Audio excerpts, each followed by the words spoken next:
I'm such a fucking pushover when it comes to this music, I swear. I only had to listen to like 2 songs on this soundtrack before. I'm in the kitchen making a cup of coffee, just thinking, man, classic's good though, right? Like I could get that hardcore going on the Steam Deck again. Just have a run around. Hop back into Silverpine. Don't think there's another game, period, that I come back to and wanted to come back to as much as this. The only one I have to fucking pay to come back to play, and the only one I want to. There's something about it. Good morning, everyone. How you going? Hope you're doing well. Hope you're ready for some more Legacy of Kain. Hope you're enjoying the fucking trip down memory lane. These vinyls came in yesterday for the OG Burning Crusade and Lich King. So. Alongside the God of War series that I'm trying to fucking listen to. And trying to throw a vampire-themed one in between every morning. It's gonna be a while before we get through all these bloody records. Hardcore, never tried it. It's so weird, VX. Because, I would never have considered myself a hardcore player. The idea of it sounded fucking stupid, to be honest with you. I don't want to fuck... I'm an idiot. I die all the time. I don't want to fucking start the game again when I die. You know? But it's not about that. What it's about is having new characters being made on a server all the time. And people trying to survive really, really intently, even at very low levels all the time.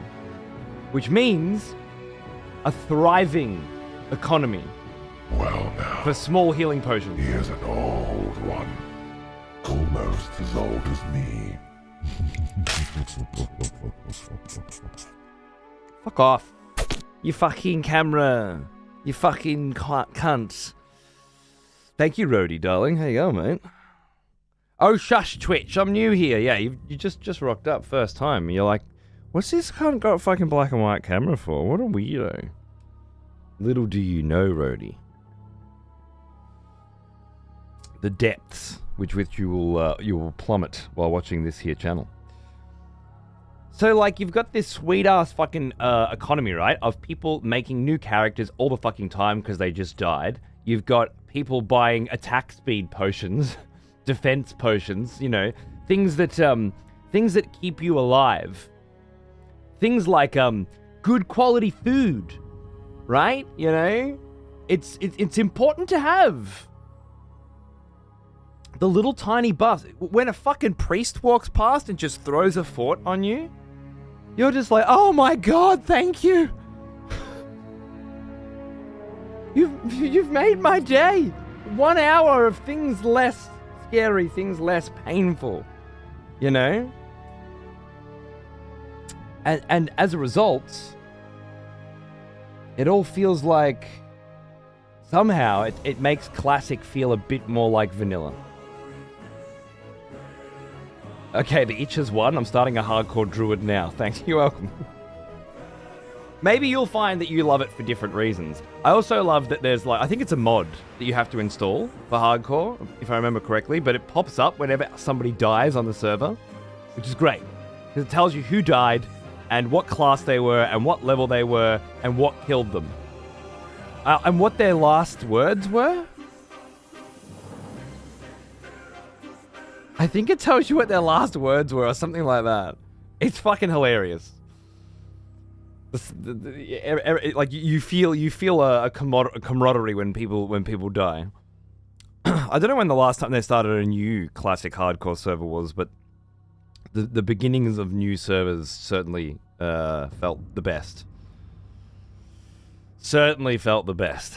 But yeah, nothing like Classic hardcore has ever actually made me feel like OG WoW. Like Classic didn't. Not really. It had a lot of nostalgia, but it wasn't the same. because everyone's just smashing through again. But this, people taking their time, people being genuinely careful and worried, that smacks of OG gaming. Anyway, yeah. Anyone have a healing potion? Dude, it's life changer. Life changer. There's an enemy at the very beginning of your undead character zone. Well, a few zones in, but Silver Pine Forest. It's like your level, I don't know, 10 to 20 zone. There's this fucking werewolf that walks around. I always tell this story because it was such a big thing in hardcore. There's this fucking werewolf that walks around. I can't remember his bloody name. Aragol, I think. Aragol, something like that. And he's a fucking tyrant. People fucking call him out. Careful! Aragol's walking along the bridge. Oh, thank you, dude. He aggroes from fucking ages away. He one-taps your bitch ass. Run-ender. Just walking around. And people working together to avoid him. It's beautiful.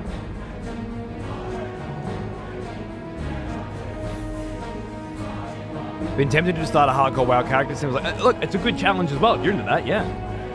I happen to love a good challenge as well. So, great. But what surprised me was that it wasn't the challenge that created the appeal.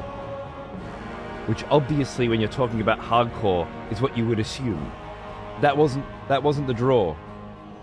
It was the way that challenge framed the environment. The way that it impacted how people play, how professions are utilized, how economies are managed, what is and isn't useful. Can you imagine how fucking much a good quality green sells for? Like you open a fucking random treasure chest in hardcore WoW and you get some green piece of shit weapon that's, got +2 agility or something on it, as opposed to just a standard weapon.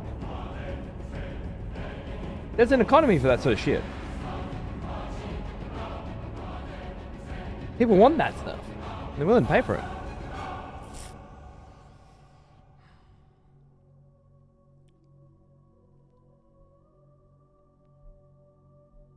I'm just thinking about solo self-found in that. I'm sure people are doing solo self-found runs in hardcore WoW. I wonder if there's an enforced solo self-found scenario. Peeve, g'day mates! I saw you playing some Silk Song this morning and I read your title and was like, well, don't know what that means. But it sounds like a hardcore motherfucker. The son of Aragorn, thank you, that's the cunt, yes. What a tyrant.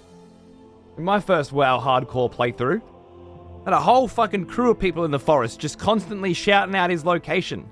If you saw him, you'd just let everybody else nearby know, as a courtesy. Aragorn in the Shadowfang Keep, thank you, right, yes, of course. That's what I'm thinking of. I have so many goddamn years of different WoW playthroughs, over 20 years. I can't remember which one's which. Right, Peep. All right, cool. That's interesting. Not upgrading your weapon sounds like fucking hell, bro. But it sounds like Peep to me. It's beautiful. I'll have to catch that playthrough on the old Peep TV someday. That'll be fun.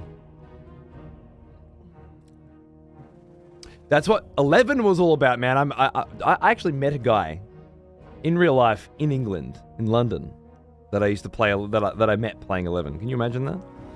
Back in the day, it was so brutal, you couldn't really play it by yourself. You needed a party to kill enemies. There were no mounts to get from point A to point B, so you needed to buy invisible potions or work to get your chocobo license to rent one, which ditched you after 10 to 15 minutes. Yeah. It's a common theme, and we've talked about it too many times before, but I like talking about it, so fuck you. Adversity. That's what made it all good, right? It was all adversity. And then came quality of fucking life to make everything smoother and easier. And all of a sudden, the games weren't bloody fun anymore. Well, at least not for us. I'm sure there was a lot of people out there that were like, oh, finally, I can play this. I don't have to do anything. But it ruined what I consider to be the greatest era of video games of all time. The peak of MMORPG. Whether it was like Peeve in Ultima, or like you were cranking Dark Age of Camelot, or I was a Lineage 2 guy myself, you know? They all had their own different flavor of adversity. World of Warcraft came along and added a quality of life to everything that just didn't exist before. But I feel like they did it with like passion and panache that made it easier, sure, and more accessible, absolutely, but also had its own version of difficulty. To think now, to look back and say, like classic WoW was easy mode compared to the shit we were playing before it, and it was. And then compare classic WoW to what it is today. For those of you that haven't played retail lately, where every single enemy is the same level as you at all times, and nothing can ever fucking hurt you, and you just fucking walk through the whole game. You do one zone, basically. After the first bit, you pick one expansion, one DLC, whatever you call it, and you just do it in your max level. You didn't even need to do it. You didn't even need to do it. Do half of it your max level. An entire system designed specifically to cater to people who spend money on microtransactions. That's it. A giant microtransaction schmozzle. And a game specifically catered to attracting the kinds of people that love spending that money. Hilarious.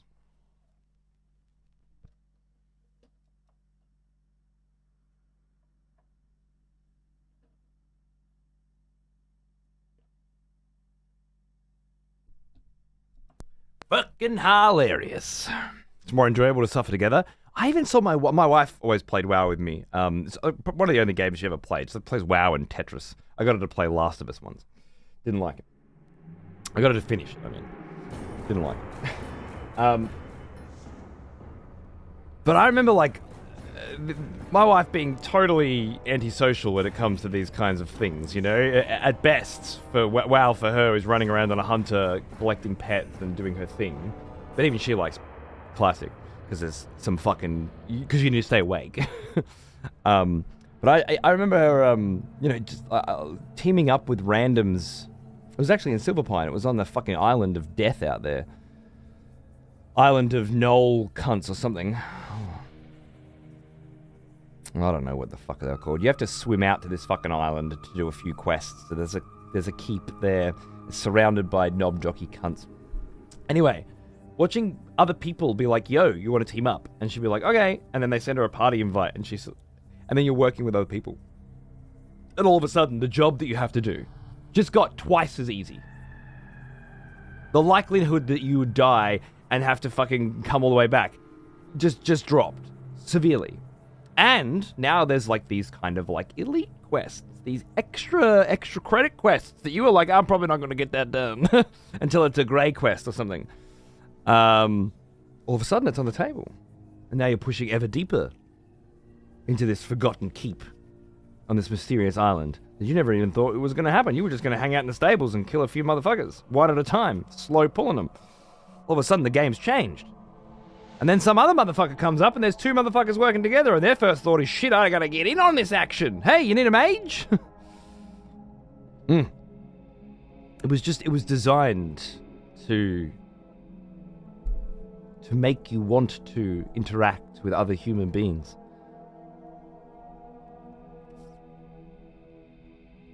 The vast majority of the development time for the modern versions of Final Fantasy Online, Final Fantasy 14, and World of Warcraft, or Warcraft Online, are focused at putting AI characters into your party so that you don't need to interact with other human beings in order to play through the massively multiplayer online video game that you are currently soloing because of its riveting solo gameplay. It's parody.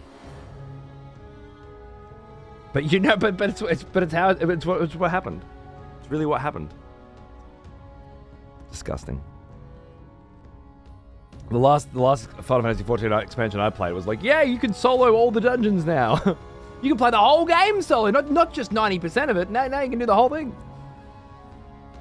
I was playing some Korean MMO back in the day, random as fuck. I remember playing a Korean MMO in beta that was in Korean. One of my best online gaming memories, it was called Ragnarok Online. And at the time, like Ragnarok Online went on to be some free-to-play slop, whatever. But it was cutting-edge visuals, and it was all fucking like sci-fi and shit. Nothing was like that at the time. And it was all in Korean. And we had online fucking forums and communities of people getting together going, fuck man, I managed to translate this. I'm pretty sure if you do this, then you can combine this item and this item to make this, and you go in and fucking try and follow this guide, and oh my god, it was crazy shit. As for Dragon Quest, Carlo, I've never played it. Weirdly enough. By the time I knew what a Dragon Quest was, I was... I was Metal Gear Solid 3 and that kind of shit just, if you played it as a kid, it's very easy to go back and re-enjoy it. But, I don't know, once you start fucking smash and gash, once you're out there fucking getting bitches, Dragon Quest just wasn't that exciting to me anymore. I needed more complex and interesting stories about the Cold War era and nuclear deterrence, you know? And after that, fuck the stories. I don't give a shit. I'll read a book. Give me the gameplay, motherfucker. Give me that World of Warcraft. Not that WoW, it wasn't full of stories. It was, but it wasn't presented in the same way. One of my main gripes with Modern WoW is how quickly they push you through to the end game story content. You barely get halfway through your race's lore, and because they want you to play the new thing. Exactly. Get to the latest shit. Get to the new stuff. Forget all of the shit we've made over the years. Forget the giant epic legacy. That's boring. You don't want to do that. You go back to that later when everything can be one-tapped and hunt down mounts or some shit so that you can fill out a checklist. Oh, Peeve, if you win that billion, you let me know, man. You let me know, because I will take a reasonable salary to do whatever you want me to do, okay? You want me to write? You want me to edit? You want me to fucking draw? I can draw things, and if I can't, I'll learn. Just get yourself that billion, and we'll start bringing your dreams to life. 2 nights in a row, Ram. All right. What's going on? I actually did like 6 nights in a row 2 weeks ago. Last week I missed one, but I'm trying to do 6-day-a-week shows, you know? It's just some are in the morning and some are at night. So you might feel like there hasn't been that many shows, but it's just because I've been alternating. But this has definitely been 2-day shows in a row. I think I'm starting to get worried because next week my wife goes back to work and I can't do this anymore. I'm leaving you. I know. But don't worry, I'll be here on Mondays and Fridays. That's the plan anyway. Mondays and Fridays, she's not working, so I can do this early morning show. So I can still keep, you know, I can still be available in the schedule, but the rest have to be evening shows.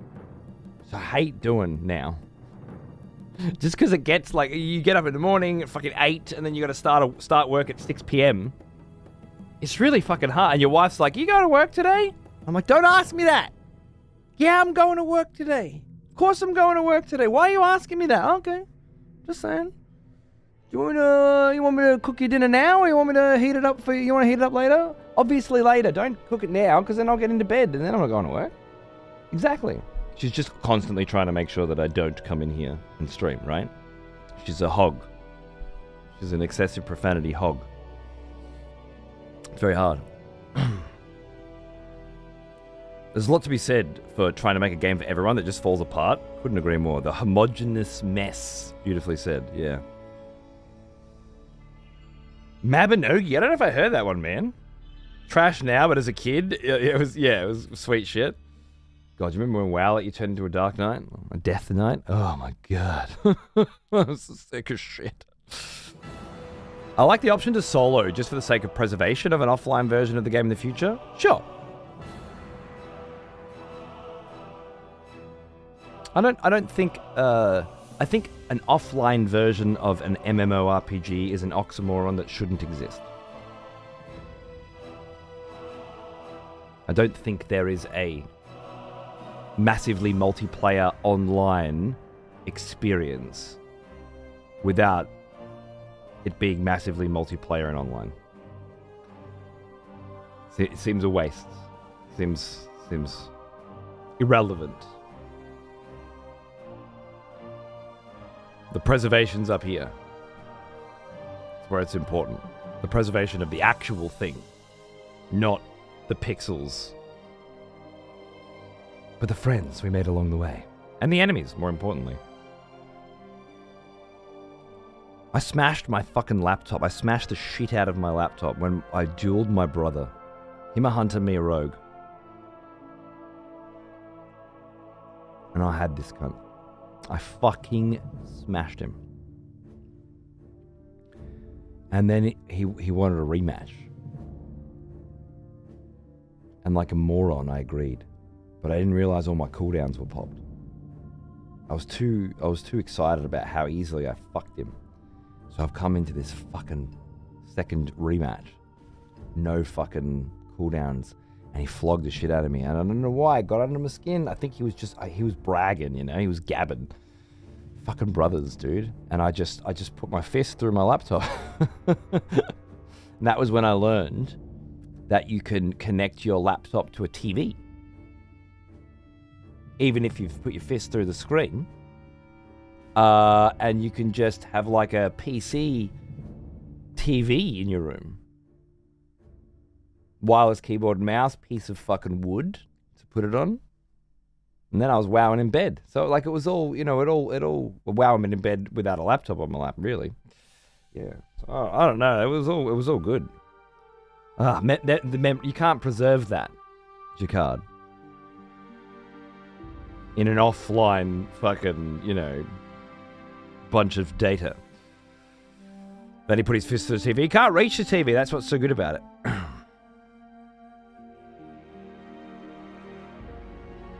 I'll make you in charge of customer service and you can tell everyone asking for changes to fuck off. You know what? That'd suit me just fine, to be honest. I don't need a creative role anymore. Just tell people to stop fucking putting their fingers in the pies. The pie's fine. Let the chef cook.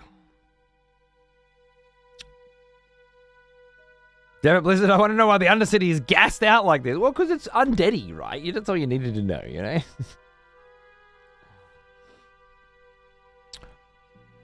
I watched the VODs on XPTV when I can. Thanks, dude. Thanks. Appreciate it. Death Knights were the coolest classes back in the day. Legion, Demon Hunter a close second. I agree. I think they did an incredibly good job with both of those classes of taking things that we loved from Warcraft and then bringing them into World of Warcraft. They were genuinely exciting as fuck implementations, especially if you were a Warcraft 3 fan. Yeah. And I put WoW down and didn't think about it for years. Legion. As soon as I was like, you could be a Demon Hunter and you start up in the Demon Hunter zone, following on from the story of Illidan, I'm like, yeah. And I like to think I'm pretty good at resisting these kinds of urges. You know that you want to see an urge I've got to fucking resist? Woo! Someone sent me this on Twitter the other day, and I don't know what the fuck I'm going to do. I'll start off with this. My favorite film of all time. And then I add this.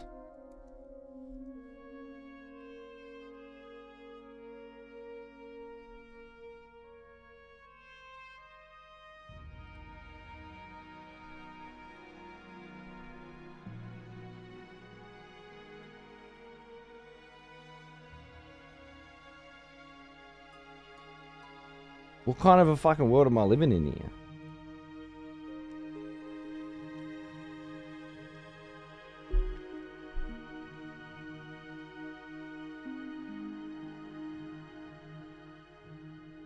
I either have to play Fortnite for the first time or not experience the next chapter and an unfilmed scene.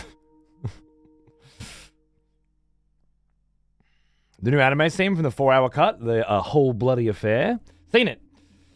Actually, Nam brought over the Whole Bloody Affair years ago. We watched it right here on this TV, on that couch. It was beautiful. However, the new version of A Whole Bloody Affair, which comes into cinemas next month, I believe, for the very first time ever, outside of Tarantino's own cinema, apparently has more? We'll have to see.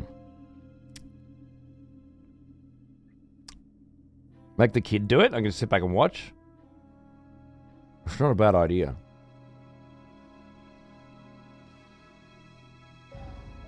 It's Fortnite's MO, deletes the soul out of all popular media. I feel like it's the MO of the day. People just love IP. Hell, I felt for the very first time ever the other day when Cardboard Cowboy was telling me about the current season of Fortnite, which I just hadn't heard about. I felt a pang of intrigue and interest. For those of you that don't know, the current season of Fortnite is Springfield. And apparently the current map is just Springfield. It's like a big fucking Simpsons universe. I'm like, oh my god, that actually sounds half fucking decent. And then I remembered I've got Simpsons Hit and Fucking Run on my fucking Steam Deck, and it runs like a dream. What the fuck do I need to play Fortnite for? Am I a fucking idiot? Yes. Almost. But no. Not quite. And then this.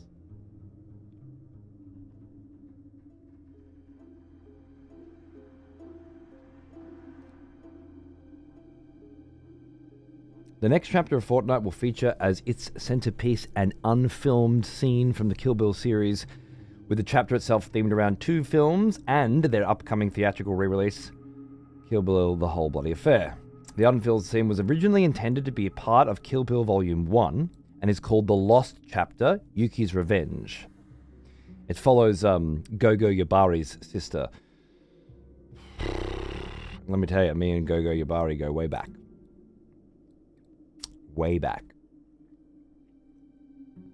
Yeah. It features Yuki, the sister of the slain Gogo Yubari, hunting down the bride to seek revenge for her sister, which certainly sounds like a Kill Bill sequence. I don't think there's anything they could do to draw me in. Well, you don't like movies. Maybe if they did a Lord of the Rings crossover, you just couldn't help yourself, being such a Lord of the Rings hyper fan. I don't know, Peeve. Maybe if they did an Ultima Online Thieves Guild. Because that's what I'm fucking dealing with right now. It's my favorite fucking thing. I've got every fucking version of these fucking films. I haven't even watched the new ones that I just got. The official special edition 4K releases that I just got in. I haven't watched them yet. I'm saving them for when Nami gets here. And every time Nami comes over, we end up just playing fucking board games all night. But I'm saving them. Because we did Whole Bloody Affair together, and I want to do the 4K releases as well. But, like, it's Kill Bill is my number one, man. Like, it's Kill Bill, Lighthouse, Lord of the Rings, Jurassic Park. You know what I'm saying? Kill Bill is the one. It's very hard to pick a one. How do you pick a favorite of the best of the... And then they get their grubby mitts on it. This is as bad. They had a Solid Snake fucking outfit. And I had to explain to a 10-year-old why he didn't want it. Even though he did. Which, of course, was very simple. You don't know who the fuck he is. And as soon as you get the skin, you won't want it anymore. It's just, you don't know who Solid Snake is. You don't care who Solid Snake is. You just want to get to level 100 so you can have it. And then forget that you've got it. Which is exactly, by the way, what happened.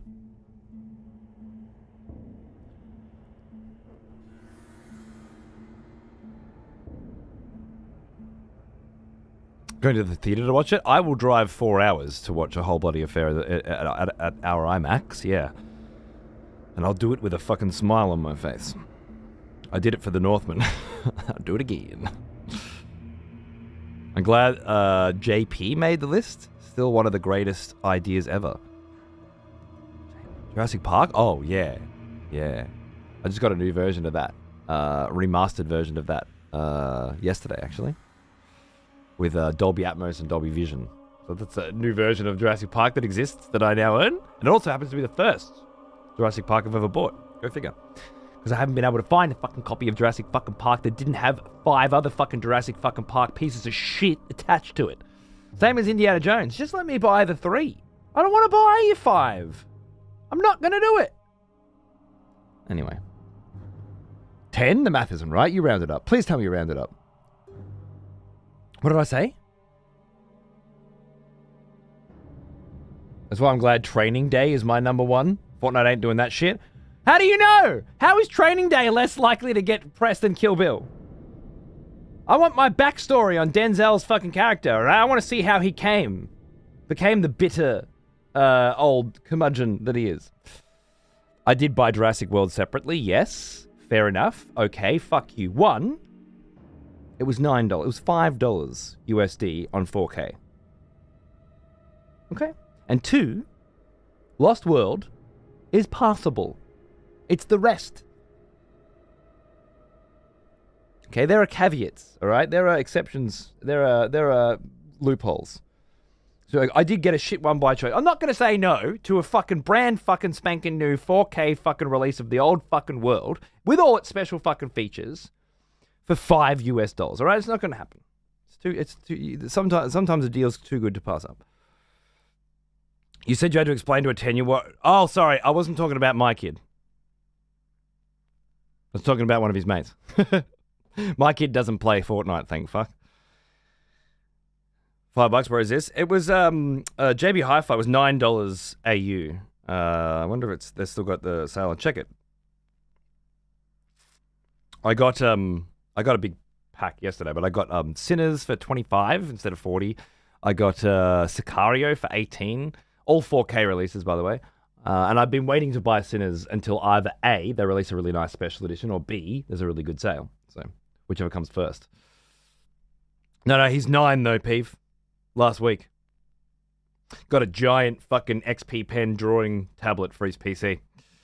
And he's fucking out there fucking drawing comics every fucking day. Like a legend. I got a new deal. Bedtime's 8 o'clock as always. Or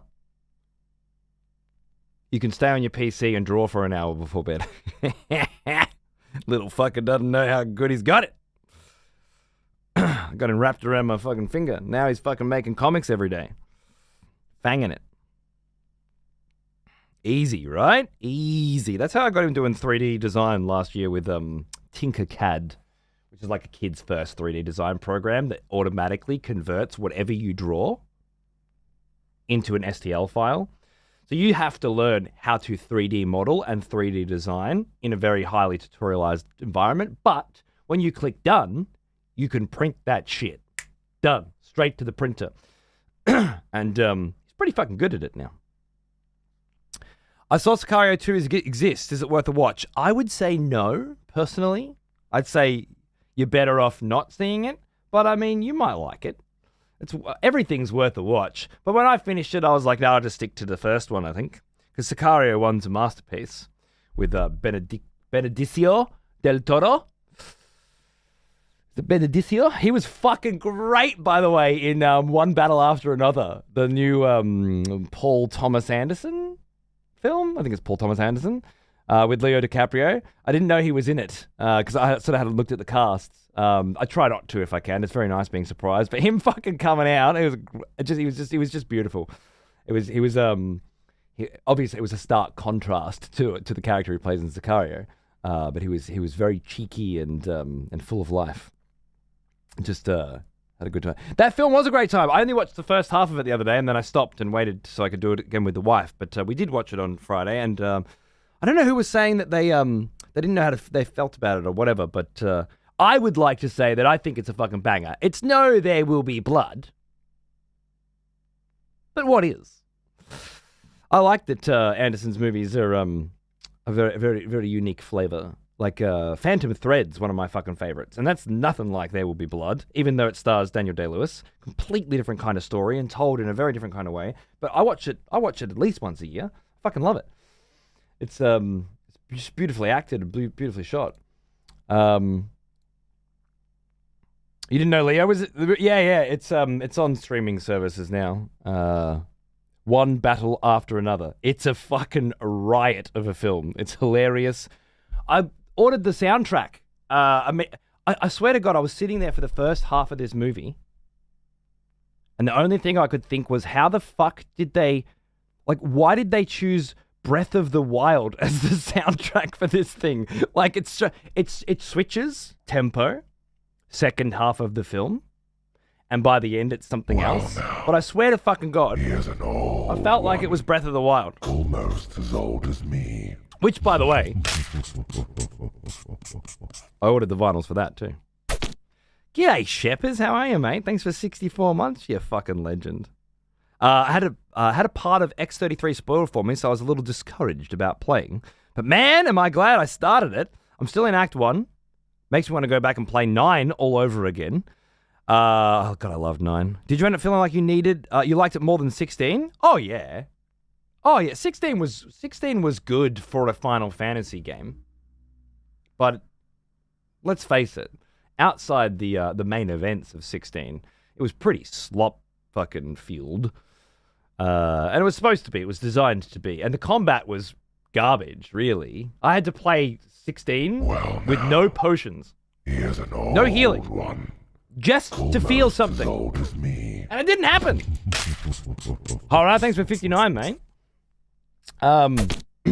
In fact, the only real, mechanically, from a gameplay perspective, the only enjoyable part of Final Fantasy 16 towards the end was trying to make the numbers go up. Like, it's the only thing you could do to stay focused. You'd be like, if I perfect this sequence, if I use every fucking summon in exactly the right order and every ability at the exact right time, then I could maybe do 400,000 damage, right? Or something. Back. I don't remember the number. Val score as well, with 3 months in advance. Cheers, mate. Thank you. So it was just like, you were just trying to make the number as big as possible. The enemies usually wouldn't survive long enough to let you. Right? It was not for lack of fucking trying. I had a decent time with Final Fantasy 16, but you put it all together, it was not greater than the sum of its parts.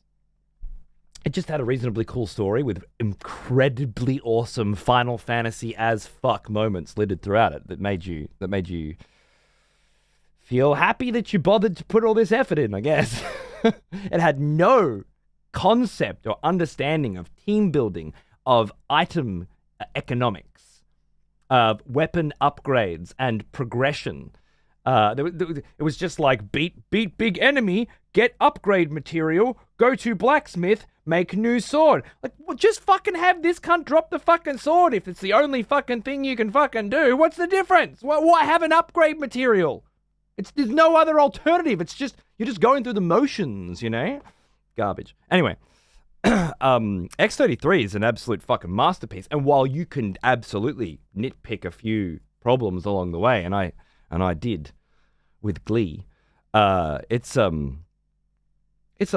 proper 10 out of 10 with very little room for subjectivity.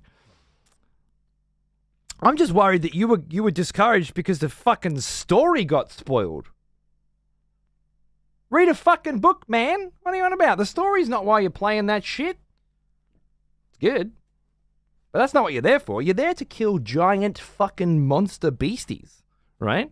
By managing to parry 700 times in a row without fucking it up. That's what you're there for. What the fuck's this story shit? Buy a book, man, if you're worried about getting spoiled in the story. Jesus. What's happening to gamers these days? Huh?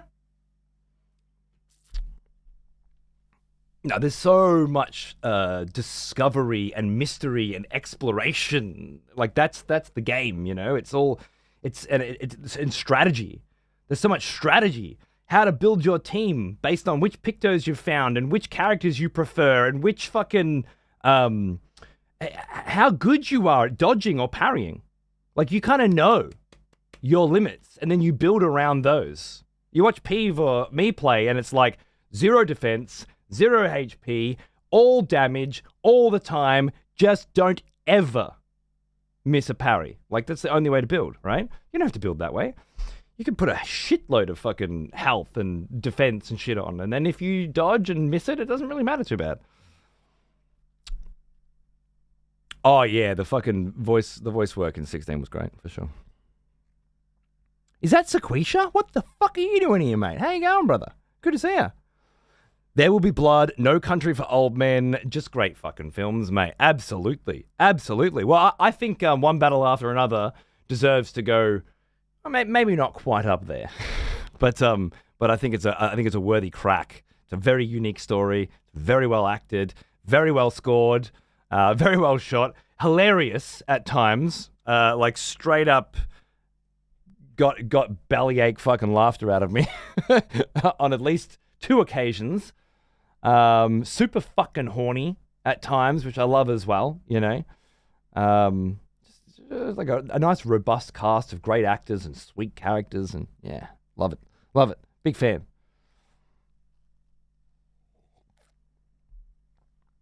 I don't think Sicario 2 was very memorable. I don't remember being offended by it, but also don't remember a fucking thing that happened. Yeah, well said. I agree. All right, let's get some old fucking video games going, dudes. Back to, what are we, day 5, Blood Omen. I feel like things are wrapping up. My gut feeling last night was all of a sudden, holy shit, are we fucking, like, getting to the end?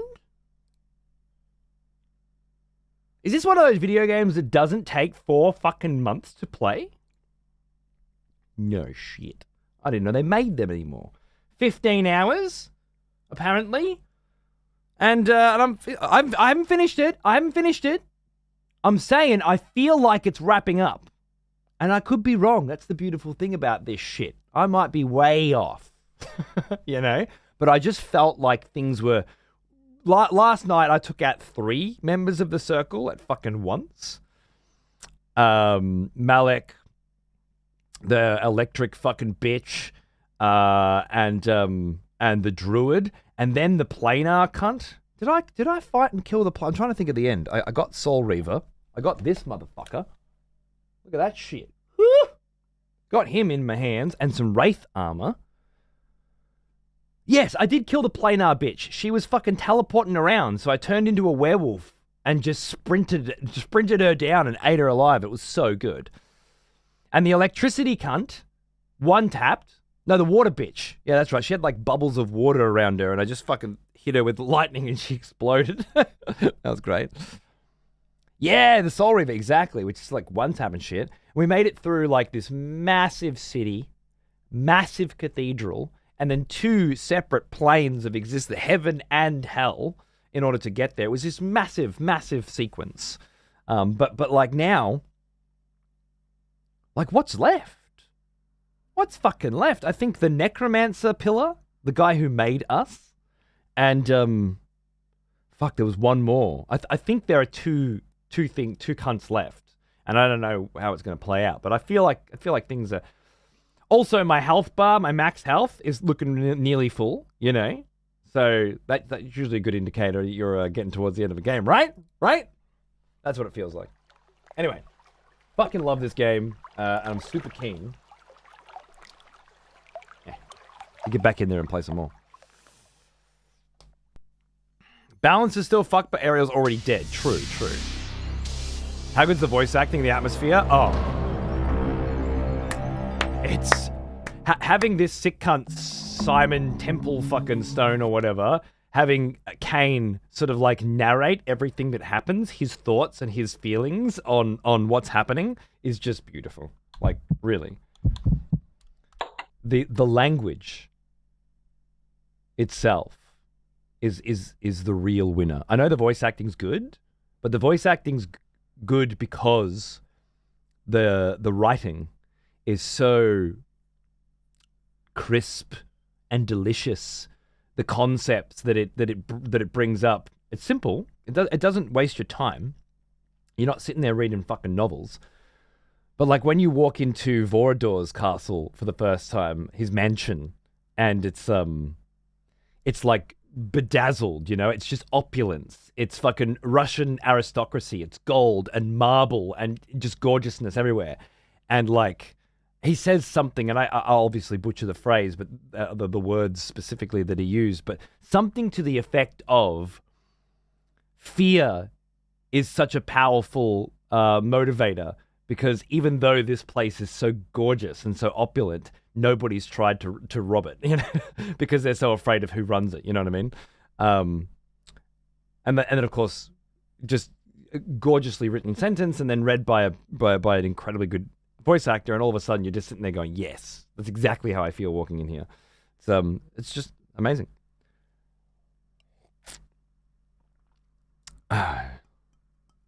Unfortunately, Wei Jun died recently, Marjan. I don't know about Simon Templeman. He might still be up for grabs, but Wei Jun passed away. Yeah, fair enough, Ben. Sometimes you're not in the right mindset for a game. It's how it is. When you are X33, it pays out. It just keeps going. Like, it's not one of those games that falls off. It just keeps rising. Right up until its gargantuan conclusion. How many games are in this series? So it's Blood Omen, Soul Reaver 1, Soul Reaver 2, Blood Omen 2, and then Defiance, as far as I understand. And that's the release order, not the chronological order, but that's the release order. So after this, we start Soul Reaver Remastered. This one.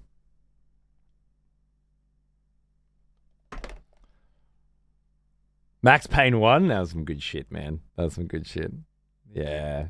The story, that era, man, people were starting to look at novels and say, how do we tell good stories within this style? And somehow that evolved into, let's hold fucking hands with another fucking character and walk for 4 fucking hours through beautiful environments, listening to mundane, forced, pathetic dialogue written by a bunch of fucking YouTubers or some shit. Oh. Back when they actually fucking hired writers to do the writing. My goodness.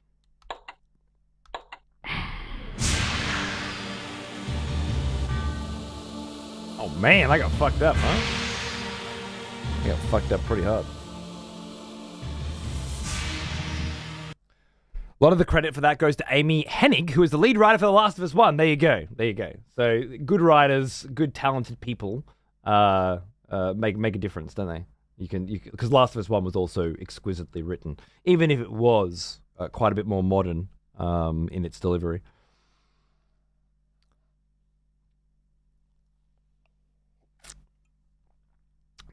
Did her game ever come out? I'm not sure. When you beat everything, I need to sit down and talk to you about your thoughts. I'm a crack addict for the lore of Legacy of Kain. Nice, dude. I heard his voice this morning on the Beauty and really? Oh, it's beautiful. Legacy of Kain is Amy Hennig's magnum opus, in my opinion. Listen to that. I love it. All right. Well, I'm very interested to see where the series goes. So far, it seems very rudimentary in that Kane's just fucking, rocked up at the pub and been denied and gets turned into a vampire, and all of a sudden, all he wants to do is, murder, death, kill. He's a monster with a rather loquacious description of his own acts. Who doesn't even really know the motivations for this character right now, for why he is doing what he is doing. They don't all seem to fit together. There's some confusion, But it's all just beginning, obviously. I'm very interested to see how the character evolves. I also know for a fact that the next game is a different fucking character, Raziel. So I'm also very keen to see how things open up and expand. All right. Now, where are we? I've got my Wraith armor on. I came in... yes. The top of the tower. Above me stood a memory, etched in stained glass. I remember. We found Malek's body, and that's where we got something from. The Wraith Armor in the Soul Forge. Okay, let me go through here and see what happens. Alright. Back. Nice. This is where we're supposed to be. Alright. We're on. We're in. We're doing it. We're outside Abinus, the city of Abinus, which is fucked, obviously. It was used by the planar bitch to summon demons. We're headed to Willendorf city. Do we not want to go back to the Pillars of Nosgoth first? I would have thought we would want to, so that's what I'm going to do. If I remember the buttons. I'll tell you right now, I've never played a game with more button spaghetti than this. This is day 5. I still have to press the wrong menu button 3 times before I find the right one. I cannot get my head around the sequence. I may never. One of the things Nabrupta told Kain was that the brigands who killed him were merely the instruments of his device, so he hasn't truly gotten his revenge yet. True. But he seems to have gone a very long way for that revenge, never getting anywhere near where he's supposed to be, and clearly fulfilling somebody else's goal. Yeah? Which harkens back to that first line. There he is, get him! And you're like... On the dimension pillar, I lay the eye of Azimuth. The pillar accepted its offering. Thus, it was restored. Well done. You have found Mobius's toy. Mobius? Azimuth, not content with summoning demonic thrall, stole the time-streaming device in order to gather creatures from other ages as well. Right. Take care of the device, Kain. It will deliver you in time. Ooh, in time! The legions of the Nemesis are on the march from the north, crushing all in their path. 'Twas not too long ago that the Nemesis was known as William the Just, a caring and gentle benefactor of the land. But as his army grew in strength, and he himself grew in power, the veil of tyranny fell, and one kingdom was not enough. So many cities, so many dead. Willendorf will be sure to follow. The Nemesis must be stopped, or all shall be lost. How can one stop an army? You must rally the forces of Willendorf. They are the last hope of Nosgoth.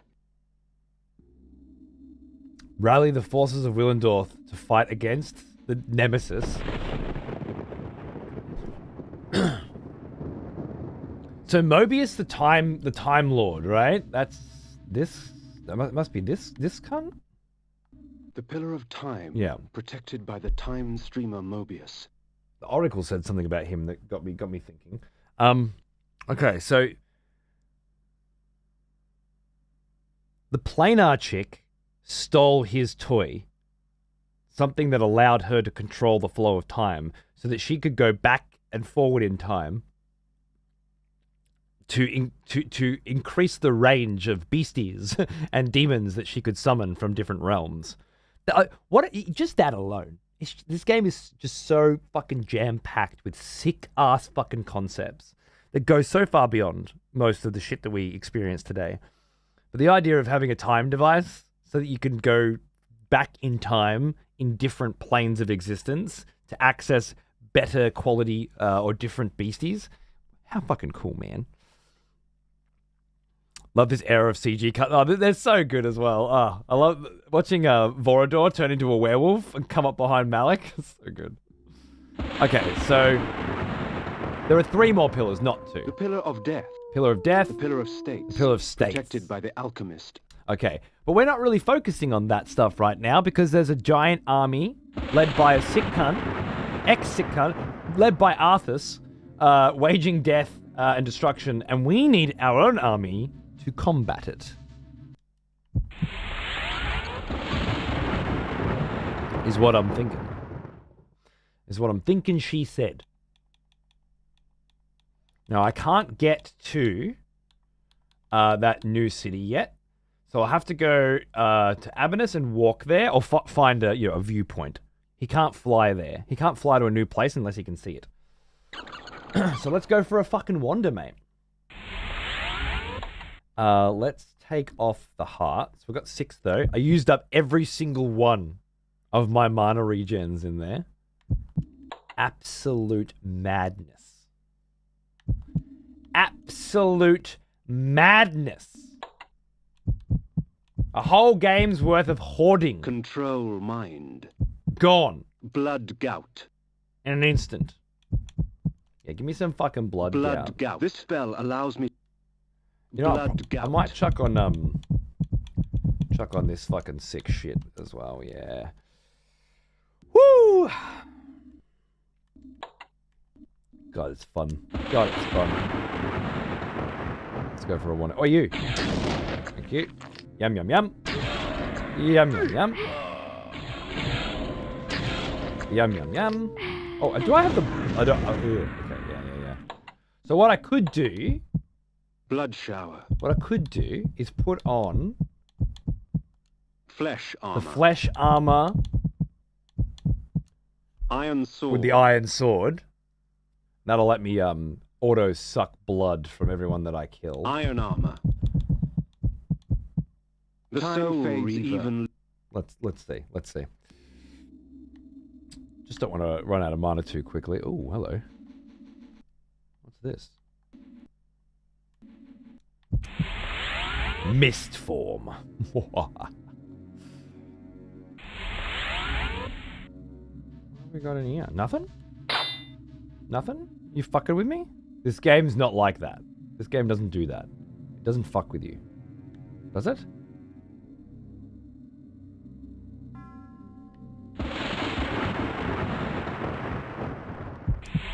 Crack of thunder. Okay. Well, that's a bit sus, I'll admit.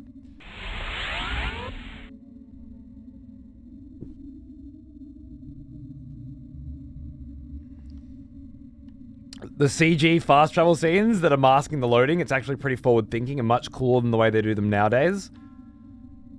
Yeah, the squeeze through gap shit. Couldn't agree more. Oh my god. How the fuck did I possibly put that on? I don't remember doing that.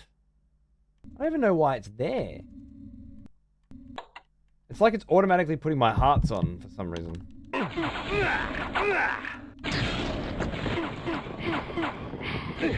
Oh.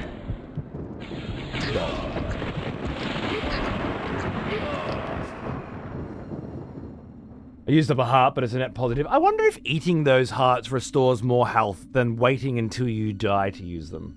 It's possible. I haven't tested that. They Victus!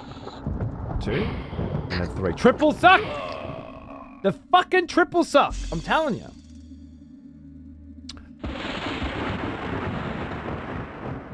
It totally does. Avernus had a basement which is near impossible to get to without a guide.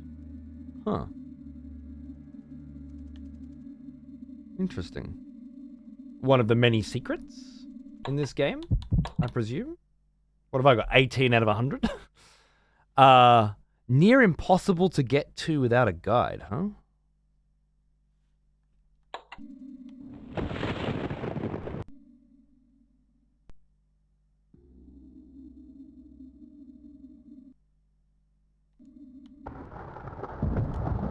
I wonder. Do you have a soul?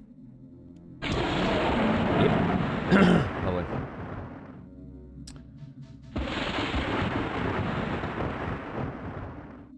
Elite tier vein draining? Dude, we're a master now.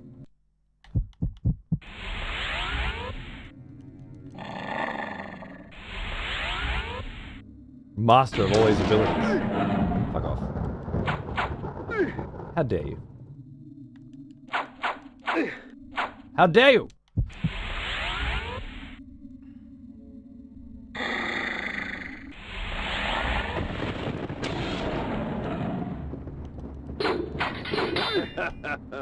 Fucking crows, man.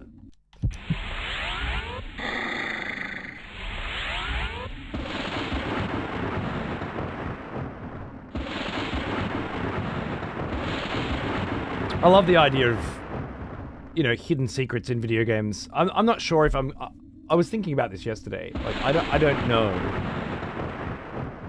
Part of me wants to play this until I find all the secrets because games are good and worth it. So why not? And another part of me is like, well, if I try to play it that way, I'm not going to get through it within a reasonable time, and then I'm just going to get shitty again, which happens too often these days. So why not just find what I find and enjoy it, and then come back another time and see if I can find more if I want to. But back in the day, you just didn't have many video games, and people didn't, and there weren't as many coming out, and the people who made them knew that. So they put these things in, perhaps so that you would take forever finding them, and share that information with your friends at school and stuff. And it was great. Maybe one of them bought a magazine and it had some tips in it or something. It was a good time. Now, it's a tough time.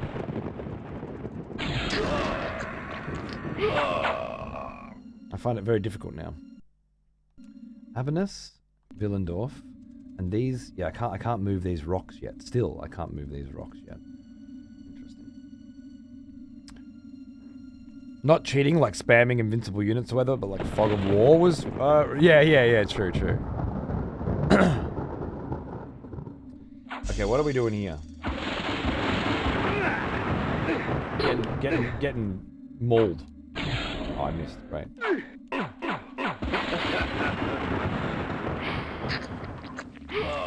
I don't have enough mana to go into human form, so I'm just gonna have to roll through the gypsy camp. Try and slap me, you see that? Try to slap me.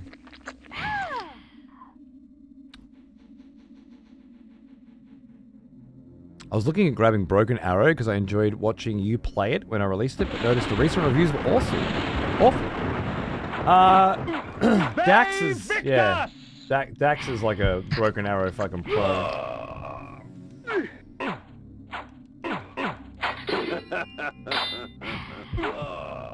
Apparently the most recent... Okay, so, like, Broken Arrow's got a single-player mode that's pretty good, and it's added a zombie mode recently, which I haven't tried yet, but that's pretty good, I'm sure. So if you wanted to play it specifically just for those, that would be fine.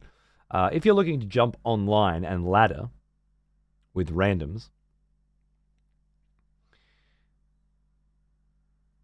they've recently updated it so that leavers are punished harder, apparently, because a big part of the game was people were leaving, and when somebody leaves, you were almost always guaranteed to lose on your team. So I think they've tried to fix that. And did they add more anti-cheat decks with the most recent version? I can't remember. Victus! There was a patch recently.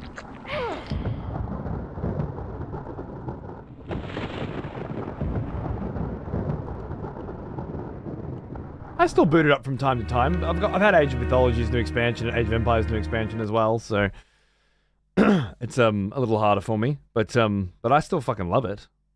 I'm very interested to see what the next step for it is, and hopefully get the crew back together. I watched more of it than I ended up playing because I was having a baby at the time when it launched.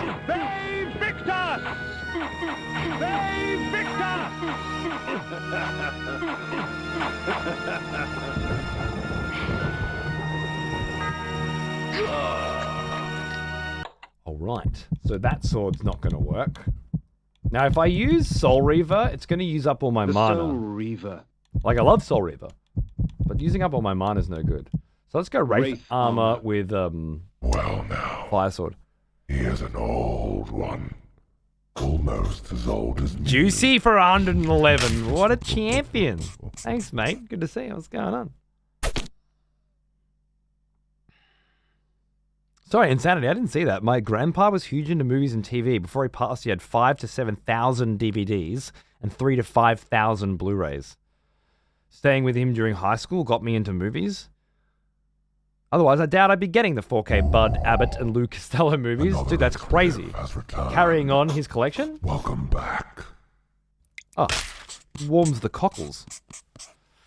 Atomic Weapon. Welcome back, mate. Thanks for 9 months. Cheers, dude. What's cracking? How you doing? You had to search around every last corner for secrets in these old games. Yeah, and share that information with friends before the internet. Like it was a different kind of cooperative search and discovery. I love that. These days, I don't know. But one thing's for sure. If I'm just going to look up where to go, then it's not a secret anymore. And I don't deserve to get whatever you're supposed to get for finding the secret. And I have to hold myself to that. I feel passionately about ensuring that I don't cheat myself. Strange, isn't it, Kain, that one cannot quite accept that which sustains him. You in your death, and me in mine. But death cannot reign in a world without life, and soon you will find the quest ahead of you is yours and yours alone. I can assist you no longer.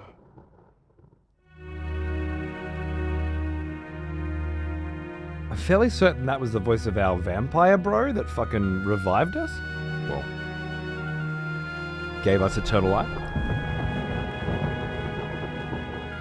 Yeah, Shepherds, it took forever to find the path of pain. And when I found it, it was amazing. And when I did it, it was brilliant. Yeah, love it. And there's still stuff in Hollow Knight I haven't found.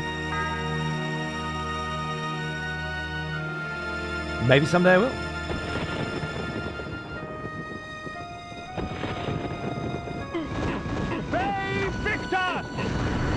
Much faster. I'd rather know there are things waiting for me in a game that I haven't discovered yet than cheat to find secrets that were supposed to be discovered but were instead just handed to me, and then not have things in a game waiting for me.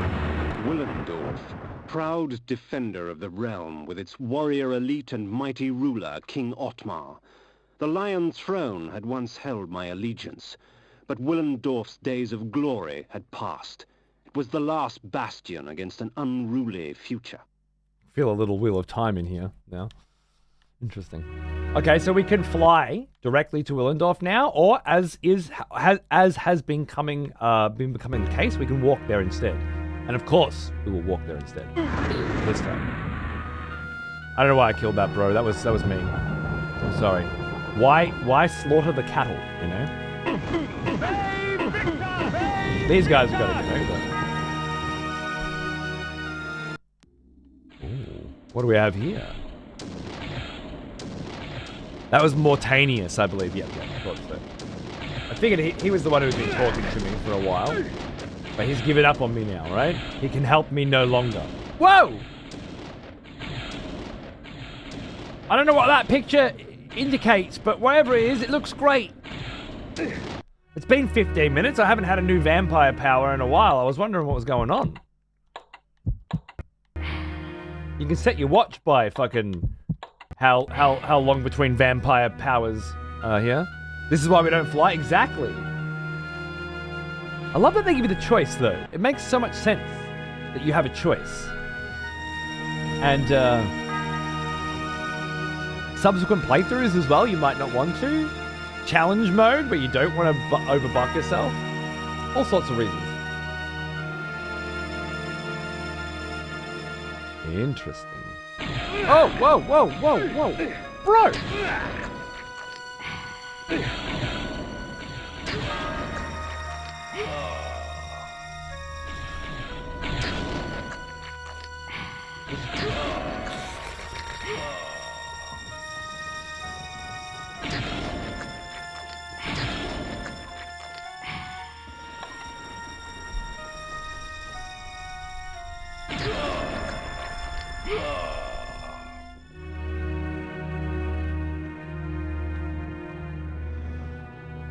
But that whole time thinking that there's nothing for them to get up there. Why would I mind control them? And then as soon as they're both dead, the two switches materialize in front of my eyes.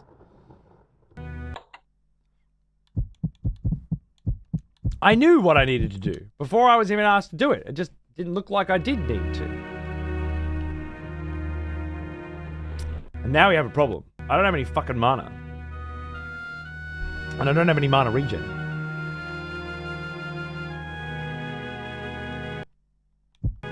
So I just gotta wait.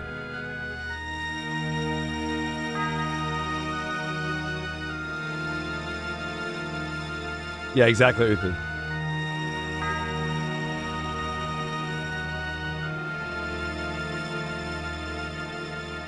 My playthroughs was very different to yours, and yours is very different to the next hunt.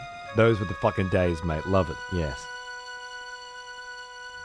A stream of blood from a distance, right out of the body. No vampire move ever did it. True, true. Yeah, I'd never seen it before. Beautiful. Oh, God. What have I done?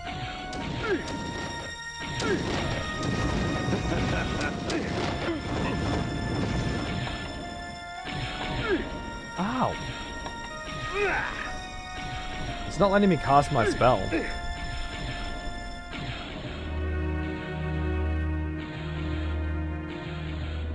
Like it's lit up like I can cast it. Now it's not. It's a graphical glitch. I thought so. I'm not sure what happened to all my mana then, but whatever.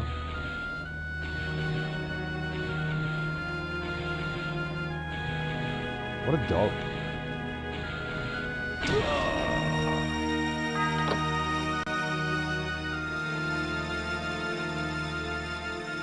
I just pressed A.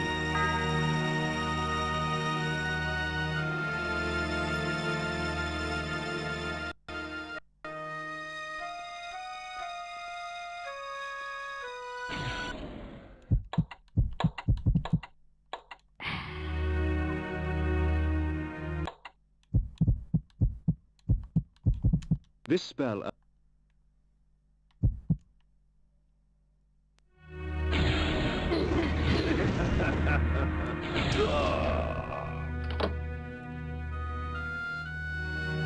Solution. There's always a solution if you're willing to look hard enough. Knew it. Fucking knew you'd be there. Now is that a full mana? Full mana banger? Now I can press A. See? I know what I'm doing. Just if you don't do it, it doesn't work.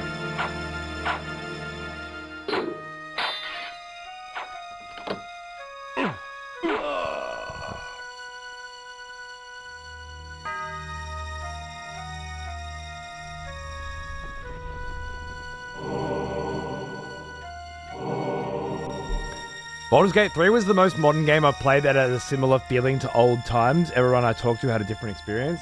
Yeah, it was kind of a masterpiece, wasn't it? Even I played it. Not on stream. Too much shit going on as usual. But I couldn't help myself.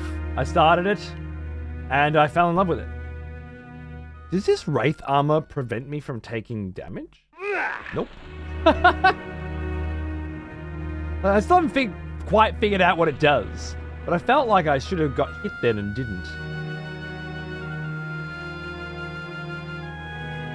And then I tested that theory and was wrong.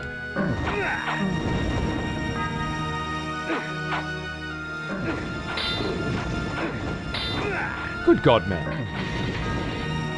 You gotta burn these pricks so that they get back up.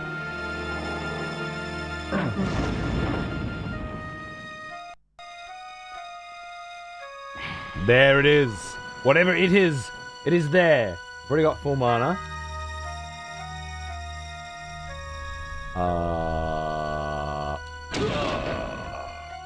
With this spell, I can tear a creature's soul from its body, leaving its vacant flesh mine to control.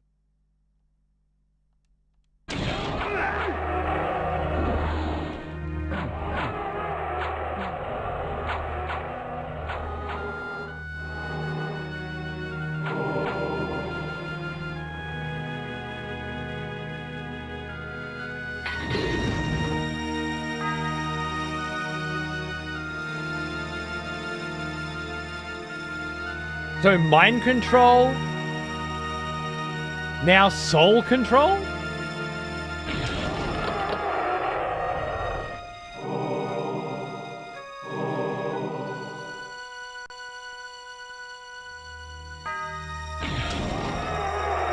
Ah!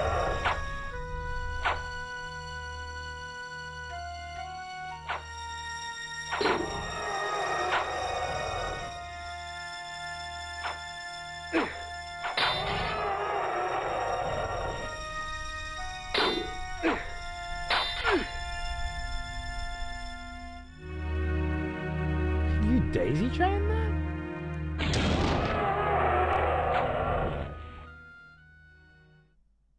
That's a curious little fucking concept.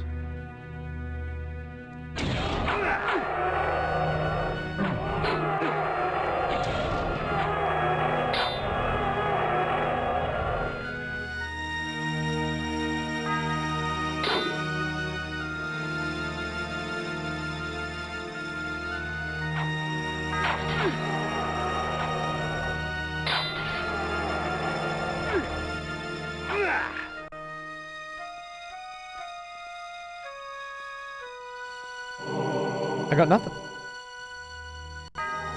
I got nothing for that one. It may be that there's more to this little story. Let's find out.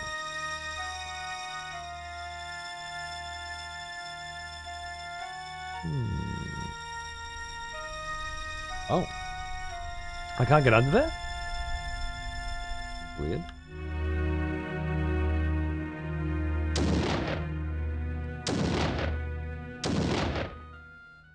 Curious.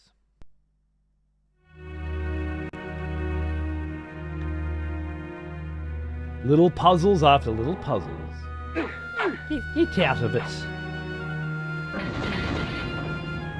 Curious and curious indeed.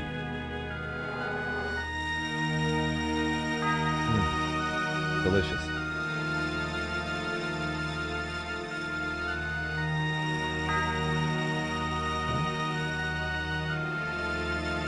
This door's locked.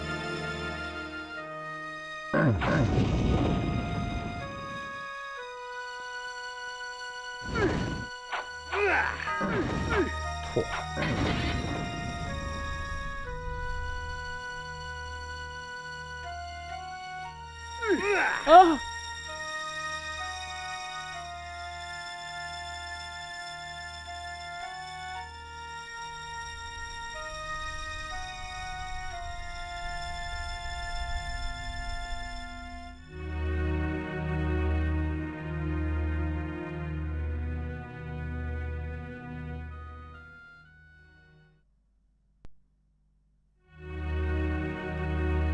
What a song.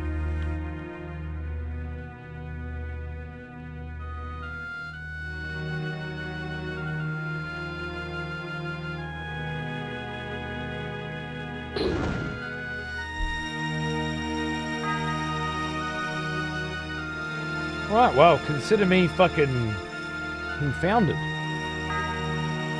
Unless it's just like a button on a wall that I haven't noticed. Fucking skull there.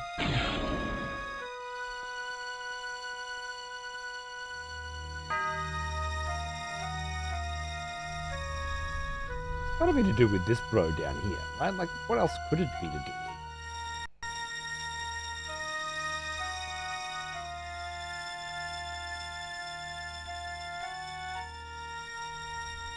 What did that switch do? I forgot. Oh, come on. Like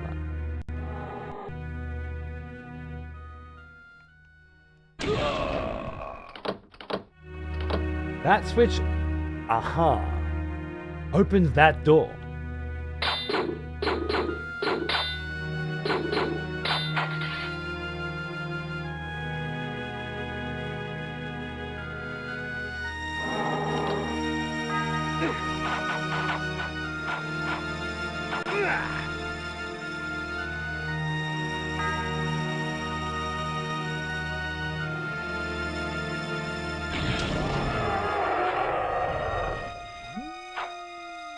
No? Okay. It's got to be a combination of switches then. It has to be. What else could it be? I don't have the mana. Fuck! going to reload and redo it. It'll be faster than standing around waiting for mana the whole time, I promise.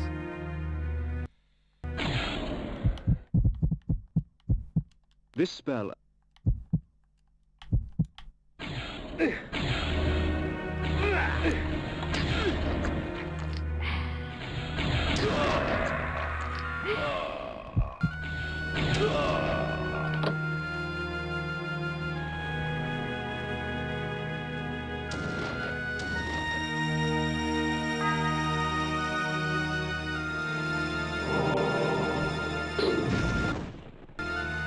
No. Fool!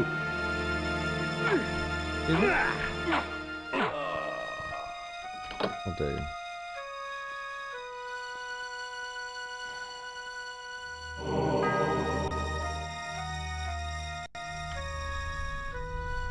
There's a fucking full mana there, I gotta remember. Not that I especially need it here, but... Oh, come on! Now you're just being rude. Yeah.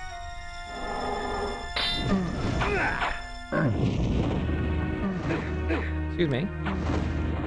So. This guy's throwing me off down there, man. I don't know what you want me to do with him. Oh, yeah. Just bounce me off him. Alright, mate. I don't know what you want me to do with him. You gotta be able to open that door. That's what I'm not seeing. That's what I'm not seeing. With this spell, I can tear a creature's soul from its body, leaving its vacant flesh mine to control.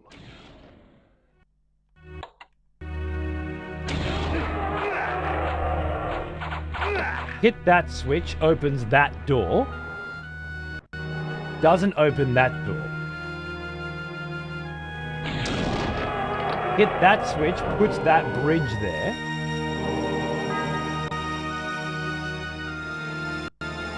Doesn't open that door.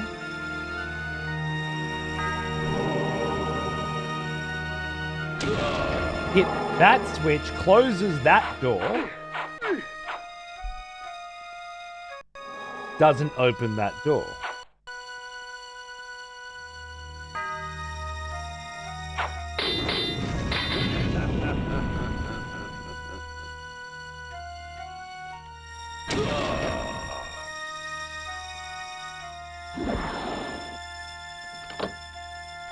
I think I'm overthinking this, and I simply thought that I hit that switch with a skeleton before and didn't. That's all that's happened. Bingo.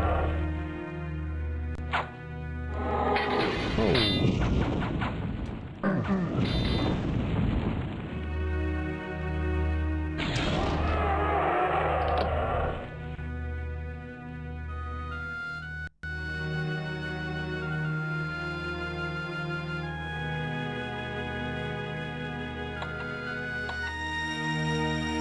And now we wait. Soaring helmet! I had not expected such cruelty from the light, for in the embrace of the sun, I could find no comfort, only malice. Hey! You sound like a man who's been playing some Legacy of Bloody Kain, mate. Good on you, brother. I hope you're having as much fun as I am. This bloody game just keeps on giving. I'm having a fucking ball, mate.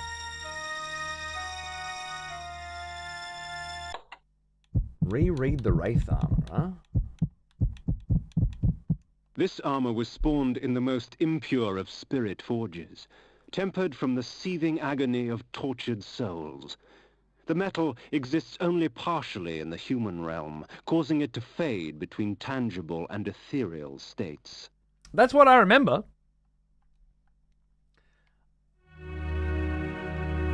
Like it's pulsing. So I guess you don't take physical damage for 1 second, and then you do for the next second. It makes perfect sense.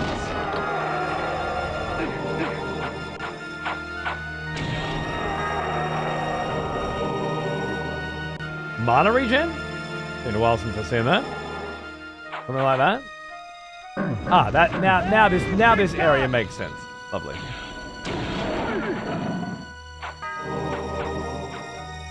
Oh, and I can walk down here with you. Okay. Well, that's weird. That's weird.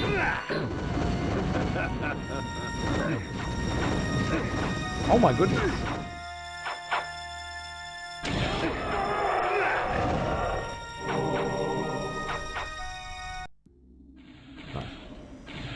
Now, if I wanted to go back through here really quickly and grab that red orb, I just want to know if the red orb will... Oh, I didn't grab that. I thought that was weird. I just want to see if this red orb will fill my health. No. It's still just a different kind of mana regen. Okay. Good to know. That's fine. I was just getting greedy.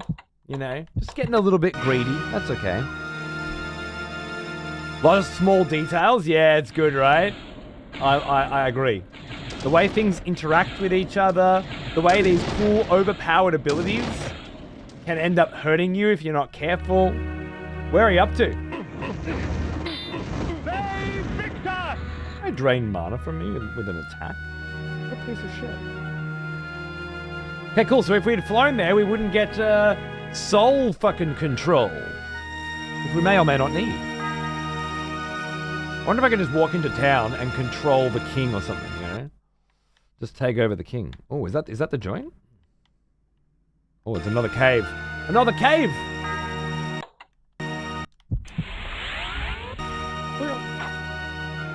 Mighty Willendorf had sliced open the belly of the earth, reaping a bounty of precious metals and unearthing ancient secrets. Of these secrets, I had heard of a tomb that contained an ancient forefather of King Otmar himself. Within the tomb, a fountain of blood would allow me to cast the most noble of illusions and gain entry to the city of the mighty lion. Convenient. Lovely. Oh no, I can't get in there because there's a super powerful rock, which I still haven't figured out how to pass through. Okay, fair enough, fair enough. Okay, so unearth the secret tomb. This one we can go in. The blood Hey! flows so sweet. Come, drink from us. Your strength has increased, for our blood enhances. Fuck yeah. That time we got a strength increase. Now that one we can move. Oh shit. Now that one. Oh, it's that kind of strength.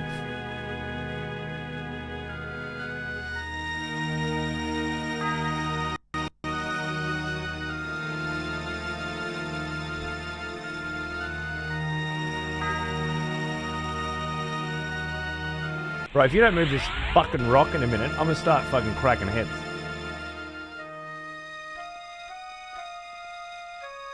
It's that kind. It's not damage. It might be damage as well, but it's the bigger rocks. It makes perfect sense. Why have you trapped me in here, though, game? Why have I been trapped here? This isn't fair. I have a cave to go and look. That's why I feel this game warrants a few playthroughs. Oh, sure. I can see it. Oh, nice.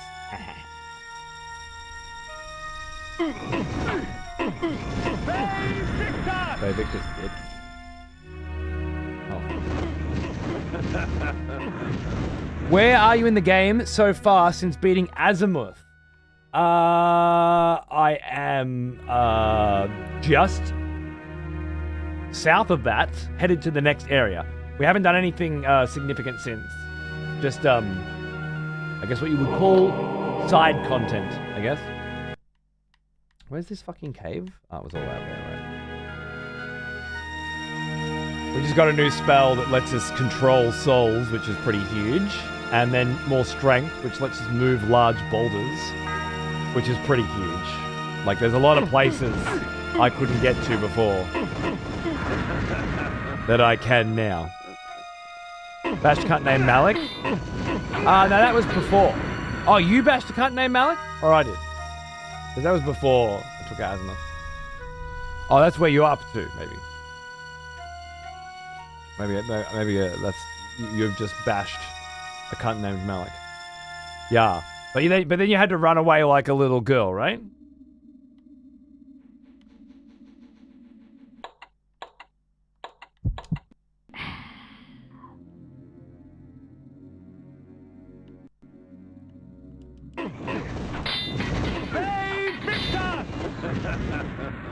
Is this the same scenario I remember?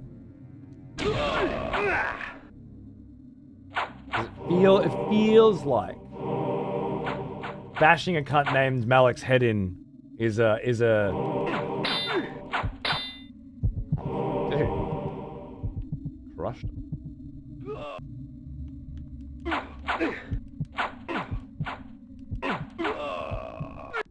Oh, you finally got me, you bitch.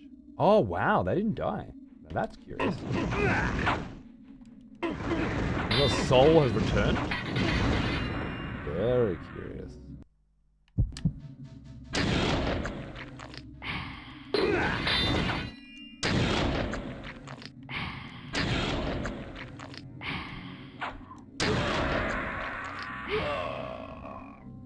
Yeah, no, you definitely want to use the soul grab on these bitches, huh? So, you're not giving me a very good answer here.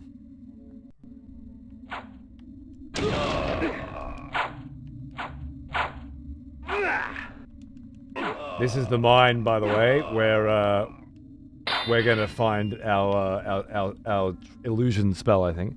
Ran from him, got teleported out and about. Yeah, that's more like it. That's more like it. I just feel like saying that you bashed Malik's head in, you know?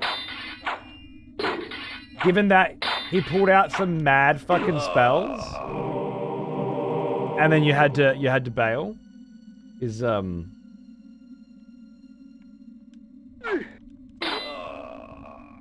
pushing the bounds of the truth. You know? Malik ain't to be fucked with. He's a serious cunt. Yeah? Oh, and now they're all... Why are they all souls now? So strange. Maybe I have to walk around with Soul Reaver if I want to...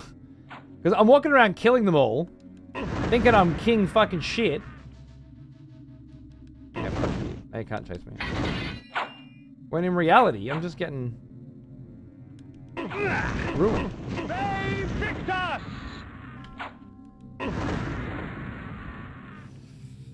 In spirit, I was ready to fist fight him. I'll bet. But isn't it nice to come up against a being more powerful than yourself? You're gonna love how we deal with that situation. It's so nice. And that arrogance that you feel is absolutely the same way that Kain feels. And is definitely reflected upon, you know? Which is so beautiful. That's good quality writing. I'm Chronic. Yo, how are we? What's going on, dude? Good to see you. So now you can play as a Necro. Lol, I never made it this far into the game. Have you never made it? You just said you feel like this game warrants a few playthroughs, but you never finished it? Ben, what's happening? They picked us! That's unhinged behavior. You can't say that a game warrants more than one playthrough if you've never done a playthrough of it. Oh, you can push it to the side. Nice. Oh, good God. Stuck!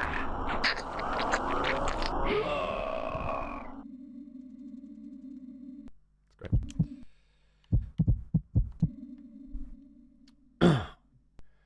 Might be a perfectly one playthrough only game. How come you never came back and finished it up? What happened? Can't imagine putting this game down and not coming back to it. I must see more. I must know how powerful we can become. And I really want to know why I was revived by the Necromancer. Like I'm gagging.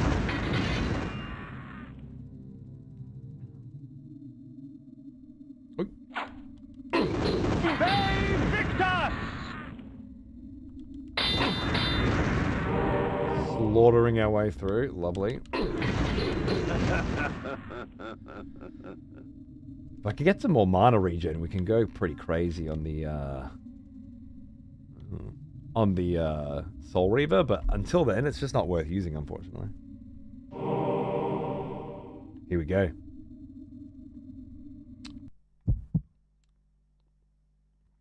A slightly different version of...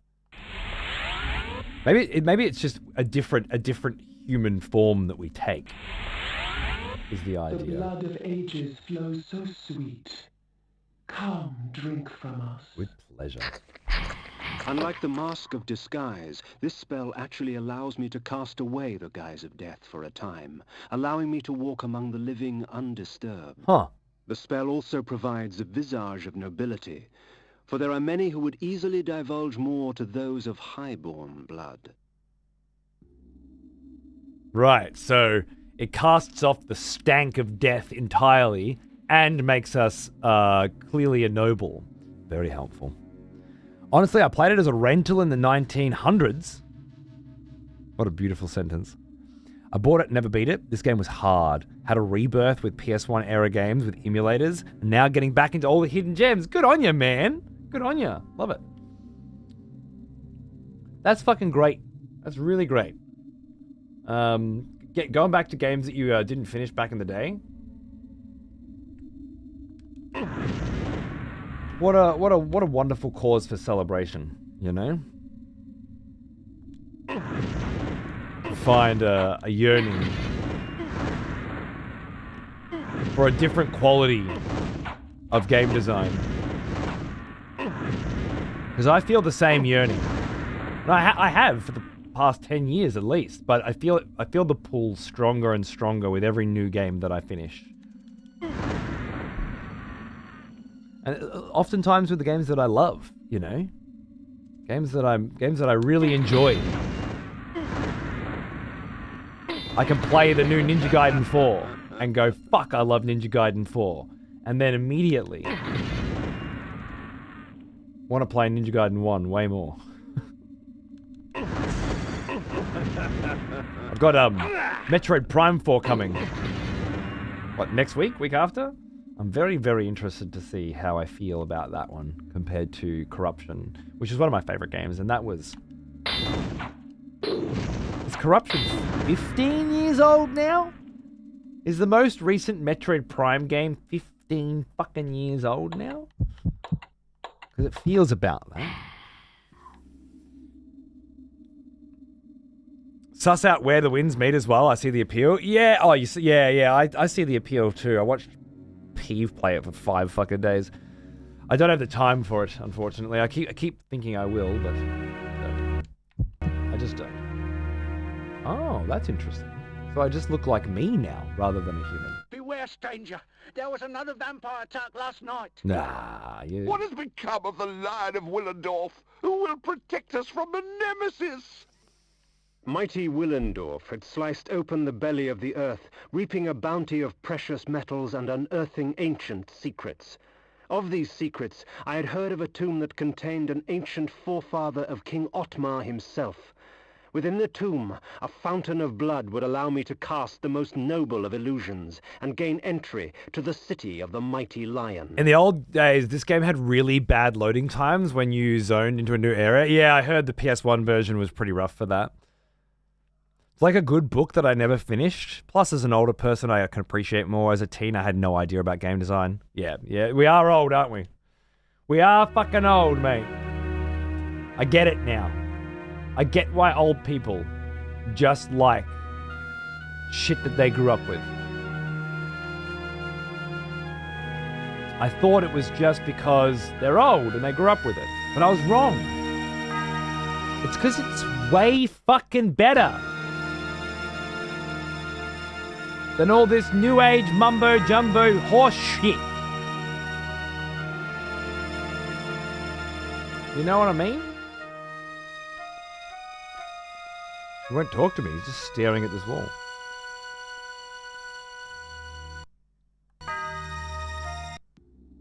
Hello.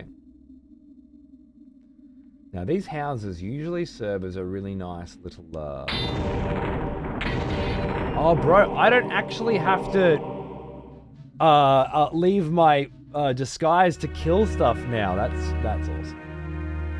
I can just wander around and to my heart's content now. All right. Well, I feel like at a certain point soon, we're going to have to decide whether we're going back to push a lot of rocks and look for a lot of secrets, or whether we're plowing forward to what I imagine will be something like the end of this game.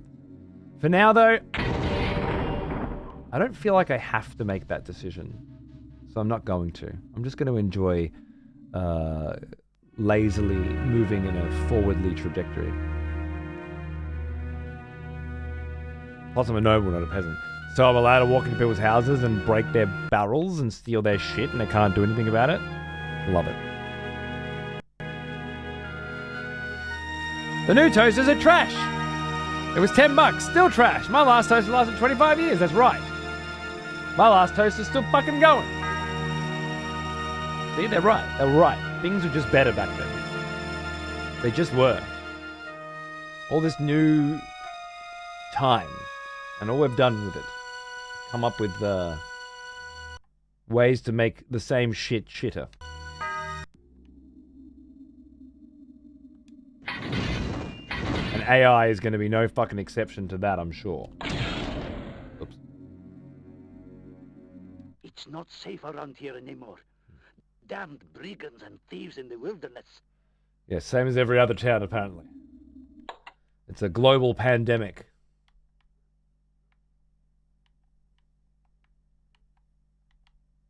Can I not walk through here, really? Oh, I can, nice. Mud Cow Meats. Hello. It's just a suck room, man. You just come in here and fill up your health. It's beautiful. It's a fucking full HP restoration. 70s cars were indestructible tanks. Now you pay $3,000 for a dent and a repaint. True enough. For a fiberglass car. I wonder if crashing one of those kills you less often. But I think the sentiment remains. Vampire Survivors this, extraction shooters that. Bah! Back in my day, we used to play as vampires who extracted blood out of terrified victims, and it was perfect! Damn fucking right it was, Nick. Damn fucking right. Beautiful. Well said, and good morning, sir. I hope you're doing well. Oh. I see.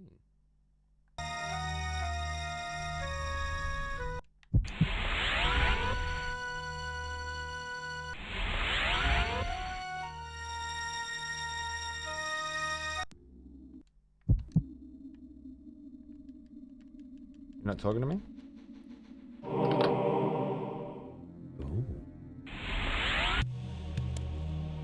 Oh.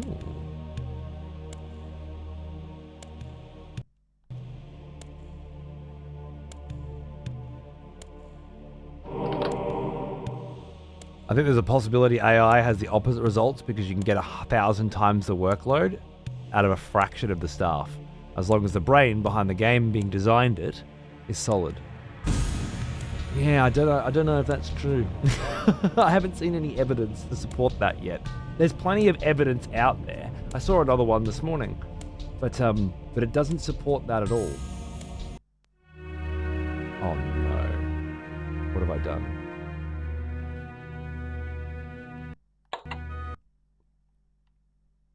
I've gone the wrong way. I was supposed to go up and I went down, I think. I've made a grave error. I think I've made a grave error, but it's a solvable error. It's fine. Yeah, I don't know. I saw a trailer this morning for a game, and it was just this fucking cunt walking with a sword the whole fucking time, and I thought, what a fucking dumb fucking trailer. What the fuck is wrong with this cunt? And then I went into it, and oh, it's an AI game, and it was like you don't need to draw to be able to be able to design now, and I'm like, no, you do. You're just a fucking idiot. It's allowed fucking idiots to think that they're creating what they see as similar things, but only in the shallowest sense, you know? They're seeing quite literally a reflection of what somebody else has made before, that they are now aping, using somebody else's techniques that a computer is now aping.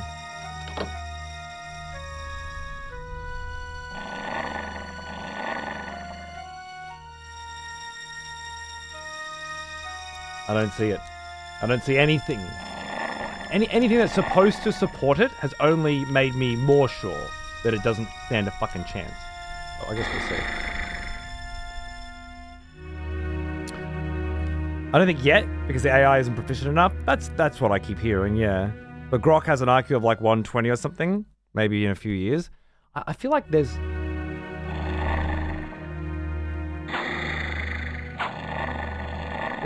a lot there. Yeah. Well, let's start with that, Ag. Where did we get the idea that a learning AI can have an IQ? Where did we get that idea? Did somebody say that was that had happened? And who was the person that said it, and what were their credentials? Let's just start. Let's unpack it one piece at a time.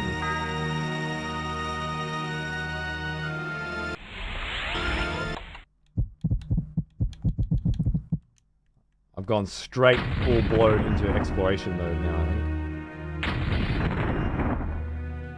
I missed across there, but might as well, I guess. I just don't want to waste all my mana. Ah, mana. Lovely.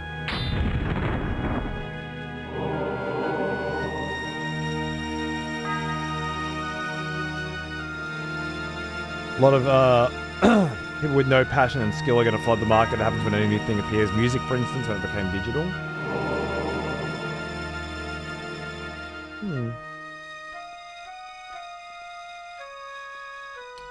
Were there more people flooding the market for music with digital stuff than there were with analog?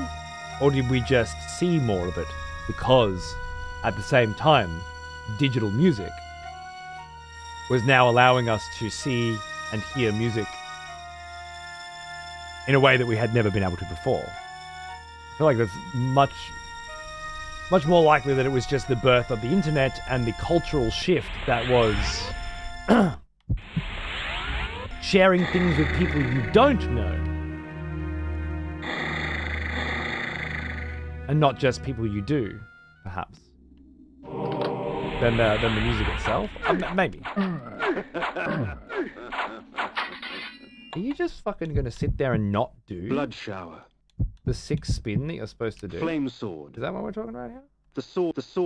Just fucking burn these bitches. Little piper motherfucker.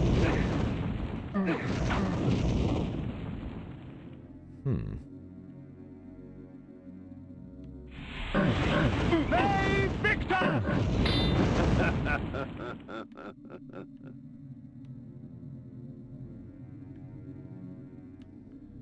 Interesting. Okay.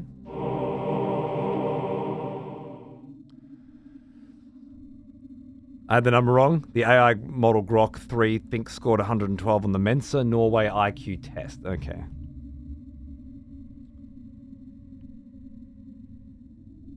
So they put it through an IQ test machine, and it produced that result. I mean, fair enough. I guess it says more about the way we measure IQ, which is a long-standing conversation. I feel like the way we measure IQ is very similar to the alpha male concept, where it was thought for a time that there were alpha males within wolf packs, for example, because of certain behavioral studies. But then those same behavioral studies were debunked by those same people, and although it is no longer considered that there is alpha male genetics, for example, within the scientific community, within the larger, broader human colloquial sort of scope. It's absolutely believed that there are alpha males, and most importantly, that there are alpha male humans. Even though there's no longer any legitimate evidence to suggest anything like that. I feel like IQ testing, perhaps, might be something similar, where within the actual intellectual community, this process of testing is no longer considered and has not been considered for a very long time to actually mean anything. So much so that you can actually ask a fucking learning program that's specifically been designed to read everything and then regurgitate it in a specific way, just an algorithm, is considered not only to be artificial intelligence, but intelligence of any kind. And then we use our ridiculous intelligence tests, which really, even for like 15 years now, have been basically the kind of thing that you put on a Facebook post for engagement because somebody clicks it and tests their IQ. Now, of course, the Mensa crew, I'm sure in particular the Norway Mensa crew, still utilizing that might be legitimate. I imagine it's more of a giggle, though. Imagine it's for a laugh.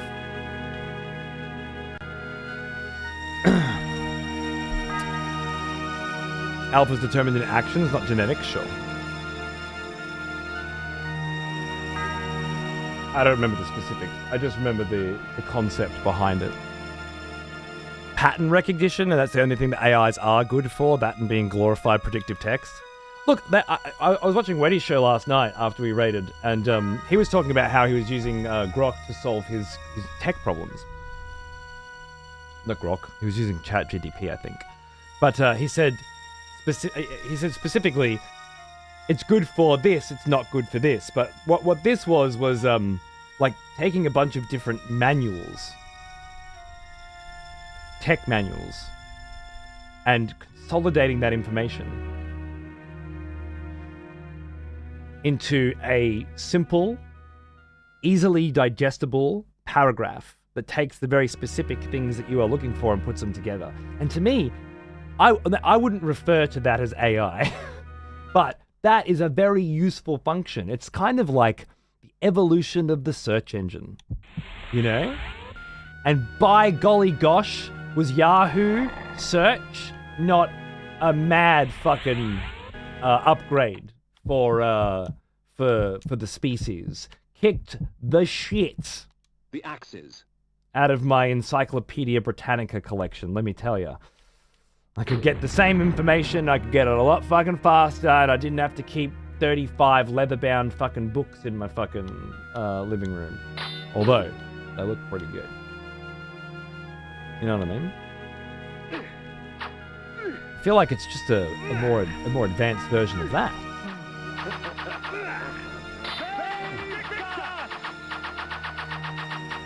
We're talking about making video games? I don't know. There are different kinds of intelligence that's harder to quantify, emotional and intuitive intelligence. Well, maybe. Maybe there are. Or maybe those are just words that somebody used to describe a certain thing. The blood of ages flows so sweet. And maybe they're not real. Come, drink from us. Maybe attributing intelligence to an emotional state Your magic energy recovers more quickly. is actually Our blood enhances. the definition of a lack of intelligence. Because it ruins the word. Maybe not. Maybe emotional intelligence is a real thing. Maybe that's the best way to phrase it. I don't know. Now we're arguing semantics, though, which is pointless. In this context, I think it's pointless. To go back to our original thought. There's just too many scarecrows.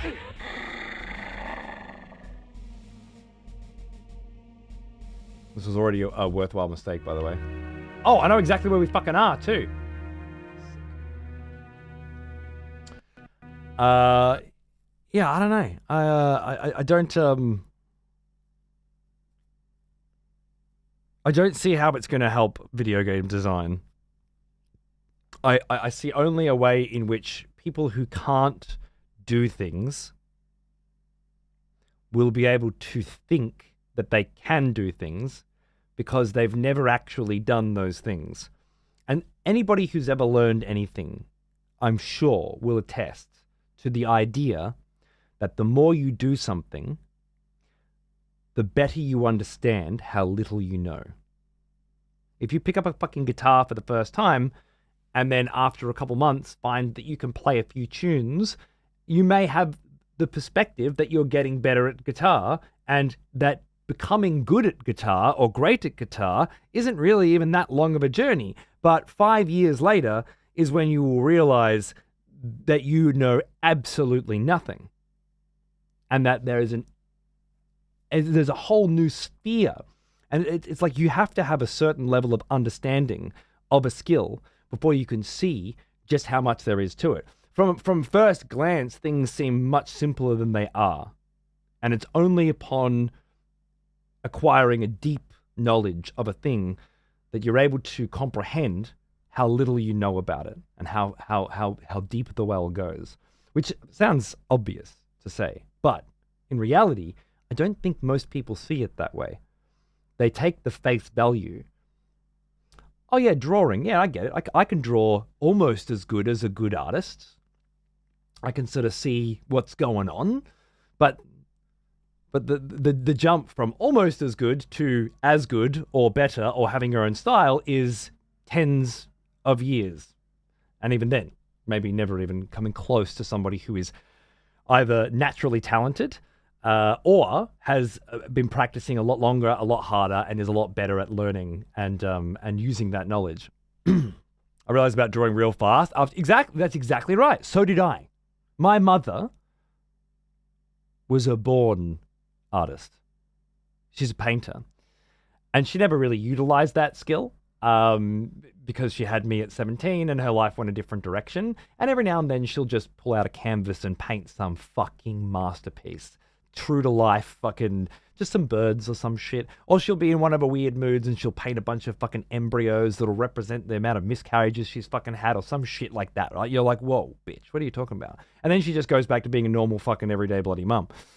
But I grew up in a house with a person who got frustrated because everybody at sort of drawing and painting, because nobody else could do it the way that she could do it intuitively. She's just naturally gifted when it comes to this particular thing. And then she nurtured that as a kid all the way up to being a teenager and then sort of just has this skill, you know? Other people have got to work their goddamn fucking ass off, wishing and begging and hoping and practicing day in and day out and never even come close. But still probably get to a point where they're very competent and are able to make a living, perhaps, because there are different skills that my mum was never able to make a living from painting. Well, I mean, technically she did paint pottery for 20 fucking years, and she came up with a bunch of designs that, you know, ended up in all the stores around here and shit, but she never got paid for that. She just worked for a company that got paid for that. But she was just sitting there painting out like leaves on a fucking pot, right? It was never really what she would consider painting, and it certainly didn't use any of her skills. It's the sort of thing that anybody could have done. Yeah, Dunning-Kruger, that's it. I know this for certain. I know nothing. But when it comes to the AI bros, if you will, I feel like they are only capable of seeing that first layer. And so for them, in order to emulate something without the skill and get to that layer, I mean, you know where I see it most right now?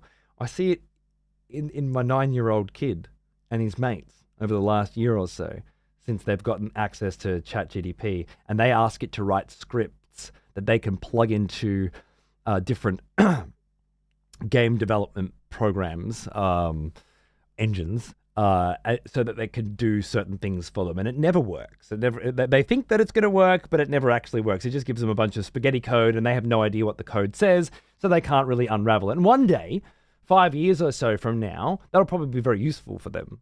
But right now, without wanting to learn how to do it, and instead wanting to take the shortcut, it's not possible to do it. And either they will eventually learn these things, or this AI will eventually get to the point where it can spit out things that are useful for them without better understanding of prompting. That's fucking plagiarism, by the way, like the patchwork plagiarism by definition. As in, you ask an AI to make code for you to get, in Xander's example, a 3D model to ragdoll. That's plagiarism? Or are we talking about something else? That's interesting. Does that fit the definition of plagiarism? I'm not sure. The AI takes a question and turns it into code, which the AI writes, right? Using code that was written by other people, but never a full and complete piece of code, simply pieces of code from other people who have written the same code in different ways for different engines. The actual definition of patchwork plagiarism: you take work from many different sources and you patch it together into a whole that you didn't contribute to.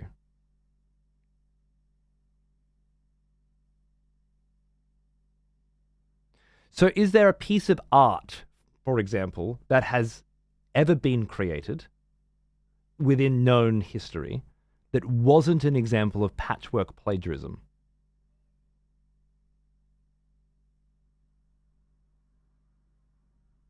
Can you think of 3 examples?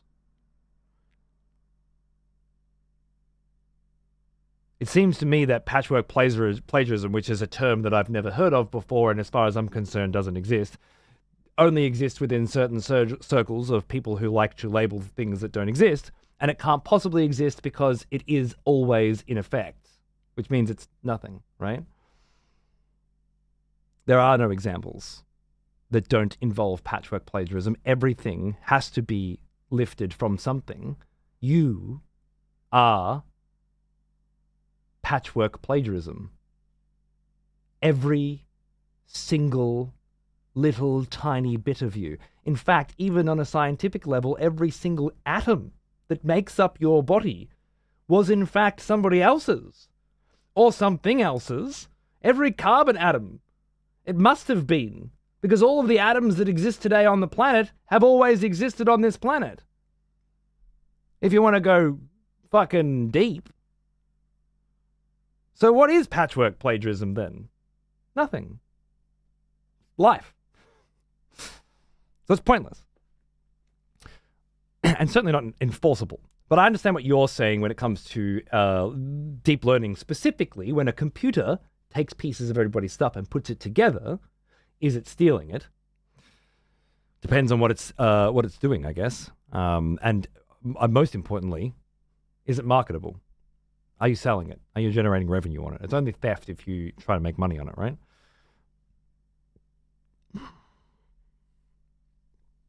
Fuck yeah, Grick. Beautiful, fun learning shading and shaping and stuff, right? Love it. Especially with charcoal. It's great. Following a tutorial on YouTube using its code would also be plagiarism. Yeah, not to mention every single fucking coder in the history of fucking coding, bar perhaps some cunts using punch cards, and probably even then have been using other people's code that was taught to them and building upon it in order to create their own. I studied coding for 2 years. We did Visual Basic, C++, and Java. Java's kind of where I backed out. But it was all, you were all just building on other fucking pieces of code from your first Hello World, you know? It's the first time hearing it, the term, as a researcher. How can you make new work if you don't take bits of previous work and knowledge? Exactly. It doesn't exist.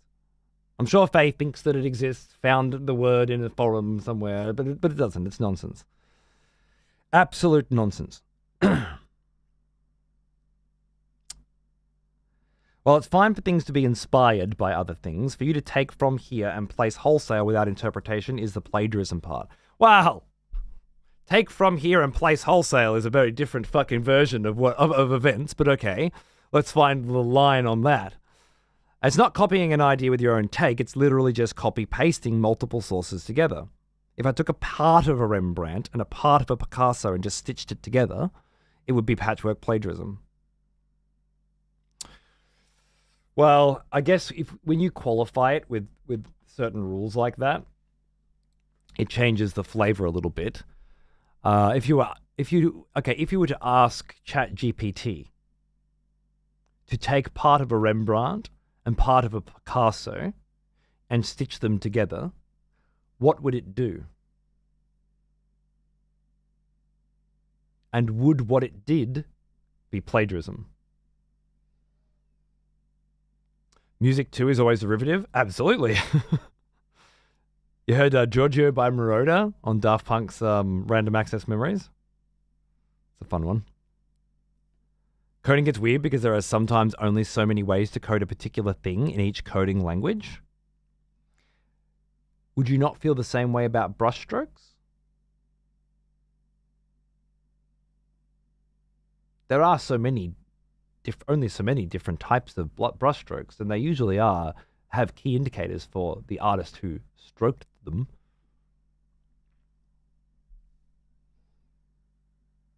Exactly why I made the example only so many brushes and strokes.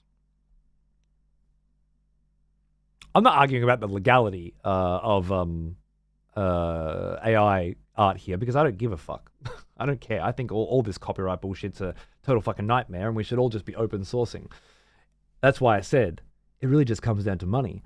Faye might be right, and there is patchwork plagiarism, and it's used specifically within the context of fucking suing someone, and that's it. And that can only be the case if you're selling that work, and that's an entirely different scenario.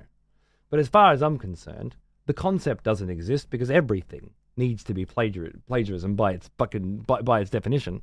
So what's the point? It's only when it comes to selling shit, and that's going to be decided on a case-by-case basis by the people who do it. That's not the point here. The point here is, can AI make anything good? And of course, Agarthan thinks that it could. You know, like genuinely speaking, it thinks that it will. It'll be used to help these sorts of things happen, and of course it will. I saw a pretty good one the other day. It was a 3D modeling program, right? And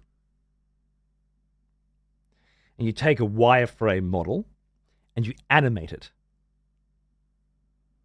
And right now, as of maybe circa 2000, that's been a pretty hot fucking bit of job, right?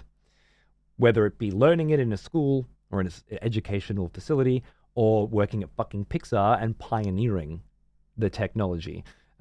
Literally, Pixar, after 10 years, I believe, release the software that they used to make their work 10 years prior. I think that's how it works. I don't know if that's still the case after Disney bought them or whatever. But but I'm fairly certain that's kind of been their give back to the world with their animation, which I love. But I saw one recently where you just take a video on your phone of you doing any animation, and then it just animates it like magic. Now, of course, we've been doing that kind of animation for years. You just got to stick 500 fucking diodes and have, $50,000 worth of fucking cameras. Probably a lot more than that, actually. I'm just thinking like the streamer Miko, codename Miko. I don't fucking know. One of those fucking streamers. That was putting on a fucking suit and animating, right? Like that's pretty common stuff. But to be Code Miko, that's it. But to be able to just do it with a fucking phone would actually be a pretty big, significant moment, I think, for creation. In that you wouldn't need the skill that comes with specifically animating a model. Specifically animating it, not texturing it, but animating it. If you could just do those actions, right? Or would you?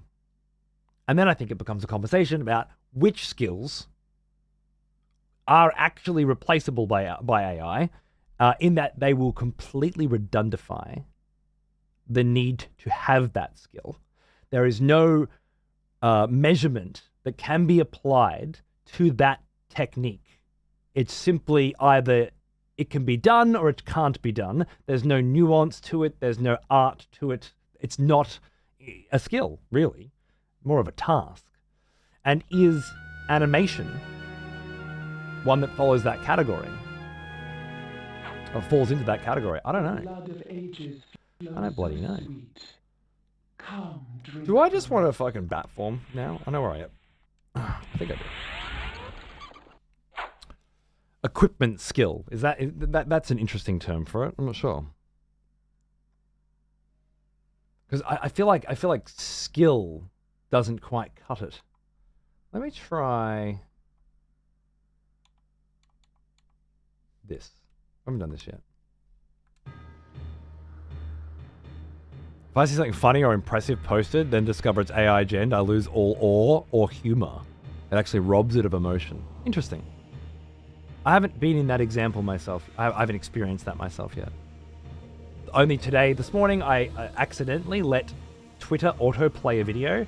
I was watching a video on politics while I was making coffee, and then it autoplayed a video of an AI game release, a game trailer, because of course it did. And then I saw it, and I was just making my coffee and watching it, and I was just like, what fucking game is this? This is fucking so boring.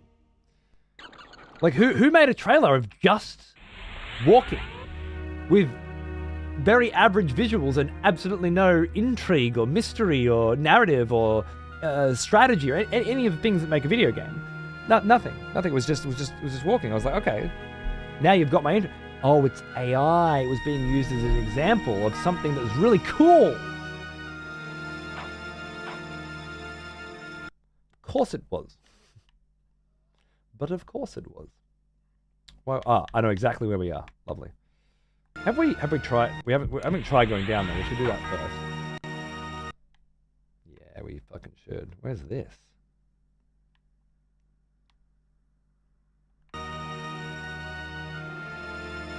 Did you know Arc Raiders has AI voice acting? I heard about that. That was a rather interesting element. Because they had to hire the voice actors.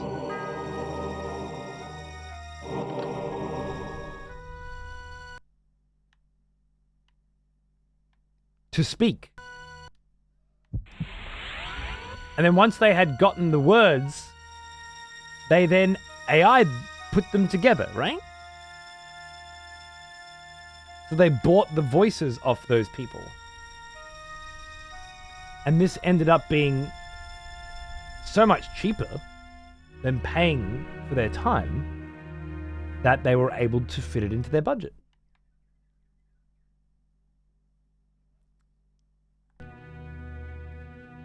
But it's an interesting example. They did the same thing with the finals. There you go. So they must have some process that makes it worthwhile. I can't imagine what it is. It certainly seems odd. But I'll tell you, it's a good example for Action Dan. I didn't lose anything when I found out that it was AI.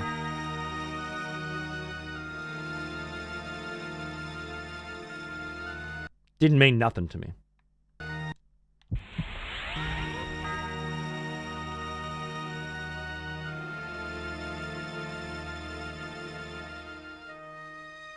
I think it's why context is so important. It didn't mean anything to me because the voices didn't mean anything to me. What we're talking about is when a guy says, "Over here! Don't shoot!"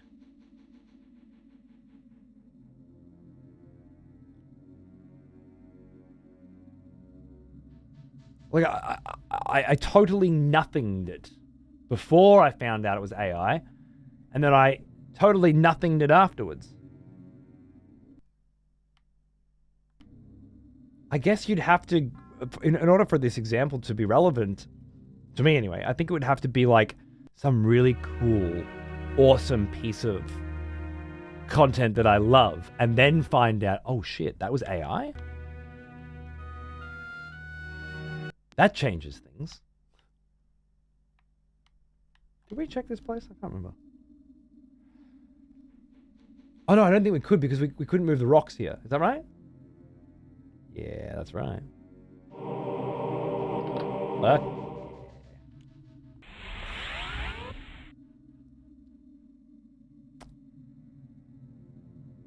But I wonder if I feel like I want to believe that I too, like Action Dan, if I fucking loved a thing, a piece of work, and then found out that it was AI generated, I like to think I would love it less.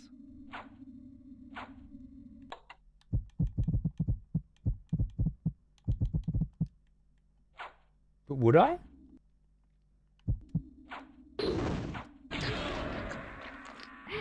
It's a good thought. There's also a Morrowind mod that uses AI to fully voice the game. I saw Zeke playing the entire game with it. Do they use Bethesda's VA from other games to build it? Yes. It's all the same VAs from like Morrowind and such, just with their lines fully extended. Interesting. I wonder if it's good. I wonder if it improves the quality of the experience. While I'm glad they hired and paid voice actors to provide the recordings, what does concern me is that they now have unlimited access to generate whatever they want going forward for free. DLC added items, etc. Unless there's royalties being paid, I'm not a fan. Yeah, fair enough. I'm not a fan either, but the reality remains. They say it was because it was this cheap that they were able to do it.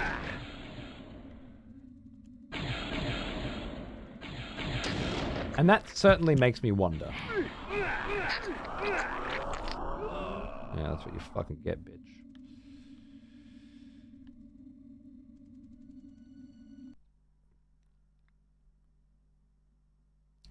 That's what interests me is that they say this was the only way they could do it, right?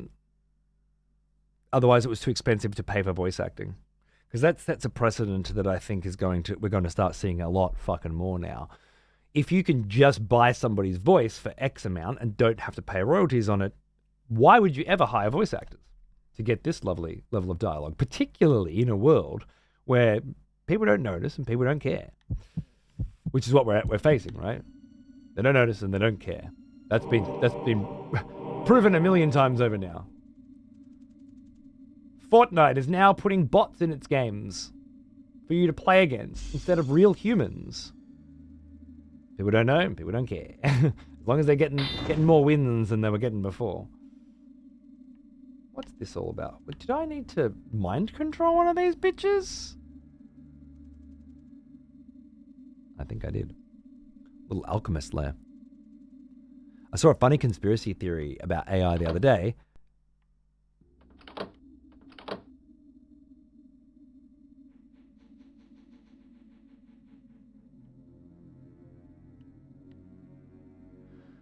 Data centers buying up all the RAM and video cards will lead to the next generation of gaming software devolving into streaming boxes with subscription-based AI content with ads pushed in between sessions. Why not?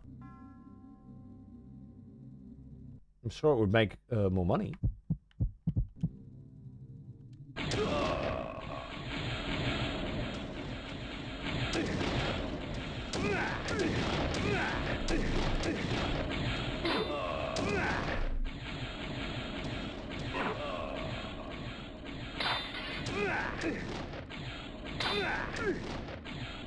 Don't hit him, I'm fucking facing left. Oh my goodness.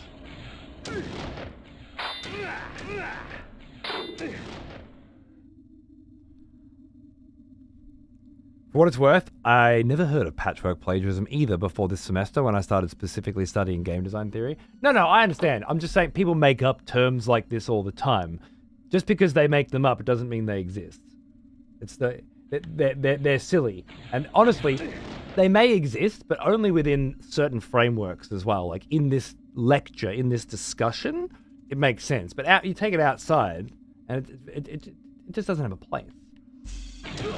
Just because somebody coins a term doesn't mean that that it's a term, you know? And patchwork plagiarism. Oh. Within a conversation specifically about AI stealing pieces of people's fucking work and then patchworking it together to create plagiarism is exactly the same as saying plagiarism. Unless it's not. And again, that's a matter for a court, not for us. We don't need that term. That term doesn't provide us anything. It's simply plagiarism, or it isn't. And the way in which you're describing it, it just isn't.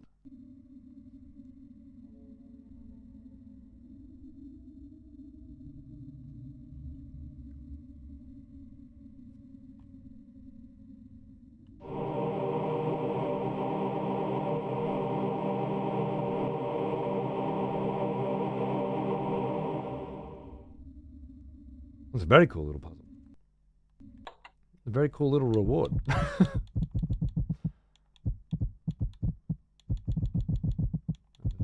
had to go all the wrong ones first. 33. The Heart of Darkness. 33 Hearts of Darkness now. That's quite the turnaround from yesterday. The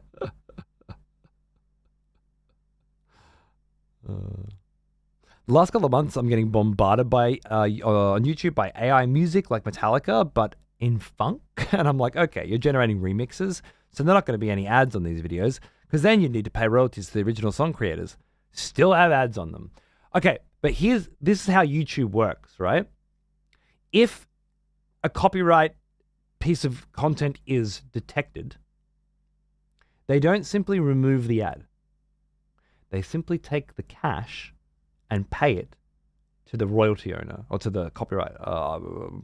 What's the term? License holder? I can't remember the term. Unless that hasn't been set up, in which case they block the content. So there are different ways to approach it. But yeah, Metallica simply, whoever owns the Metallica label, and I'm pretty sure Metallica have their own label that owns Metallica, but they simply have an agreement with YouTube that anybody who uses any of their shit, they get paid from the ads, right? It's perfect, and YouTube does that, but for the vast majority. There are extenuating circumstances, as I discovered the other day, when my YouTube stream got shut down for playing the Midnight. Clearly, there's no deal set up between whoever owns the Midnight's publishing rights and YouTube, which is very strange. But then those same people won't let Midnight publish on Bandcamp anymore, apparently, because they don't publish on Bandcamp anymore. So I don't know what that fucking license holder's doing. They seem a bit fucking silly to me. Ow! But yeah, I mean,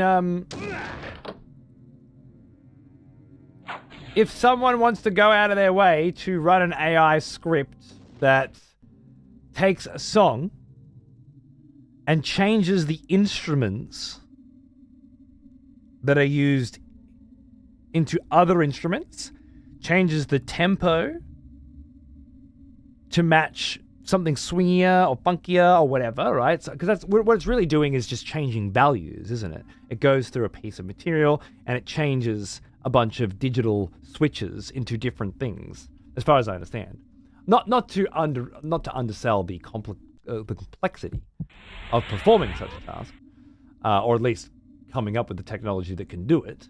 But I'm sure the people who coded the various learning machines that we use now are absolute geniuses, unprecedented levels of intellect that far supersede the majority of people on the planet today. And I'm sure they're paid very fucking well for their work. But the people who use this shit are not. Right?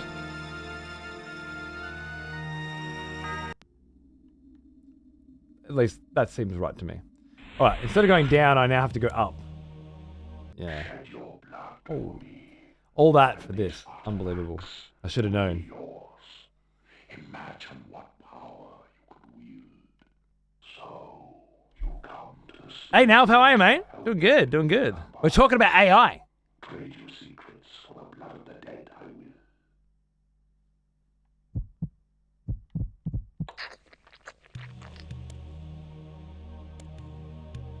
Give me some more time, brubs. What, 5, I think? Was it really too expensive? I personally don't buy that excuse from the studio. If they can't afford to pay for the work provided or generated from going forward, then they don't deserve the voices in the first place. I am inclined to agree with you, both that I don't believe their story. And I don't give a fuck. Which is, I think, what you're saying as well. Rejoice, fellow expletives, for one of our executioners is returned. Take up arms, warrior. The battle rages. The battle rages. Thank you, darling. I fucking hate AI. I hope it goes the way of VR and becomes a niche product for a few people instead of being forced down everyone's throat. Yeah, I don't see that happening. The big business love this shit. And the idea that they can decrease cost by creating sloppier content that makes more money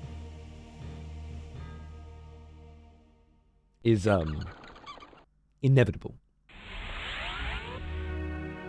Because it's the only way you can make more fucking money. It's decrease cost. Or increase sales. So it has to be decreased cost, and this is the way in which we decrease cost. However, what it really comes down to, I think, what this whole thing is poised on, and it comes into what Action Dan's saying with I don't buy the excuse and I don't like it, because I agree. It's and this sounds harsh, but it's what I think is the reality. Nobody gives a fuck, and that's the problem.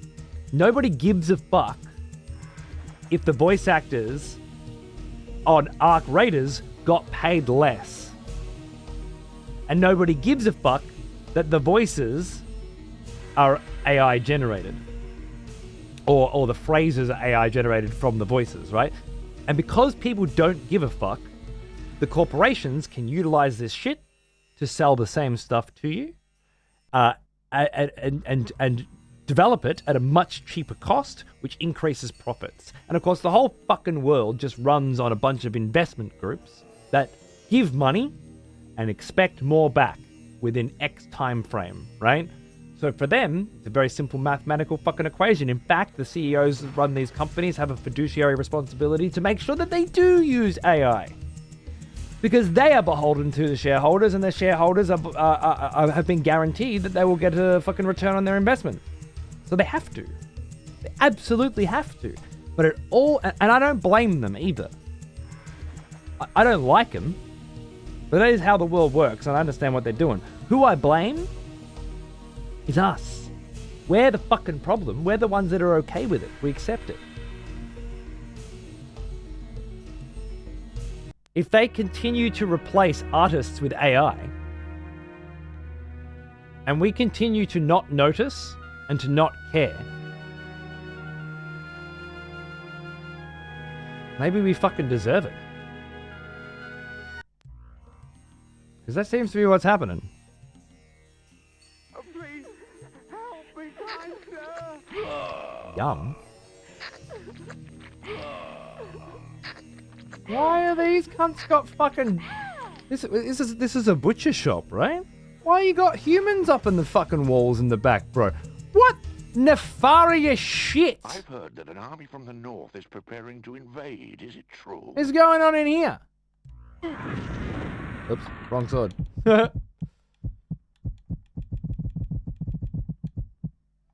Human meat, delicious. Rich lore to this room? I agree.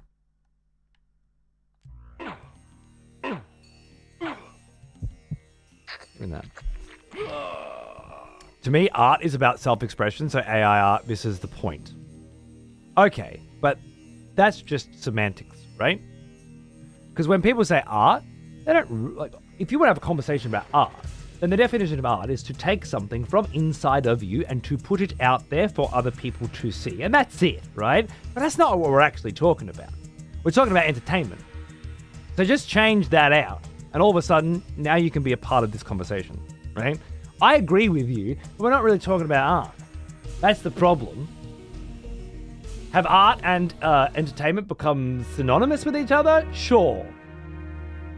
But we don't live in a world where the only art is cathedral stained glass, sculptures, painted fucking roofs, and painted fucking canvases. We've expanded beyond that to a rather significant degree. And while we still have plenty of room for people who are creating things and being appreciated for the way in which those things can both be a reflection of the person who created them and of the person who is experiencing them. And that's where it really gets powerful, right? Where what you create is vague and it means something to you. But because it is vague and because it is open to interpretation, because it doesn't spell things out for you, and because it asks of you to think and to feel, you are then able to have your own interpretation of what it is. Now, that could be a painting, it could be a book, it could be a video game, whatever. Any kind of entertainment can be art, but not every kind of entertainment is. And it's a different thing. So if you don't want to be a part of the conversation, well, you don't have to be. You could just say that. But it's not really what we're talking about. Hello. You know what? I'm just gonna. Oh, yo. Another suck. Let's go. We're gonna do some big fucking sucks in this place. And then we're gonna put that big fire sword back on. Flame sword. AI-generated Studio Ghibli movies are perfect for those who can't wait for the next movie. AI-generated Studio Ghibli movies are perfect for those who can't wait for the next Ghibli movie. Very interesting sentence. What does that mean? I think that taps into what we're talking about here, right? That whole AI bro will make what they consider to be the same kind of content that they are emulating. However, they're only seeing the surface of it. They're just seeing this little reflection from this little puddle of what is actually there. So, I know it's satirical, but it's an interesting thought. How many people who watch Ghibli movies and enjoy Ghibli movies would watch an AI-generated Ghibli movie and not know it was AI-generated and enjoy it to the same degree?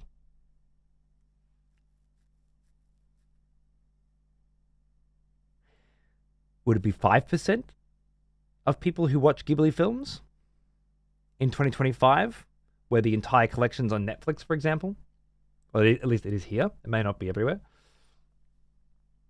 Because now back in the 1990s, the people who watched Ghibli movies were a very small club. Here's an old one. Astro Walker, g'day, mate. Almost as old as me. Thanks for 121. How you doing? The first step into a new decade, my friend. An unbelievable fucking amount of subscription. An unbelievably long time to support this wanker who continues doing this fucking gig. I hope you still enjoy it. Thanks, mate. I'm fucking foreign as well. What's fucking going on, mate?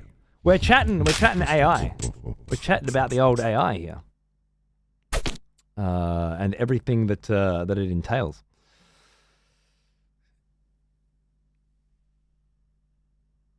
What do you reckon?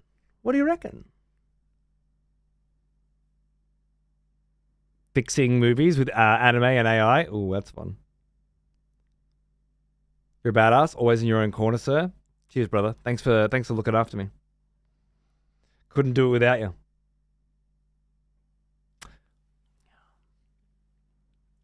I'm wondering, like, because I always underestimate how fucking stupid people are. It's why I'm constantly surprised by the shit that I see.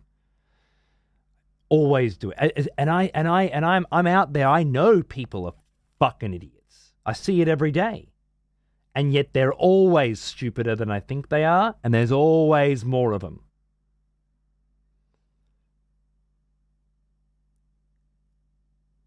And then there's kids as well, sure. Which are stupider, and there is more of them, and they do make up the large majority of family-friendly content, which is largely the majority of advertiser-friendly content, which is the largely majority of content. Here's an old one. Almost as old Frisbee? as me. What's going on, mate? 71. Cheers, bro. Good to see you. Because I think this is the crux of the whole fucking thing, is it not? This is what it comes down to at the end. It's the same theme in every single vertical of this conversation. People enjoy it, and they're at fault for enjoying it. But the corporations will absolutely abuse that. And when they can, when we get to a point where people don't even notice, maybe the next generation don't even notice the difference. Is there a difference? If there's no one left to notice it.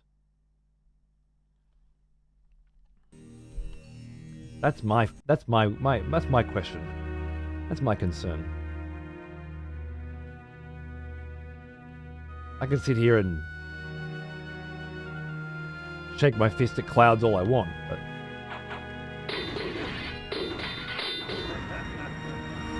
at the end of the day, what fucking difference does it make? But to come back to Arc Raiders, which is the best example we've got right now of something that I don't mind, that is AI. Again, I will say, I didn't think anything of the stuff that was AI beforehand, and knowing that it is AI doesn't change my opinion of it, nor do I think the quality is affected by it, because it's just rudimentary trash. There's no passion or art or love to any of it anyway. It's just shitty fucking voice lines uttered by shitty fucking Americans in shitty fucking accents, and it couldn't be more basic bitch if it tried. So I don't care. But apply the exact same concept to something that is supposed to be of good quality, and will I notice? And will people notice? And will people care? For now, or will enough people care that it makes a difference to the sales? I would like to say, to put a button on this topic, that for now, I believe it would. For now, I believe people would notice and people would care. But as people get dumber and AI gets smarter, I feel it is inevitable that that will change.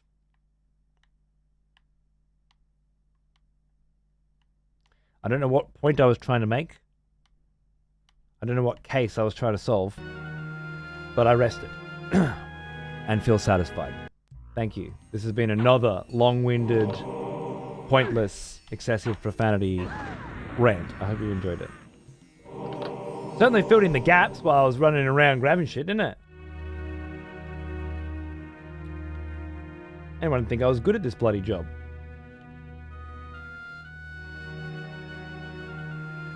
Brain rot is much faster to make than good content. You think that's the problem? I think the problem is people prefer the brain rot. Go ask the Roblox audience. AKA all children in the entire world.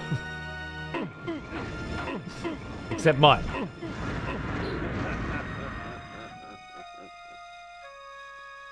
My poor, hard done by children who aren't allowed to play Roblox. Next piece room without a rant? Back. The court of King Otmar. Shades of my former existence. Proud and self-absorbed. Surrounded by all the finery of the realm. Secure in their ignorance.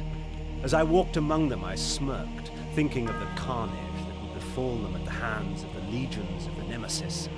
Glorious flames, and the inevitable rape and pillage. I think an AI write this. Out of my way, peasant! The stench of the fields hangs over you like a pall. The king says no. Ah, yes. He is in mourning The for the smell princess. of He'll be in public mourning for devotion. his kingdom soon. Welcome back, And he'll mourn old for you friend. even sooner if you don't get out of my way! And so I won my audience, such as it was, with Otmar. He cared not for the invading armies from the north, only of the plight of his child. Her birthday present. To celebrate her birthday, I declared a contest. Whoever created the finest doll in the realm would be granted a royal favor. The doll maker. Hundreds of dolls were brought, but the winner was obvious. Elzevir the Dollmaker created a toy of such beauty that all were captivated by it. And all he would take in payment was a lock of her hair. Uh-huh. Soon after, she became like this, a lifeless puppet. Whoever restores her to her former self shall have this kingdom. Thus, my hunt for the Dollmaker began. Lovely. Kill the Dollmaker, get the kingdom, defeat Nemesis. My daughter. I fear I shall never hear her delicate laugh again. Oh. Yeah, nah, probs.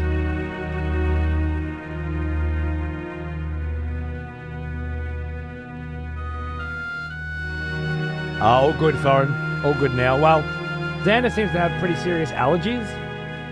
And we're working through a bunch of different strategies to alleviate them.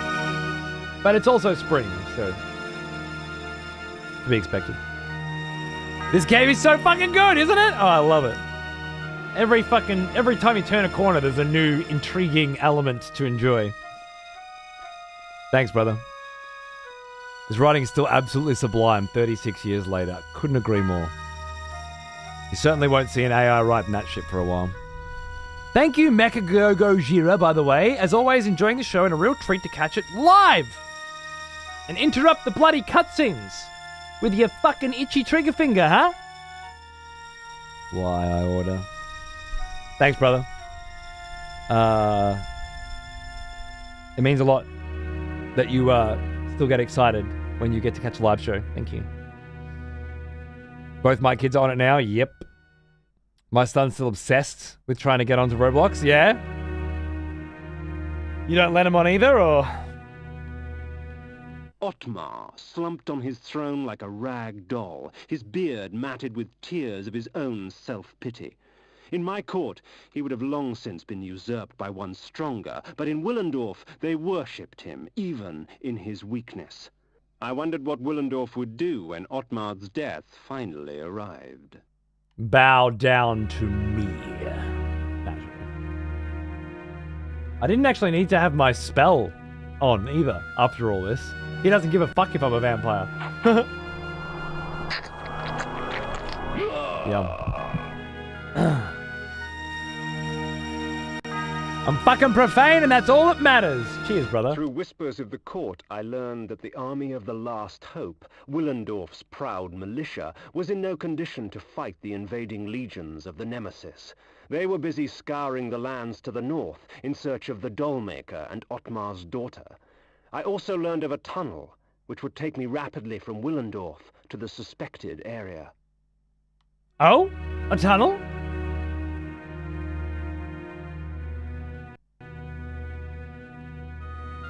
Could this be said tunnel? Fuck yeah. I need a cup of coffee. I need a cup of coffee, mate. Fuck no, we've been going at each other for over a decade. I keep telling him it's a fucking pedophile factory and he keeps not fucking caring. Oh. I feel such a kindred spirit to you, Faye, when you say things like that. To know that I'm not the only parent out there that has been fighting this fight for you for longer than I have. It's been probably only a half decade since Xander started writing me notes, begging for Roblox. But it's never let up, you know. It's never eased at all. His only hope is that Roblox gets banned in Australia's massive blanket social media ban, which takes effect in a couple of weeks, by the way. Which includes YouTube and everything at the moment. But apparently Roblox is not currently included, but it's looking to be included, is what I've heard. But he wants only that Roblox gets banned so nobody else can play it either. And then he'll be okay. But for this little 9-year-old, the biggest problem is that is not just that he can't play Roblox, but that everyone else is allowed to. You know? And they're all playing that. So they won't hang out with him. The poor bugger. If I can't have it, no one else can. Tell me a more pure human feeling than that. Is Steam involved in that? Not that I know of. Or maybe. That was 15, yeah. I don't think it's going to get easier as time goes on. Cast it into the fire! It's still new! Yeah, I'm going to have to... I have to keep fighting this battle. I'm going to do it with good gaming, though. You know what I bought for us the other day? Dead Rising Deluxe Remaster. We've been having a fucking ball.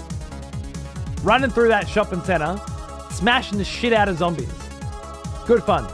Good, clean fun. If I keep doing that, it'll take the sting off not being able to play Roblox. We also have a game of Peak every day, because he loves that.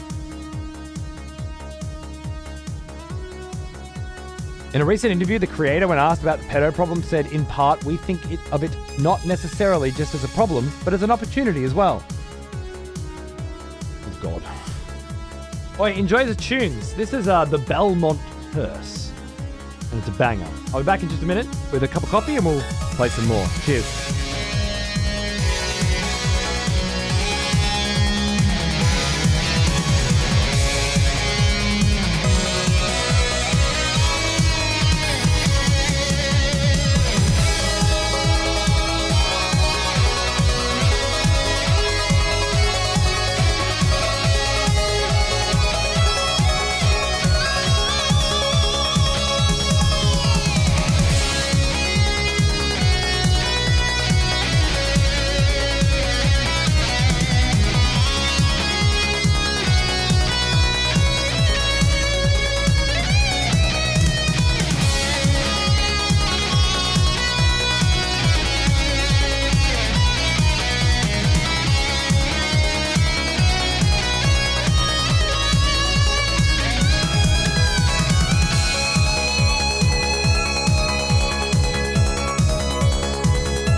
Just bloody made it in time.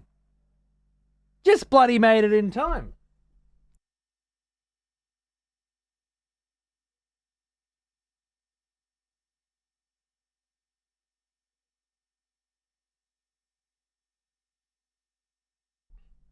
G'day. I needed some coffee. It's been a few hours, huh? A few hours just bloody went by like that. The UK Online Safety Act's a fucking sack of shit, though, I gotta say. It's punishing everyone for the parents not paying attention or being able to say no to their kids, right? First of all, I have to imagine that is being said by somebody who doesn't have kids. Is that right, Dan? Just out of curiosity. It might not be related. But full disclosure, I get the feeling that's from a not parent. Because we have this in Australia as well, going into effect next month, and it's becoming quite a big thing. And there's certainly, from what I can see, it seems to be a divide between people who have kids and people who don't when it comes to this opinion. Because I don't like the idea of being, punished because of the needs of greater society. But that's how society does it, I don't like having to drive at 50 kilometers an hour down these fucking streets anymore. I preferred it when they were 80, but I gotta. Because some fuckheads keep crashing their fucking cars around fucking poles like fucking idiots. So I gotta drive at 50. Okay. Fucks with my day. Not a big fan of it. And yet that's the way it is. Sacrifices for the greater good of the society is something that we agree to as a society is, on a whole, better, right? And it's correct. I have a best friend who has a kid. Yeah, everybody's got a cat. Nobody gives a fuck. Either you're a parent and you're directly responsible for looking after those kids, for making sure that they don't do these things by watching them every moment of every day, accompanying them to their friends' houses, being there for every sleepover, never doing anything else except watching them. Or not letting them do anything. It just, when you have no kids, and then you have a kid, and then you have ideas of how you will deal with these situations, and then your kid gets older, and those ideas change. They don't all change. But barriers get broken down over time. All rocks get worn down.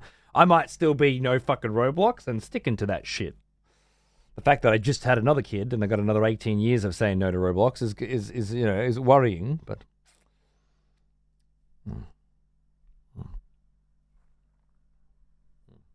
I don't know. I see your perspective, but it does seem to me like it absolutely is a sacrifice for the greater good, and one that needs to happen. Otherwise, the next generation of kids is going to continue to be fucked.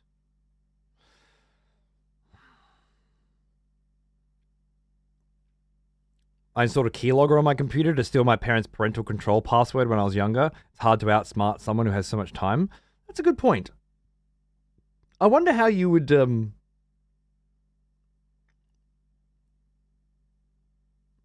get into a phone these days,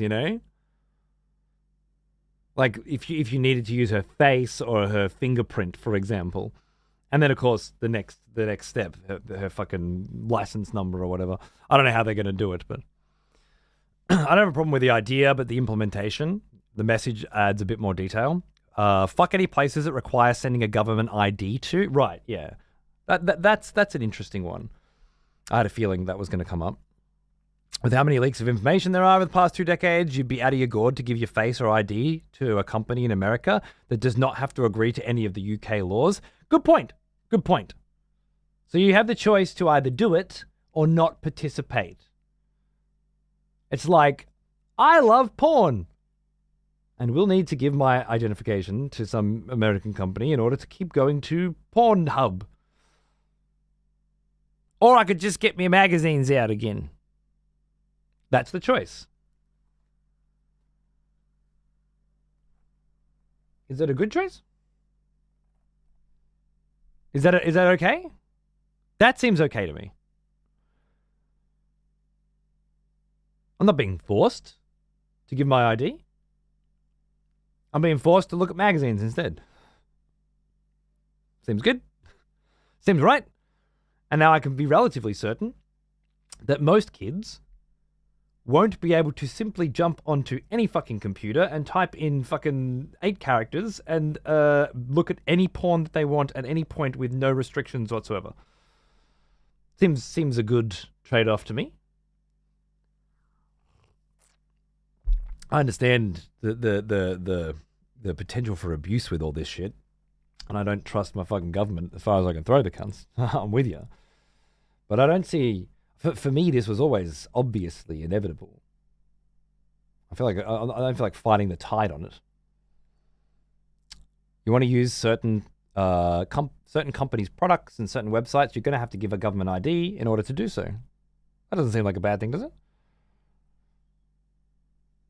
As the oldest of 3, I found that trust grows with the number of kids, meaning the longer parents have been parents, the more they trust their kids. Fair enough.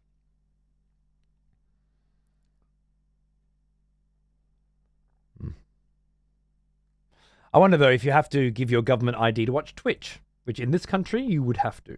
Twitch is definitely on the list of included social media websites. Though, I hardly consider it social media.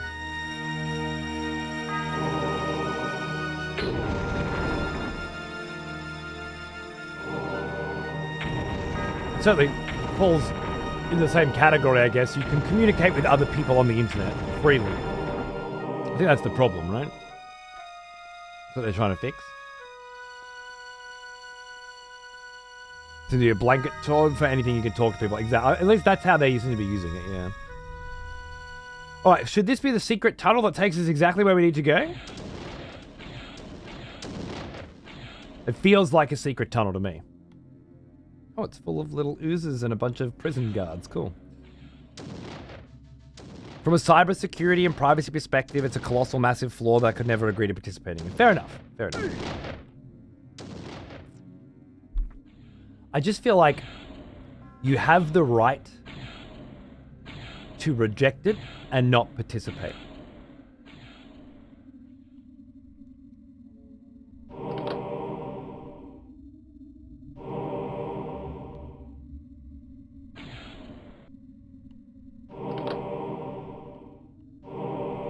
And that seems okay to me, you know? Because what we're talking about here is conveniences and shit, you know? If you wanna use modern technology to talk to other people on the internet, it's going to be government regulated.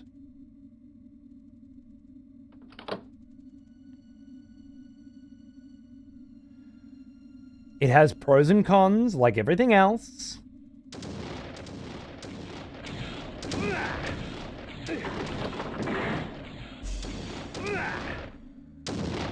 And whether or not you think the pros outweigh the cons is really a personal choice.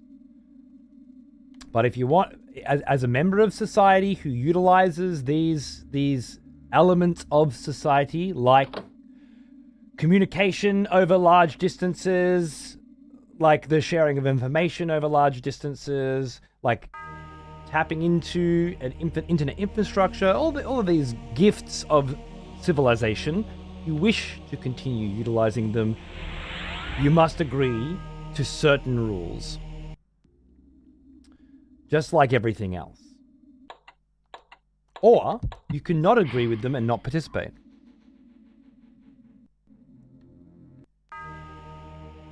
I feel like our society is full of this shit already. That's what.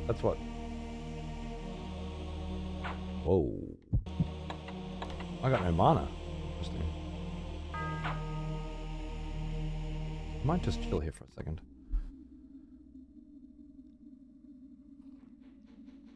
Discord's ticket system recently had a data breach where anyone who submitted an ID to remove an account restriction got their ID plus selfie stolen. Fuck. Maybe that's the problem we have. Like, it's not yet ready. We need to get better before we implement these things, because the risks are too great. The longer parents have been parents, the easier it is for kids to figure out how to gain. However, I trust my 15-year-old less now than I did when he was 7. I trust my 9-year-old more than I ever have my 15-year-old. My 15-year-old has zero interest in gaining my trust. He just wants to do what he wants to do and damn the consequences. Whereas the 9-year-old loves having all the privileges in the world. There you go. Every kid's different. Causes a problem with when me not participating in it means I can't buy a single-player Steam game just because it has a bit of nudity in it. And it's not a porn game. It's a horror game that has a little bit of titty. That's a good point. So there are these sort of like use cases where the people who just define the parameters of the implementation do a bad job. And there are these rare but important use case scenarios where the system doesn't work. Is that your concern?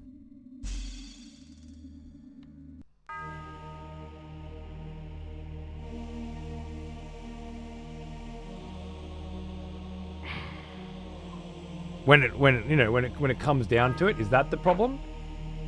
That there's going to be the occasional game you can't fucking play because the system's a piece of shit? Oh. I don't know where the fuck I'm supposed to be going. I've just tunneled out of the castle? I'm fucked if I go down here though, aren't I? Oh, okay, hold on.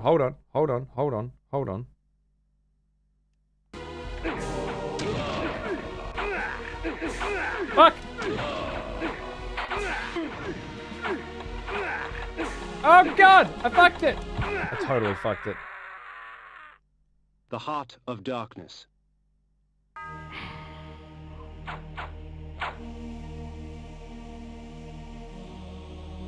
Lucky I got 33 Hearts of Darkness.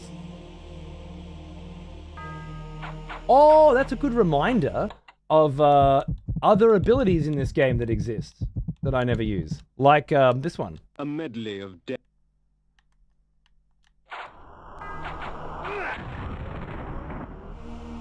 See? Never used that one effectively before. It's great. I knew it'd be great. I think the whole, maybe we need more trust in the system.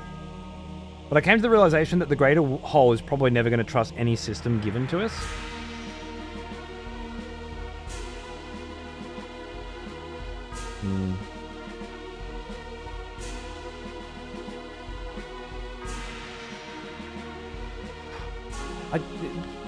How do you trust a system that gets it wrong every week? The reality is, there's never going to be a level of cybersecurity that can't be hacked, can't be cracked, and can't be fucked. So your privacy is never going to be safe. In the government's hands, right?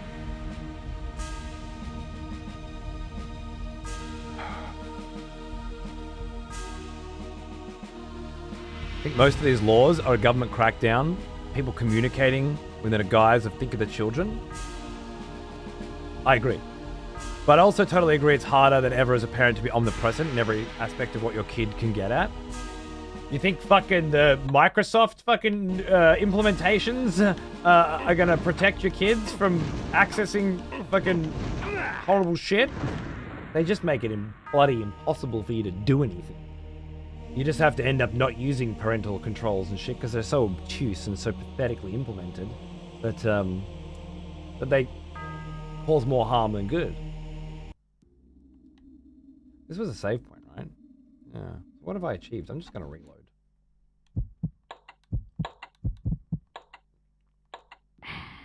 Because I haven't achieved anything. I have to go and do the same fucking thing again. Just very curious about what I'm trying to do here. Let me check the world map. Where am I? I'm here, and I'm headed north to get to the doll maker, right? But the map's showing that I'm supposed to be in or maybe it's saying I am in Willendorf City, and I need to be here. Maybe that's what it's saying. I can agree to that. It's not the Safety Act not being well thought through, very much lacking in detail and scope. Same goes for the platforms, boiling down to Visa and MasterCard earlier this year. Payment processors should not in any way control what adults can or cannot buy with their money. And in fact, the ability to buy them makes it easier to track down people buying illegal stuff. I agree with you completely. Yes. I'm on board. I just think it's inevitable, and regardless of why these people are agreeing to do this shit, think of the children it needs to happen. This unfettered, unregulated access to the internet as it continues to develop is not good for developing minds. And the only way I can imagine effectively keeping kids off places that they're not supposed to be on is by requiring ID, much like keeping alcohol out of their hands, which isn't perfect, but mostly works. This game looks so cool. It's fucking awesome, George. It's 36 years old or some shit and still plays like a banger. It's beautiful. Don't think we're getting out of it. Not unless you decide not to fucking use anything, yeah. I don't use much of this shit. Yes. The smell of the stuff that I do use can have my ID. Welcome back, old friend. We've missed you. Itaku, thanks for 3 years, mate. Happy fucking anniversary. Cheers, dude. Good to see you. It's the same when COVID happened, and it's like, well, I'm not susceptible to COVID. I don't have respiratory concerns, and I'm not old.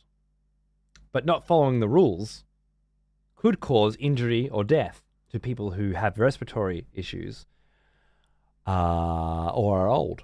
And so I will follow the goddamn motherfucking rules to the goddamn motherfucking letter and expect everybody else to do the same. And call you a cunt if you don't. Regardless of whether or not it's true or false or what, all I need to know is, does the broader medical community agree collectively that this is the process to save people's lives and to limit distress, and what sacrifices do I need to make? And it all seems to make sense. In this case, it's kids can't access any social media until they're 16. I got a brand new one just coming out into a world where social media will not be accessible, and my other one's never accessed it before, although he's been on YouTube, he's been on Minecraft, he's been on these things that do have communication with other humans. It's only been a couple years since he's really been able to communicate with other humans, and we'll see what happens there, but what have I got to sacrifice? Oh no, I can't use Facebook anymore unless I give them my ID. I won't be. I don't use it. It's an easy sacrifice for me. There's only a few places I actually fucking care about, and those places I work at. So, like, I'm going to give them my ID. They already have it. It's not a problem. I have no skin in the game.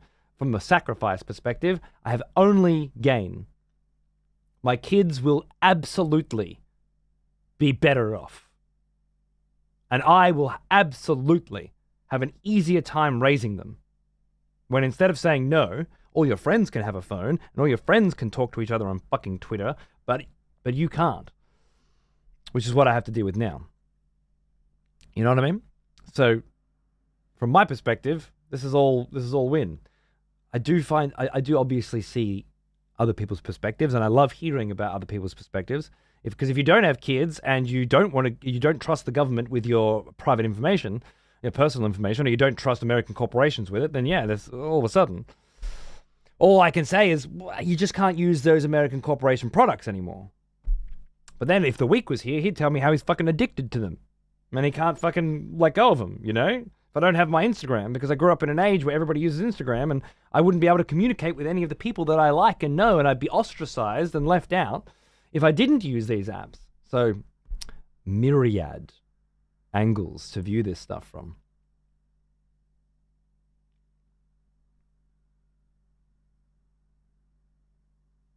Gives us lots to talk about. I'm in.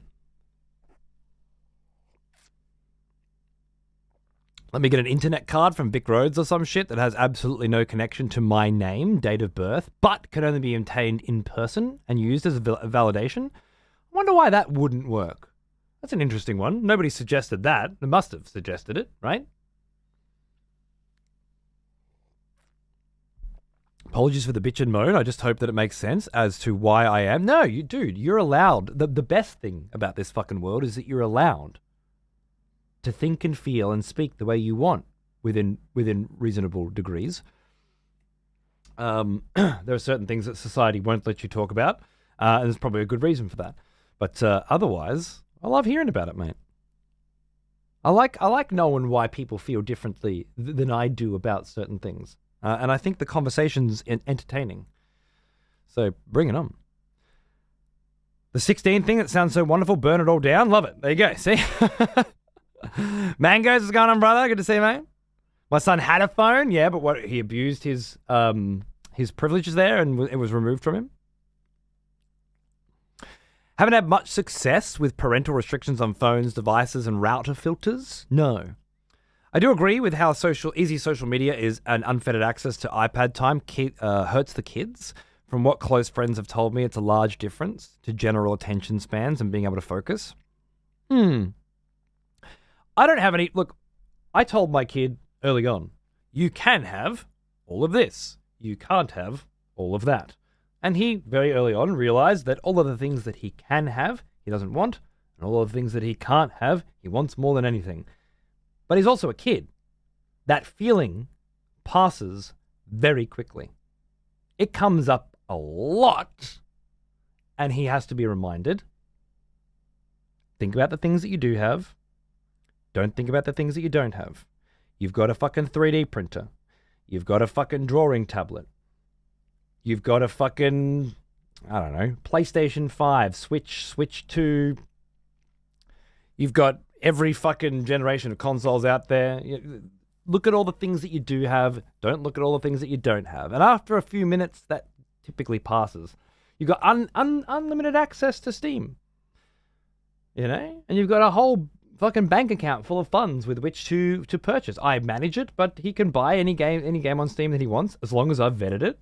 And there aren't any real restrictions other than the obvious. He's also allowed to watch Chainsaw Man and Dan and these other animes and stuff that he, at his age, is very interested in. Doesn't like Pokemon and Dragon Ball Z. He likes Dan and fucking Chainsaw Man. Fair enough. Not many households will facilitate this kind of relationship with media.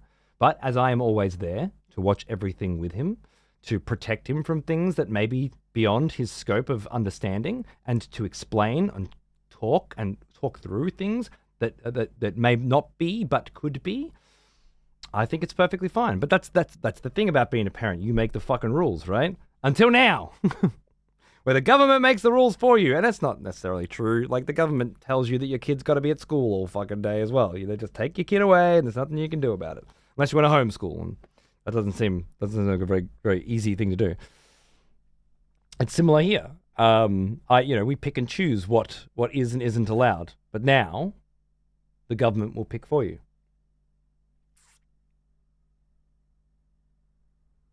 My kid doesn't... okay, here's an interesting angle. My kid doesn't go behind my back and do things he's not allowed to do.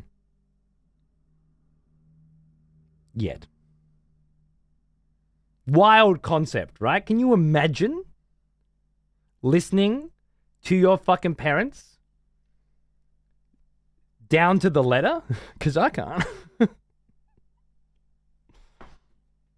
Exactly, Fusion, exactly. But that's why we watch together. It's not. I don't give him unfettered access to things that are beyond his fucking pay grade. We go through things together. He's watched all 4 Evangelion films with me as well, and there's certainly sexually suggestive content there too. But for him, it's usually just that, oh, that's inappropriate, and move on. Not interested in that shit. We're focusing more on the giant robots fighting each other, the cool stuff, which is exactly what I did when I watched Way Too Fucking Young on SBS at 4 o'clock in the morning, alone.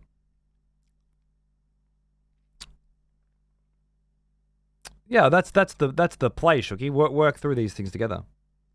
Boom of underground internet cafes incoming. That sweet unlimited access to internet for a reasonable price. Cyberpunk we deserve. Internet gangs torching the properties. Love it. Let's just say his dumbass was caught. I go through his devices regularly. And the fucking police got to say. They got to say because I called them. because to not do so would have been a felony for me. Right.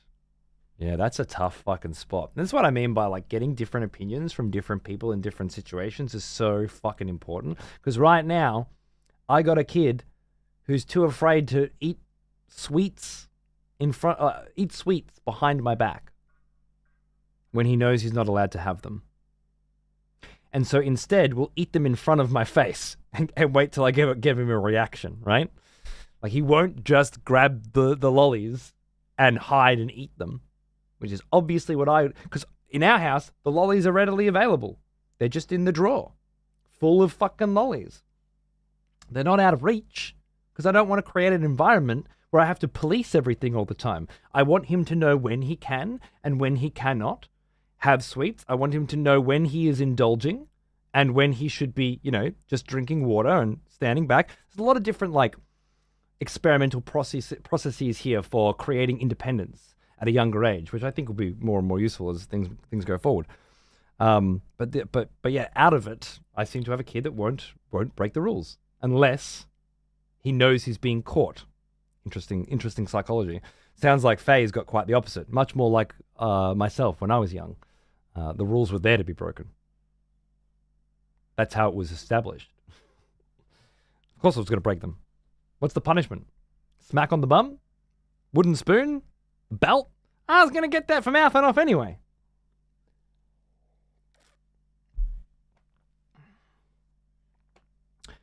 I also have a massive issue with social media in general. I figured you would. The availability of the world at large is something that a lot of people are not prepared for. The past tens of thousands of years have been local, face-to-face, smaller interactions with people. And all of a sudden, there's been less than 50 years of us having access to ghosts of people on the internet. Ghosts without consequence for their actions. Right? Can you even imagine what it must have been like being a kid and not having consequences for your actions? Say whatever you want, not get called out for it? To whoever you want, just to have anonymity?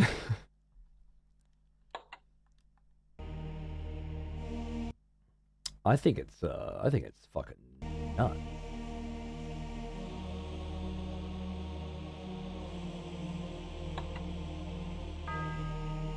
Anonymity is nuts.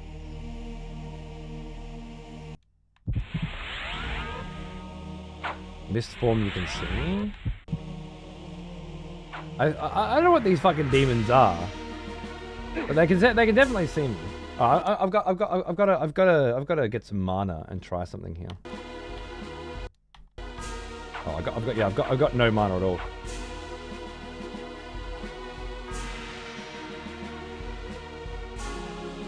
Oh, that's a good one. That'll give me time to get the mana.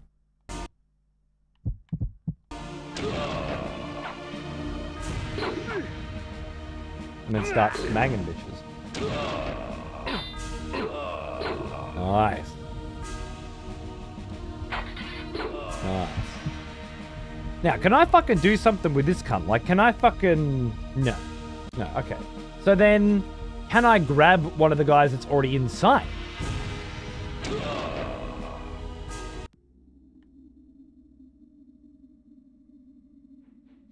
Just gotta use your noggin, didn't you?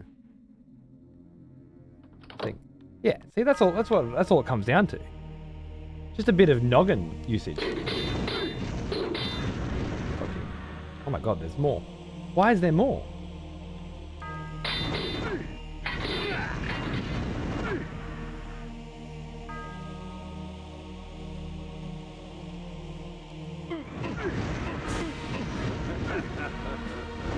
Are they draining my mana when they attack me? They fucking totally are. The muttery of it. The dirty fucking... Oh, and they're respawning every time I come back to my body as well. The rules of this game are an ever fucking flowing river. Or something. I don't know what I'm saying. So glad social media didn't exist when I grew up. Is that not what these online safety acts are trying to replicate? It's what it feels like. Energy bolt. I don't trust my fucking government either, but it seems like enough groups have got together and said, hey, the easiest way to recreate Of tarot. the social media doesn't exist when I grew up vibes, the simulacrum, is to not let them on it until they've grown up. Not quite. That's what the problem is. The world they live in now is some of them are allowed to and some of them aren't, and it's based on which parents decide they can and can't. Poetic, but painful.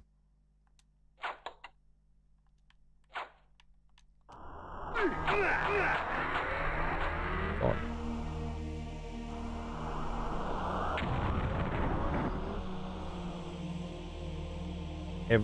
Every version of fucking get owned. Ah!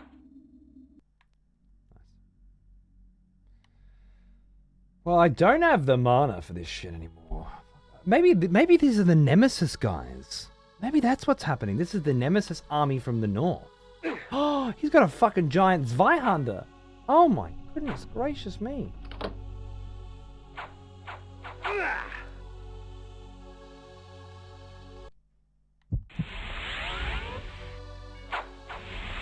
This is not working. Oh, I don't have the mana for anything. What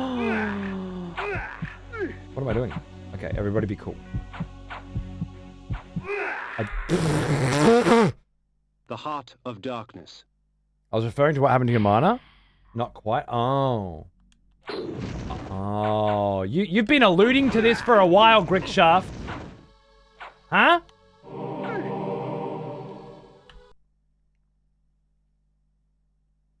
Clearly, the Wraith armor is fucking sapping my mana to make me invincible.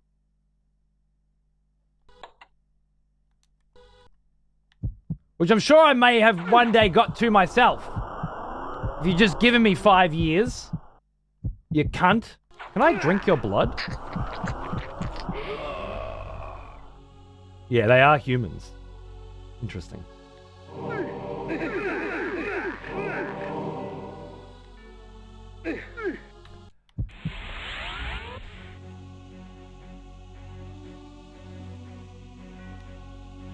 Worth. Oh, I'm gonna run out of mana. Okay. It's the Wraith armor fucking me. That's why I've never got any goddamn fucking mana. Well, this was a fun little discovery, wasn't it? Flesh armor. Chaos armor. Flame sword. I wonder if that's the go. Chaos and flame. Hey, Victus!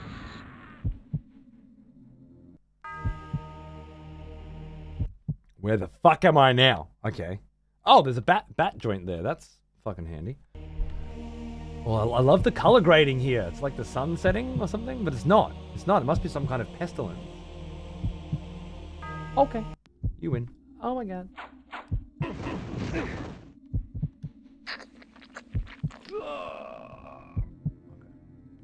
We're just gonna have to chill here for a minute. You know what? No, let's just use this, because who gives a fuck, right? We're gonna find more of them, and then we can do this.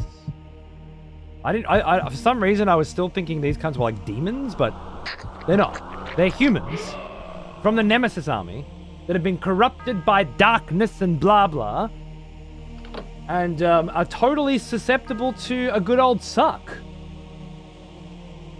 Come on, give me some more. Fuck it, I'm gonna pop it now. This was once the most academic of cities, housing some of the most prestigious universities in all of Nosgoth. While I would not weep over lost tomes, I detested the sight of scars left upon the world at the hands of the Nemesis. Okay. Darkness and blah blah, exactly. I see your point, and I completely understand it. I just wish that it wasn't being handled in such a backwards-ass, dog-ass boomer way. Well, it's being handled by backwards-ass fucking boomers. And whose fucking fault's that? Who keeps voting for them?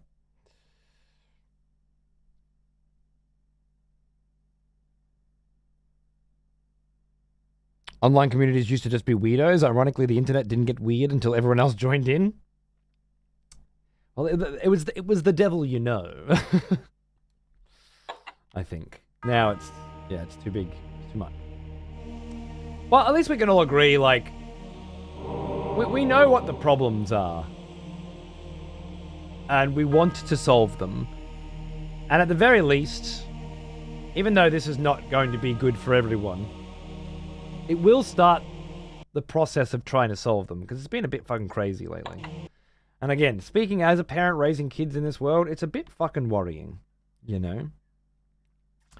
Have you seen, there's a Netflix show I watched fairly recently because it won a bunch of awards, and I didn't watch it before that, and I should have, but it was really wonderful. I think it was called Adolescence, maybe? I don't know, it got quite a lot of coverage because it was it's like 4 episodes all filmed in one shot, particularly with the amount of children actors in there as well. It's quite insane, but basically it's another one of those social media horror stories, really, and it discusses what a child is capable of doing when they're being provoked, when they're experiencing a massive amount of hate online. But when that hate is cloaked in like a secret fucking language that only the kids at school speak.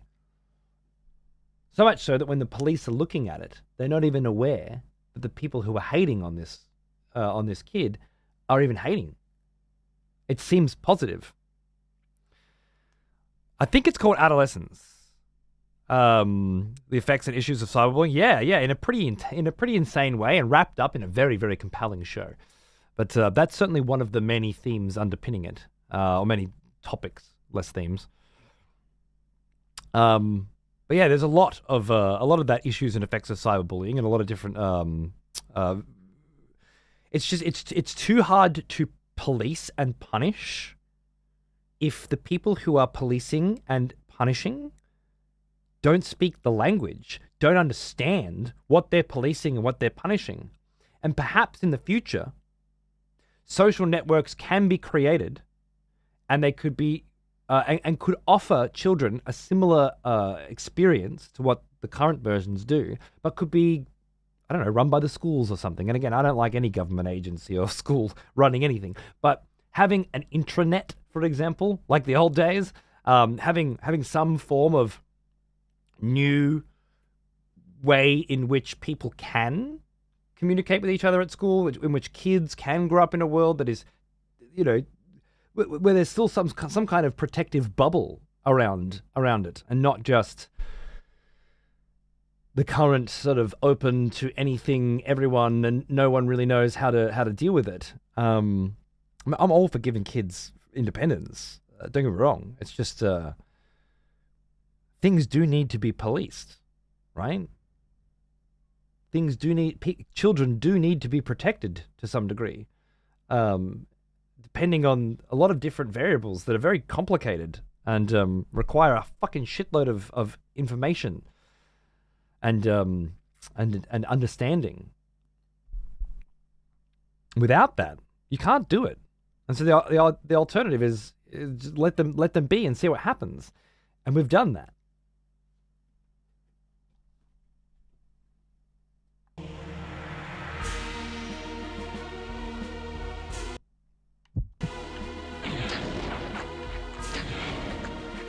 And it's not working.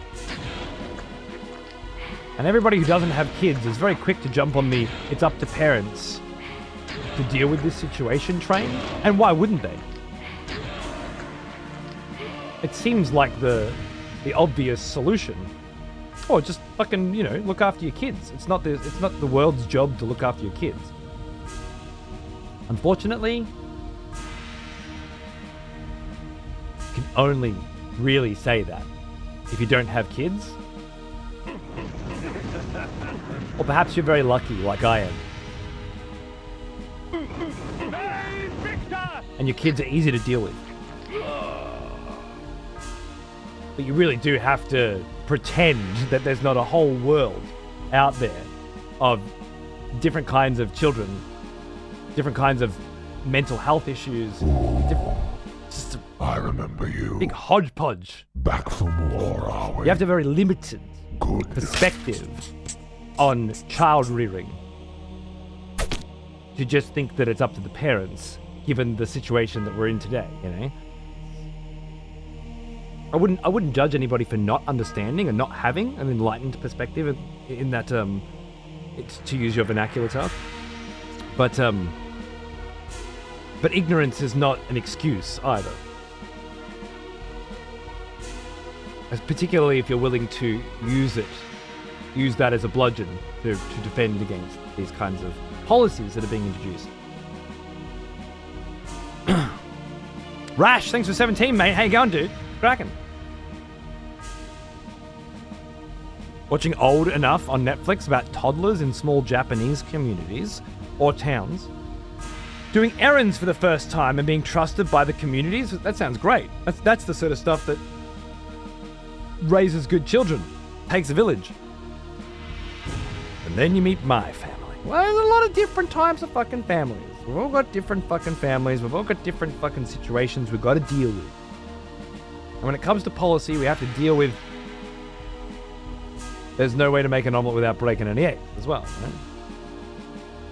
No, of course, Dan. No, I don't judge you. I know you used that particular argument today, but you're just the one who used it today, right? It's a very popular soundbite. And for a reason. It's an easy one. If you don't look at it too hard, it seems very obvious. Oh, you just look at, just fucking watch your kids.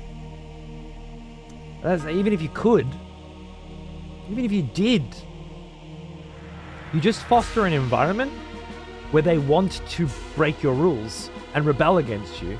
And unless you keep them in a fucking box, they will. They'll always have a friend whose parents don't follow the rules. You know? I've found it better to try to raise a kid who doesn't want to break the rules. But then again, how much of that is my nurturing? And how much of that is just in his nature? Because that's another thing you really start to understand very quickly when you have children. They are their own motherfucking people very fucking quickly. They start doing shit and thinking shit and saying shit that you would never have considered. And you really do wonder where it fucking come from. Because it didn't come from you. And then, they go to fucking school and all bets are off. The range of influences becomes unmanageable. Oh, yummy. Yeah, just yummy. Wow, these guys fucked this town up. Sometimes you do whatever they can and they just don't take. Absolutely. Absolutely. And then sometimes you don't. You know? All those parents out there that didn't do what they could. That fucked it up. Now those kids live in the world. Soon, if not already, those kids have kids who are making more kids that are fucking it up. It's just not viable to hold everybody to one standard. And so there must be police.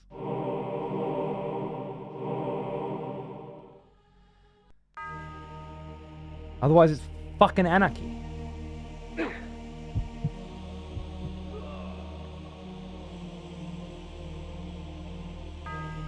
Huh!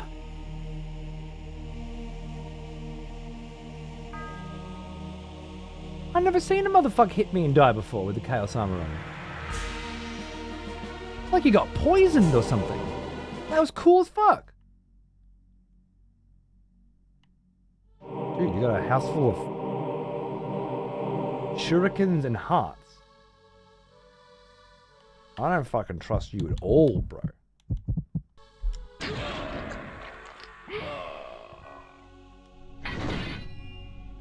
A lot of bodies in town. Yeah, Nemesis have been raping and pillaging. Well now, he is an old one. Omen almost as old. It's a very old one. G'day, brew. 6 years, right? 6-year anniversary, you fucking legend. A more potent brew. I have never supped, sir. Thank you so much. Hope you're doing well. Hope you're enjoying the show. Cheers, brother. Social media and access to adult content at a young age is something you can't stop, sadly. Can't you? The whole conversation we've been having for the last 2 hours is about how the government is about to stop it. Are you saying that it's not going to work? Because we haven't had that conversation yet today.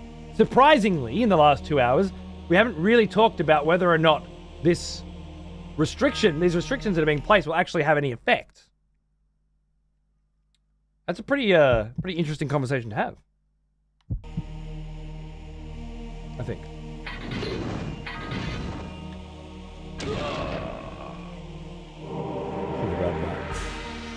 Let's just have a little wander around with this soul and see if we can't smack some bitches. Oh yeah, with this fucking dagger. I love how they got different weapons that have different attack patterns and everything. It's so good. Nice. There's another full mana up there. I might save that for later. The great part I've noticed about this stream is that we can have a discussion from different perspectives and not just immediately get all aggro. Well, it took a long time and the establishment of a system where people can pay to murder people they don't like, so long as the rest of the chat votes in agreement. But yeah, we have pruned this rosebush over many years into something where this isn't a problem. And it never was a problem. There was just a lot more banning and executioning and bullshitting before.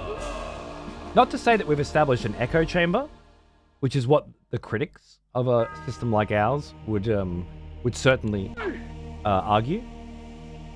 Which I don't think is true at all. Just that we agree to share our perspectives without shitting on somebody else's. And if we do shit on somebody else's, we only do it because it's fucking funny. And at the end of the day, we're all here to be entertained, so you got to take everything with a grain of salt. It's all just, we're not changing the fucking world here, are we? We're just talking about it. So it's all for a bit of a laugh and a bit of fun. Do you not want to attack me because I have chaos armor, or are you just bugged? I don't know what to think of these people anymore. Hello, darling.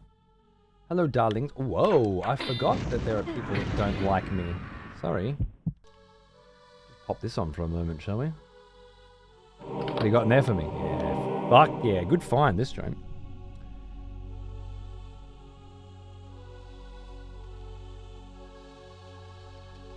Yeah, intolerance is not really tolerated here. It never has been. And it can't be, because I like having these conversations, and I like having it with different people, you know?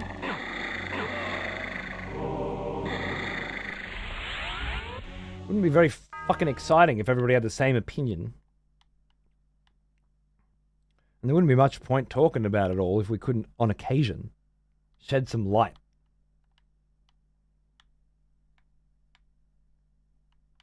Show someone another perspective. Happens to me all the time having these conversations. Somebody says something and later on I think about what they said and think about it again, you know. These things sort of reverberate, they echo. And before you know it, you got a different thought. Oh shit.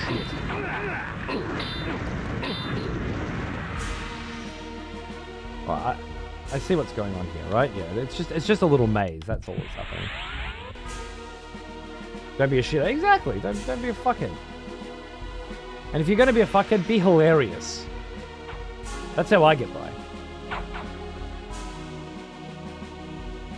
Everyone likes a hilarious fuckhead. You don't take what they say too seriously. Know what I mean? I'm leaving these orbs there. You know what I should be doing though? Using some mana. Fill up that health while I have a chance. Get a good suck. Get a good suck in. when the opportunity presents itself. Lovely.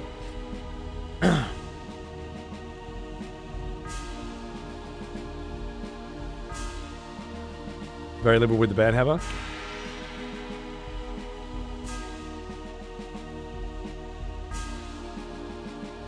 VPNs easily curtail that, hence why there's been several thousands. Yes. The smell of proper devotion. Welcome back, old friend. I've missed you. We've Is that my missed boy you. Light Fellow? Every time I take a shit and start playing Hades 2, I now think about how Light Fellow very likely has seen me start playing Hades 2 and is now thinking about me taking a shit. How deep will this rabbit hole go, Light Fellow? Thank you, darling. Lovely to see you. Hope you're doing well.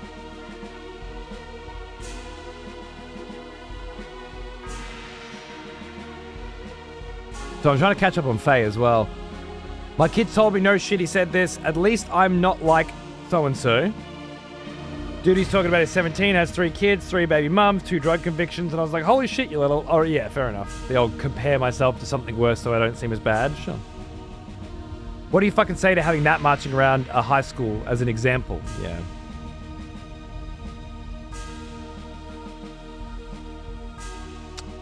Yeah.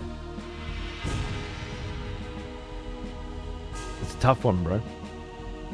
I can't relate. I can empathize. I think it's a starting point. Shame, humiliation works wonders against parents. Gradually, more and more of them will opt into the social media restrictions for their kids due to peer pressure. And if anything, our current society is more afraid of peer pressure. Yes. Oh! The smell of proper devotion. Goretto! Welcome back, Fucking old type G. friend. We've missed you. Looking good, dude. Looking very good. Thank you, my friend. Good to see you. Hope you're well. The long bloody sub. Let's get some fucking video games in sometime, huh? Whoa. That looks like my blade, doesn't it? Interesting. Now I'll be thinking about that when I see you playing Hades 2 as well. Good. We're spreading it. I think Tuff's talking about it not working. But I was under the impression, because someone said it's not going to work, right? You can't stop kids accessing porn and social media. The way we're doing it, as far as I know, is in order to access these websites, you have to put in a form of government ID.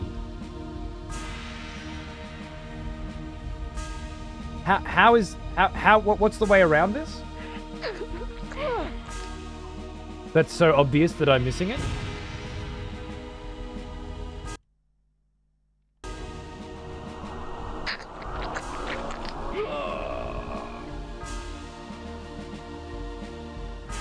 Remember that in Australia, at least, starting next month, any social media company or like YouTube as well, any company that is on the list that is caught with underage, under 16 Australians creating accounts or not shutting down accounts are fined. The companies, the corporations are fined. So they can't not. It's on a case-by-case basis as well. They can't not do it. They either stop access to all Australians, like block access.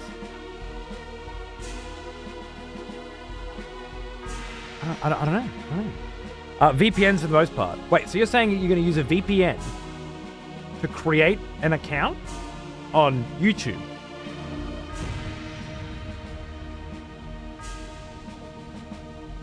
I don't get it. Steal your parents' ID. Now we're talking. Or just ask for your parents' ID. When I first heard Roblox was considered for this, my first thought was, well, which parent has a Roblox account? They don't give a fuck. They just use their... Yeah, you can use... This band's fucking stupid anyway. Of course you can use my account, right? Like, that's what most Australians I know will do.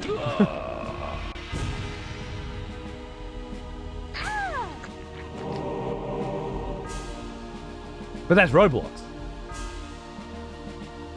Right now, any of you parents out there tried to make a Discord account for your kids? Seriously, hands up. How many of you have tried to make a Discord account for your kids?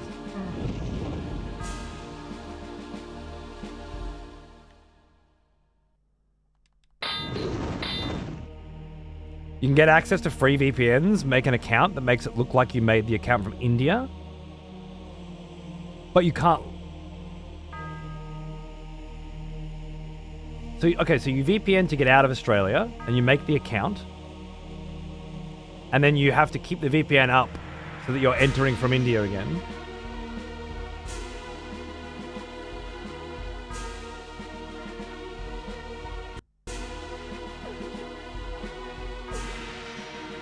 And there's no way for YouTube to determine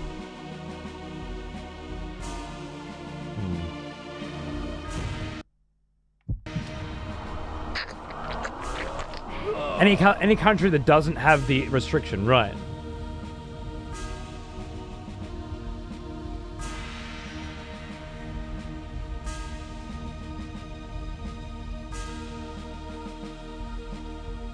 And then you're just constantly accessing it from that VPN. You have to make a new account through your VPN in a place that doesn't require you to put your government identity in. Does that work? I'm wondering, like, are YouTube able to determine that you are using a VPN? And if so, can they determine the country of origin that you're using it from?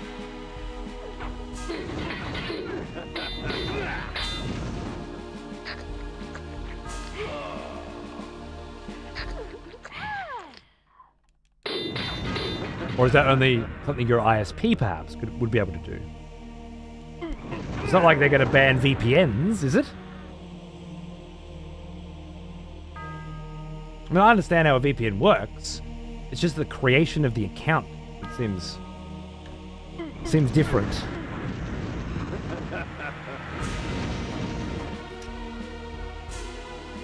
Man, I thought we were going to see this doll maker, but it looks like we've walked right up to Nemesis's base. Is this what I was supposed to be fucking doing? Maybe not.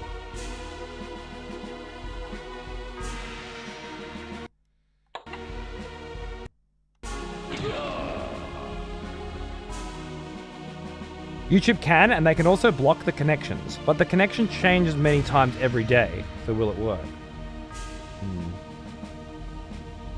YouTube can, but then you switch countries with the VPN, the detection goes away. Also, the UK is wanting to ban VPNs as well. Right, well, that makes sense. I haven't heard about that one here.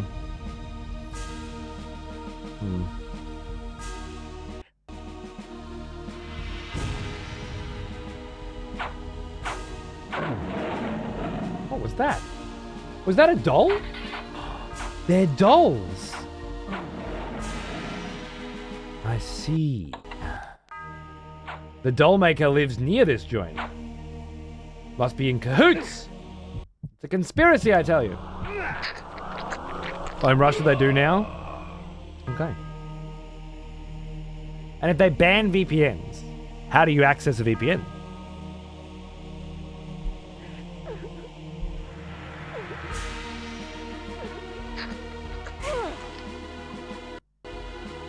Correct me if I'm wrong, but VPNs aren't half as effective as people think they are. Well, there's a few different layers to that, which we have to... I think we just have to wait and see. But what percentage of children will be able to use a free VPN to allow them to create a YouTube account? I don't know. You got to cut out all the ones that are being watched on their computer time. You got to cut out all the ones that won't break the rules. Got to cut out all the ones that are too stupid to figure it out. Even with ChatGPT. I don't know. Is it half? Will half of the people who did have access to social media, of the kids that did have access to social media, no longer have it? I'd be more likely to be inclined that it's adults that don't want to put their ID in that'll be using the VPNs. And that's fine. I got no problems. If Action Dan wants to use a fucking VPN so that he can still watch Twitch, but doesn't have to give Twitch his fucking ID because he doesn't trust them with his details, sweet, great, perfect system. But how many kids are going to go through this? And how many free VPNs work? Hello again, little man. We're talking about your generation. not being able to access social media. Oh yeah, you're too young. You don't understand yet. Because you're a bubba. Hmm? What are you doing?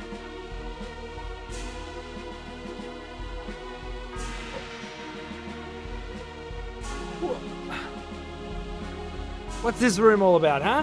What's this? Look at that's a good old video game. Yeah. Like I grew up with, but I didn't play this one.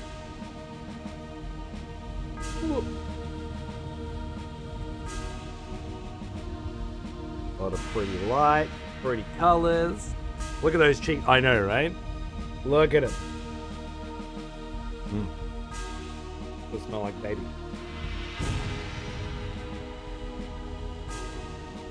You doing all right? Going to get the big one? All right. That's fair. Have fun. I'll see you soon. Using VPNs at all seems like a terrible plan. I used to live in Iran with very strict internet access and banned VPNs, and we always found new ways to get VPNs. Fair enough. It's cultural. Imagine his generation. Maybe by the time he's 10, it'll be fucking normal to be, you know, trying to get some VPN action, right?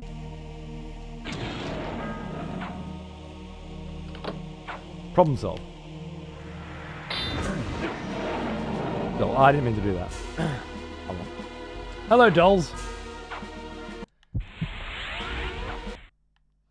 Now, what's over here, I wonder? Oh, is that the doll maker's house? Of course it is. Fantastic. Fantastis, as they say, across the pond. As far as I know, the burden is on the ISPs to break their access point to VPNs, which ISPs do messily, screwing over other legitimate connections to other services. Awesome. Right. Sounds fun.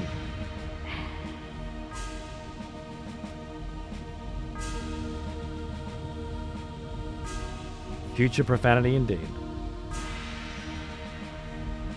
People keep finding workarounds, but who knows how long it'll last. It's a tricky thing. I think to some degree teaching kids safety is pretty important. There's a balance between restricting your kids' internet access for their own protection and not doing so in such a way that will drive them to find workarounds. Yeah. I'll admit, I don't want to give my ID out every time I want to watch sexy lesbians or hot dudes. Whoa. You don't have to give it out every time you want to watch sexy lesbians or hot dudes. You just need to create an account with it one time. Right? As far as I understand.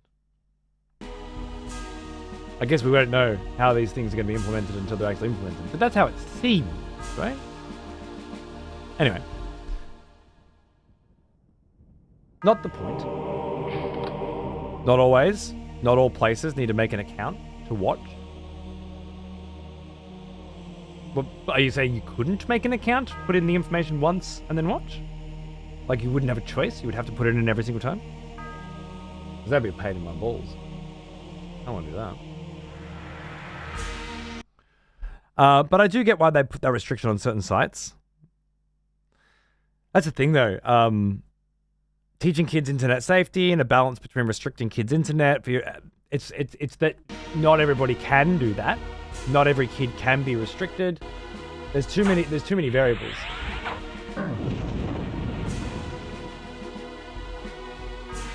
I'm an adult who can easily find workarounds. I'm also old enough to remember when I'd pay a guy on the school baseball team for some nudie mags and pretend they were for my boyfriend. Fair enough. Look, absolutely. I don't think... it's part of the reason why I like this system. That the fact that adults will be able to find workarounds that kids won't necessarily be able to makes me happy. Are you not going to attack me because I'm one of you or an orangutan wolf? Interesting. I wonder if this is a lichen town. Like a werewolf town, right? Interesting. The other problem with needing to upload government IDs is that any important people, politicians, wanting to look at sexy things in their private time opens them up to a massive avenue for blackmail. Only if they care what other people think. And while at the moment, I guess that's fairly important, I wonder if it'll always be that way. Especially as these new generations come through. Do we give a fuck? Like, would you give a fuck if the politician you voted for was looking at porn? Of course not. And that, like we're fucking 40, right? Like, I'm assuming you are me, but but like the things are filtering that way. I don't think it'd be a huge problem. What people do in their private life, I'd be concerned if they weren't. Amen, brother. Amen. I don't know why I'm running around with this knobhead enemy. As long as well, exactly. I'm sure that there are some precious people, religious people and things like that out there, and they do need that vote now. You'll lose millions of votes once the smear campaign starts. Sure. But I feel like those smear campaigns are going to take on a different light at some point. Can't be too far away. And this is all about building for the next world. Right? That's what all this is about. It's about changing this world into another one. So, I think it's relevant. Depends on how you spin it. Oh, that's a good... Do any of the people who vote for Trump think that he doesn't look at porn? Maybe he's a good fucking God-fearing Christian or whatever.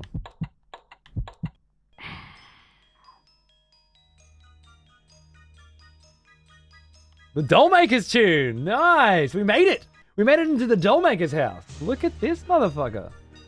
Do we get a cool doll for completing this joint? Is that what's going on here? Interesting.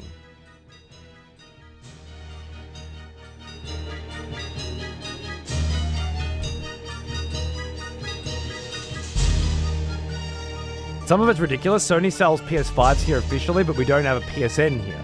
So if you want to make an account that's not going to be nuked immediately, you need to use a VPN and make it US, UK, Ukrainian, or Turkish account. Right.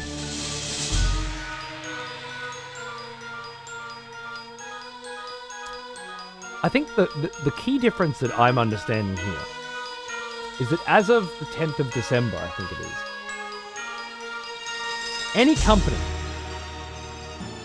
that is found to have underage children creating accounts or using accounts that company owns will be fined. If these kids use a VPN and they are somehow caught, they will be fined. I'm not saying they will be caught, but wouldn't these companies be very interested in preventing that from happening? Or are the people who run YouTube and Twitter and shit just going that they'll never catch them? We're not worried. It is a change, right? I don't know what's happening with the UK version. When's the UK Online Safety Act being implemented? If not already? I wonder how different it is from ours. It already is? And is it similar in scope? No children under 16 can access YouTube, for example? I mean, you can't even stop that, really? But if you don't, you will be fined. For every single individual user. And that's the beautiful thing about governments. They have the power to do it. All YouTube can do is stop making money in that country, right? If they want to keep making money here, they have to pay the fines. It's the only way, right? It happens all the time. Fuck, Steam refused to sell Steam Decks here for so fucking long because they lost a fucking court battle here about advertising or something. And had to pay fuckloads. I don't know how it's going to work, but it's interesting. The government's certainly not afraid. And YouTube haven't exactly gone out and said, we're just going to ban YouTube in Australia, have they?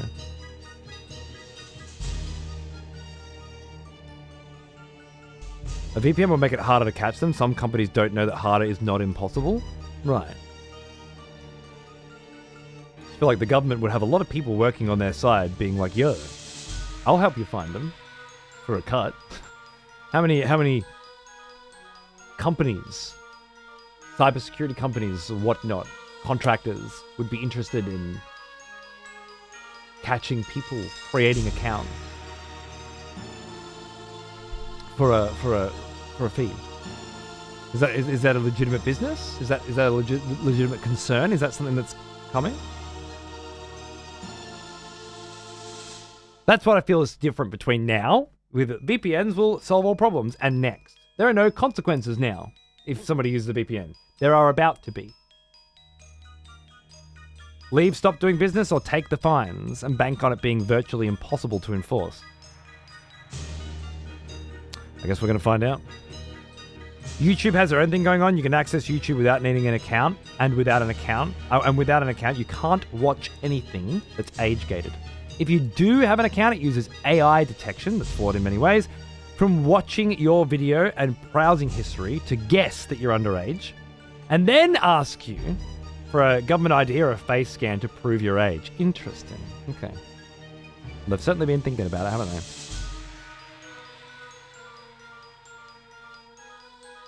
What about Instagram?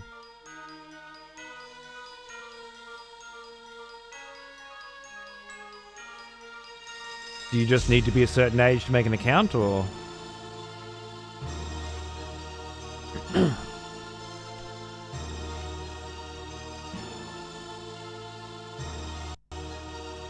What are we doing in this dollhouse, eh? Whoa. Okay, the dolls in here are of a higher caliber. Instagram is Meta, and Meta is Facebook. Fuck knows how they're doing it. Okay. Well, it sounds like the UK Online Act is a little more lenient than our one.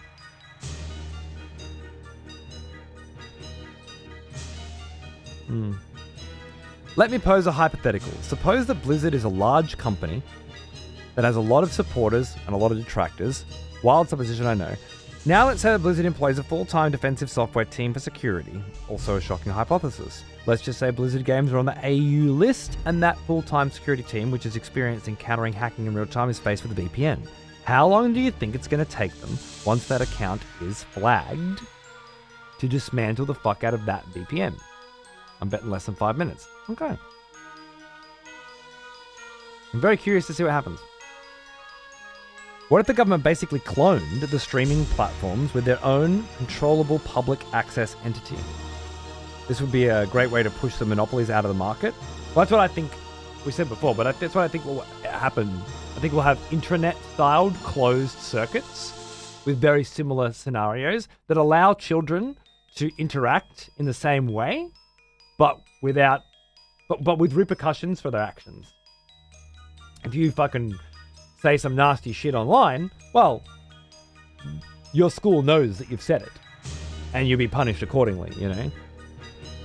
Instagram tried to implement underage accounts before the hammer fell. They were unsuccessful. Really? I'd love to see the details on that. Alright, gonna have to use mana. Let's start with ripping the soul from the body. They don't have souls, but it still kills them. Nice. They actually disappear. This is a good way to start.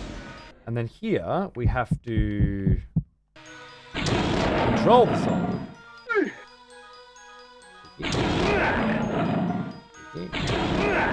Oh, they explode. They're like explodey boys. Interesting. Energy bolt. Can I? Oh, very interesting. I don't think I hit that switch.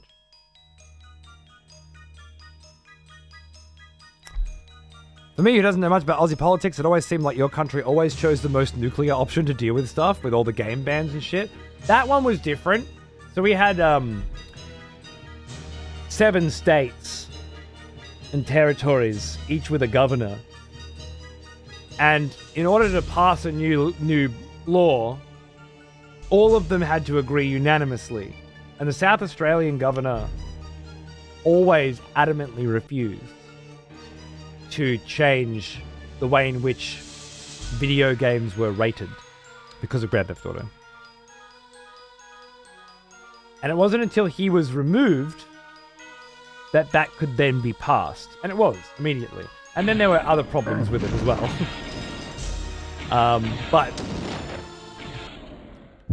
that was a different scenario, maybe. Than it sounds, I guess.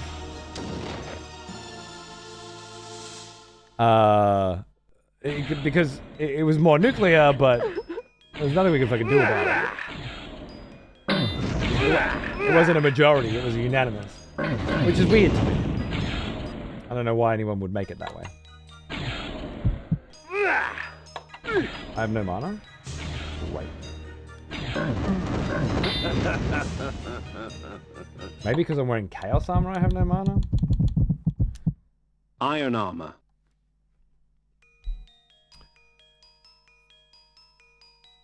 In the UK, if a website or platform is purely 18 rated, you need to provide your government ID and or face scan upon visiting. You don't even need to try and make an account for that to pop up, or just use a VPN to access it from a different country. Okay, so it seems like a very rudimentary system, sure. I can see how that...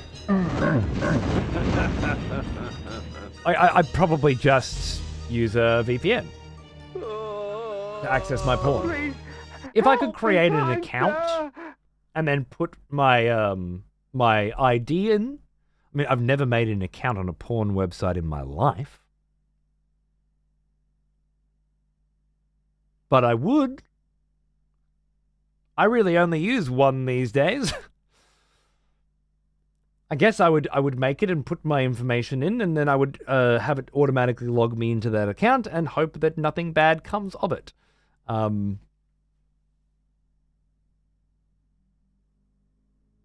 If something bad did come of it, identity theft, I think, is the likely concern, right? I would expect the authorities to be able to deal with that shit. They fucking started this shit. And I guess they wouldn't. TikTok being run by the CCP is bad. TikTok being owned by Larry Ellison is good. I don't know what either of those things mean. TikTok being run by the China Communist Party, I understand, sorry. Larry Ellison? I don't understand. It confounds me how people will screech about their mistrust of any government oversight, but then swoon at the private corporation leadership. Okay, fair enough. I get the idea. Can we take a moment to appreciate the music? It's so good, right? A little sucky.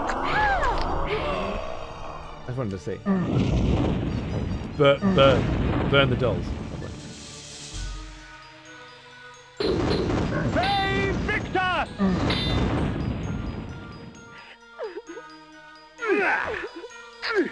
Ow, these things fucking hurt. Ow!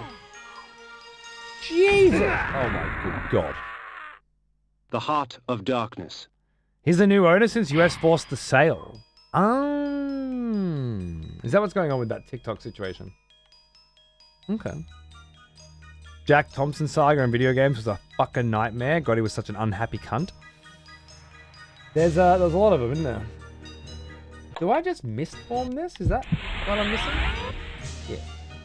They it didn't seem worthwhile before, but they hit so fucking hard now. But I got it, right? Tune.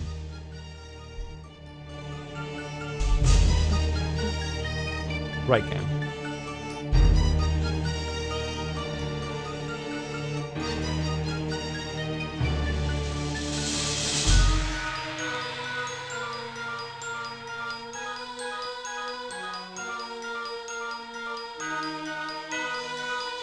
CEO, founder of Oracle, a massive enterprise software company, one of the Nepo kids that created, one of his Nepo kids created Annapurna. Oh, okay, alright. Sure. Part of the family, huh? I get it. Part of the money family. Trump is helping it all happen for the Ellison family right now, like the Sundance Paramount merger. Good old consolidation. Yep, fair. Fair. That all makes sense. America got scared that suddenly another company has Americans' data. They cared very little when it was just US corporations who broker it back and forth for their core business models of serving ads. Yeah, exactly. It was just that China had it, really. As far as I understand. It makes sense. Seems about half of the course to me. Not to be glib about it, but none of this seems very surprising to me.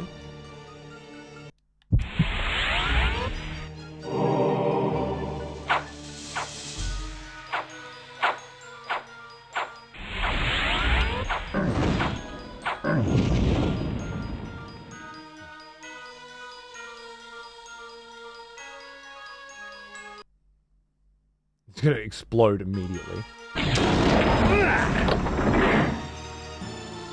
Awesome.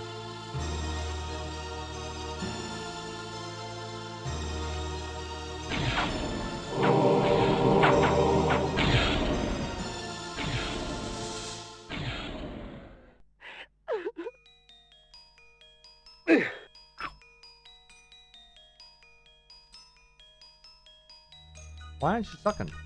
There we go.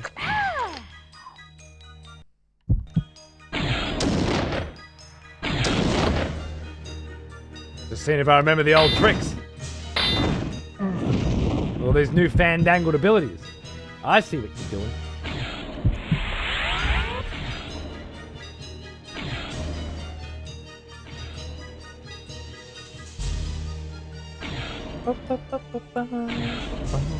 So good. So good.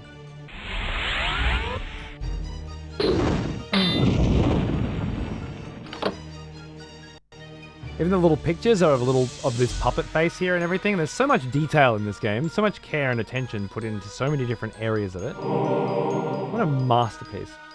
What an absolute fucking masterpiece of a video game. If I bought this shit back then, God, I'd have felt like I made a good call. Short of it. Or maybe I was an idiot back then. Why worms? Why you get what's with the diseased worms? What are you trying to tell me?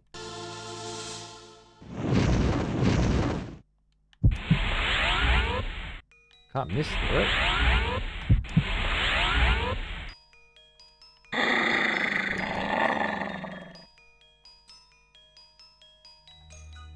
I don't really want to risk any health for diseased worms. Right now, I have lots of them. I love that this place is getting me to use all my abilities as well. Just constantly reminding me. And maybe there are other ways to solve these as well. And I'm just doing it my way. I don't know. But I love the thought. Ooh, hello. Shit. Fucking carpet set on fire?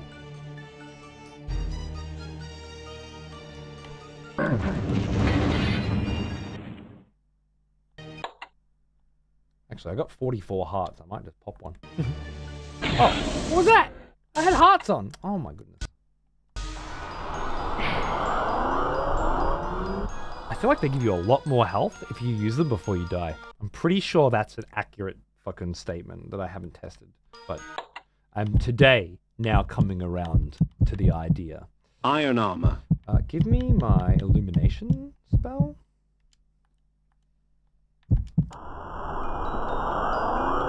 Just in case there are some things in here, I would like to see.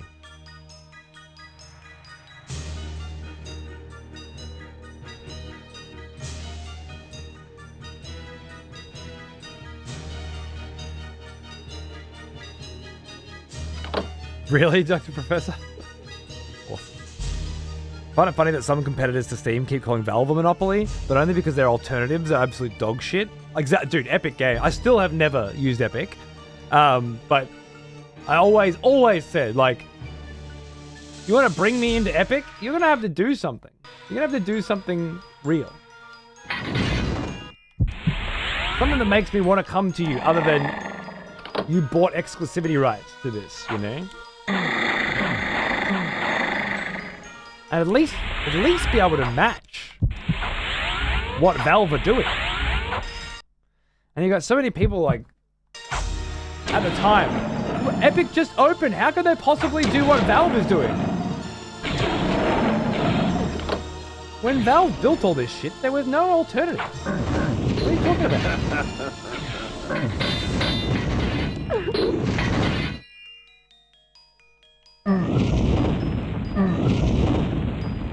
A company like Epic can't match what Valve are doing before they even open their fucking doors. Then what's the fucking point of opening them?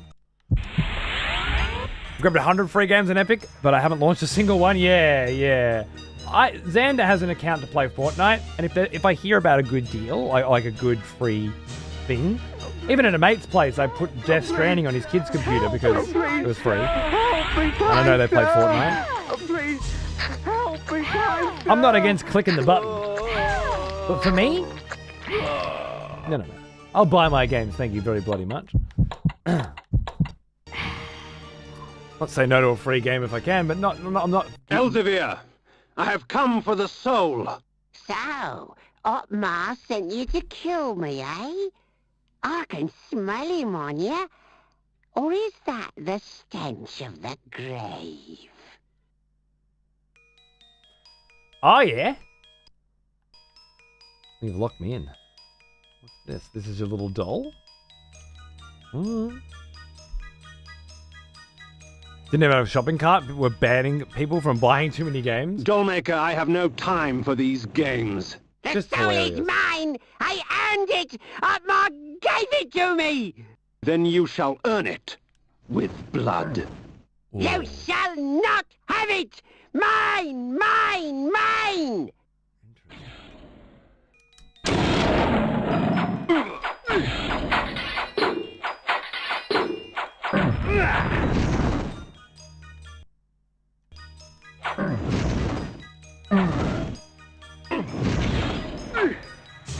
I wanna possess one of the explodey ones.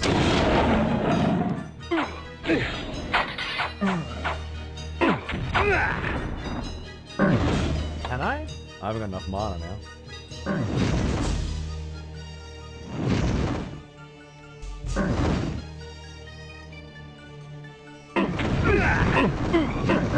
Farewell, my love.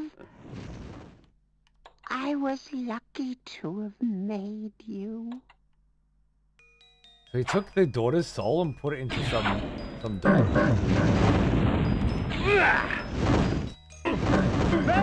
Victor! What an odd little man. Now, to find the soul. Okay.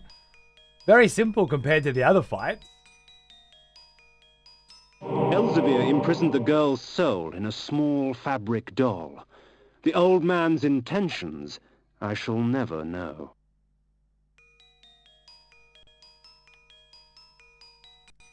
Just wanted to be with her, didn't he? He just loved her, didn't he? Poor bugger. Kane's done with this shit? Yeah. Fair enough. The voice acting's great, yeah. I'm super keen for the rest of the series. But it's not... People have talked about the voice acting a lot, and I love it. But it's not the voice acting so much that interests me. It's the writing behind the voice acting. I find it so compelling. Beautiful. Okay, so do I now I go back to, what's his fucking job, right? What a weirdo. Anyway, yeah. Walked in, killed him, took his fucking doll. Honestly, that was one of the least impressive parts of the game thus far. It wasn't bad, but like the music was really great. The detail was very great, but mechanically, it didn't. I guess it asked me to use a lot of my older stuff, which I quite like. Like it got reminded me that there was other stuff.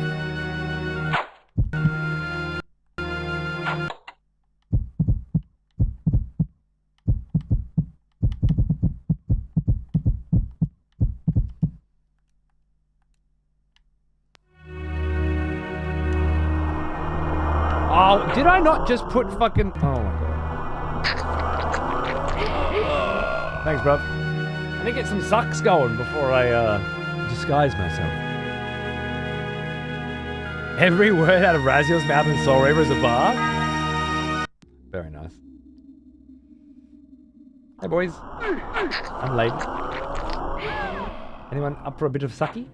Oh, there's a big sucky there. There's a huge sucky there. Oh, can I just get a bit more mana?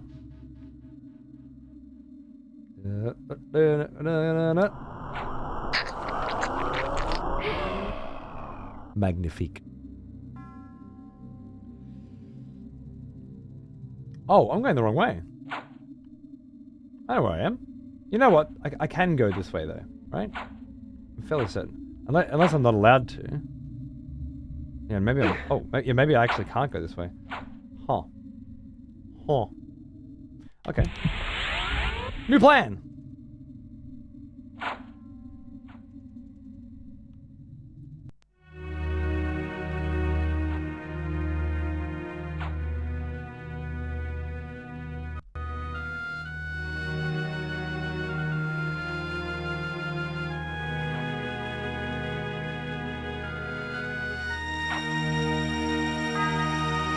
Was it then through this cave that I got in? The blood of ages flows so sweet. Forgotten. Come, drink from us. Through this cave?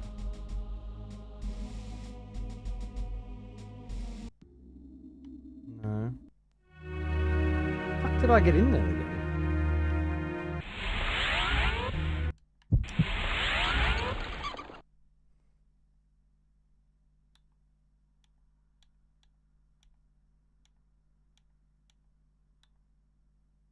Dollhouse, cathedral.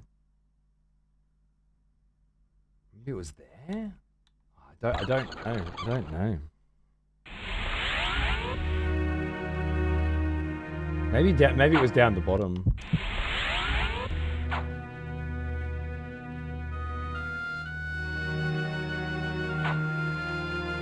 I don't think it was there. They bought their stage experience? Yeah, exactly, dude. They were hiring proper fucking motherfuckers. And it shows, you know?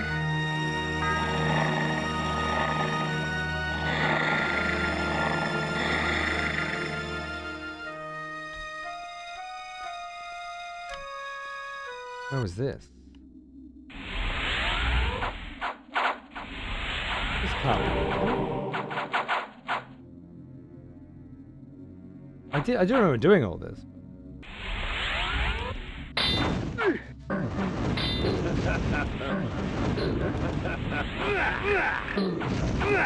There was a tunnel. There was a tunnel straight into the castle. I remember now. It's coming back to me. Who moved these fucking rocks?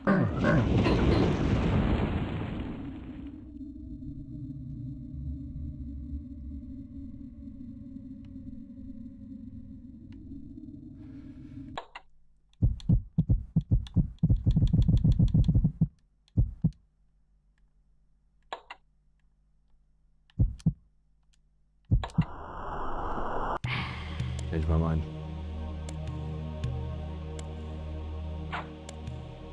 You love Raziel more than Kain, but it's a close race? Nice.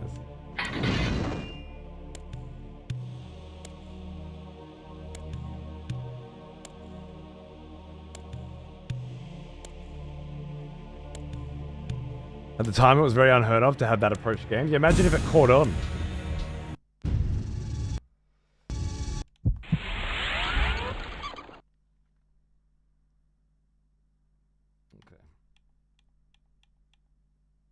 I want to go to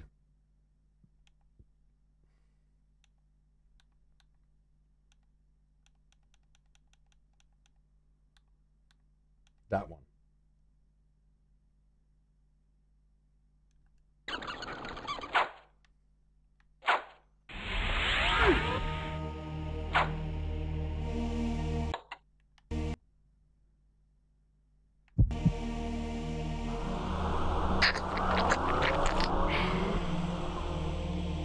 Is this right? I think this is right. There must have been another way. There must have been a first way that I went in. Obvious. Oh my goodness, what am I doing?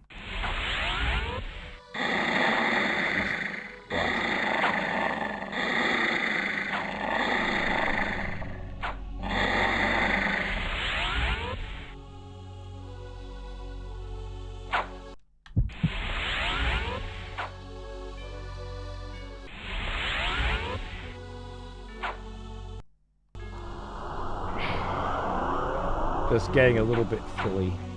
That's all. That's all. Getting a bit silly. But it's okay. It happens. Now, I know exactly where I am. This is great.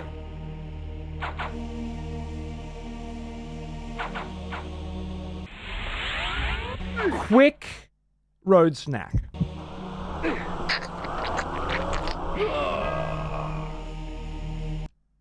Honestly, I expected more.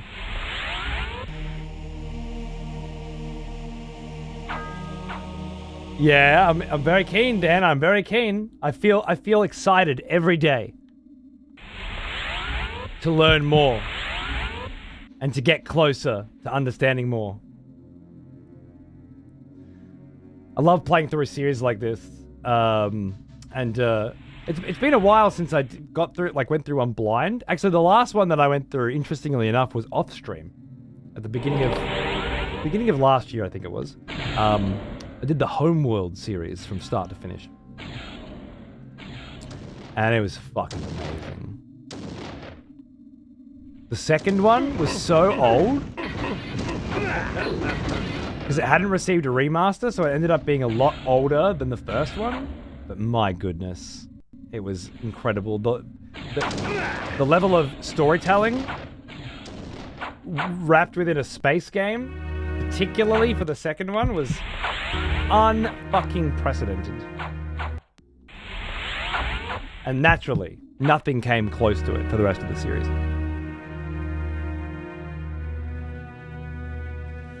So yeah, it feels good to be going through another series again that I haven't gone through before, that I know people revere. It's a fun position to be in. You know things are going to keep getting better. I entered the court with the dollmaker's head in one hand and the doll containing the girl's soul in the other. I placed them both before the king and watched his eyes catch fire. With the doll in their possession, the court's sorcerers could restore his daughter's soul. I do not know that I can thank you enough, warrior. My kingdom is but a small price to pay for my daughter's life. Willendorf is yours if you wish it. 'Tis not your kingdom I desire, but your army, Otmar. I require troops to vanquish the horde that descends upon us from the north. Very well. Courtiers, fetch me my armor and mace. There is war to be waged!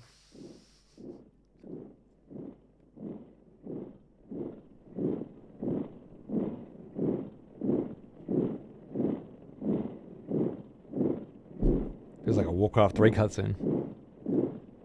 Maybe more a Warcraft 2.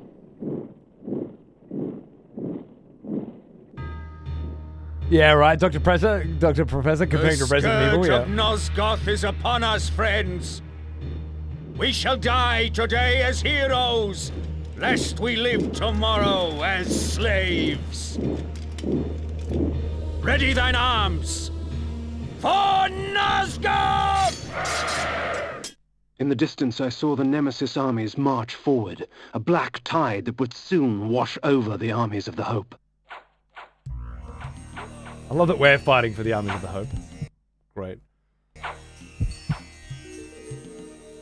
Am I supposed to get in there and give him a fucking hand, am I?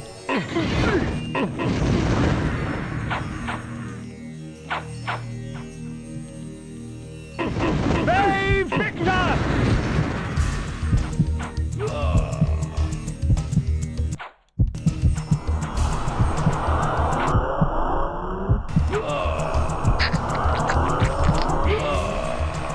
Sorry, boys.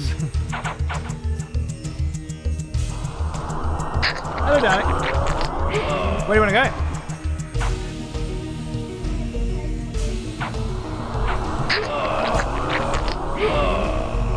Oh yeah, in town. Yeah. Oh yeah. Cool. 20 minutes. 20 minutes left. Bloody hell. They came at me in throngs. No fervor as strong as that inspired by a madman. The Nemesis armies were fierce and showed no signs of subsiding.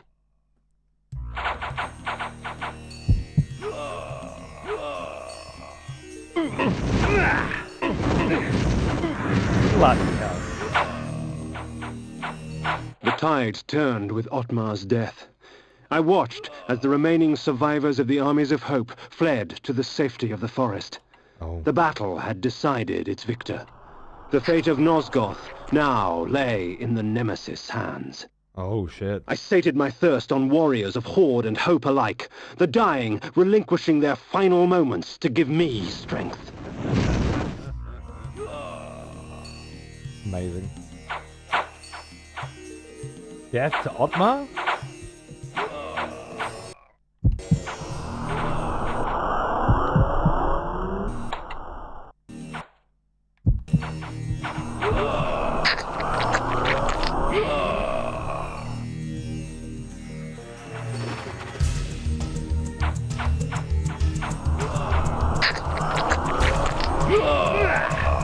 What a fucking great scene. Oh, are they flayed?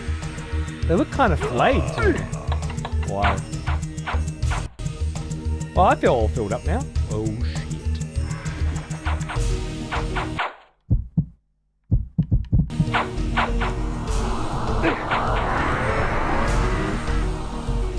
What's up, lab? How we doing?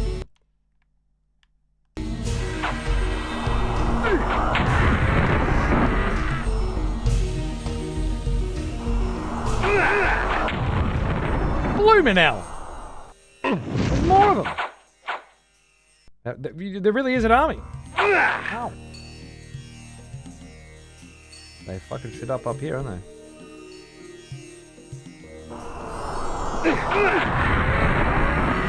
Fuck me. I need a good suck. Oh. Bloody spikes everywhere. Not a bad suck. Oh shit.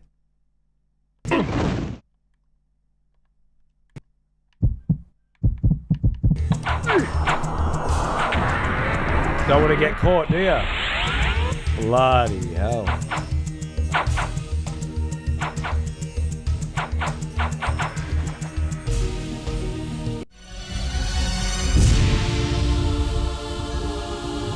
The vampire wars all over again.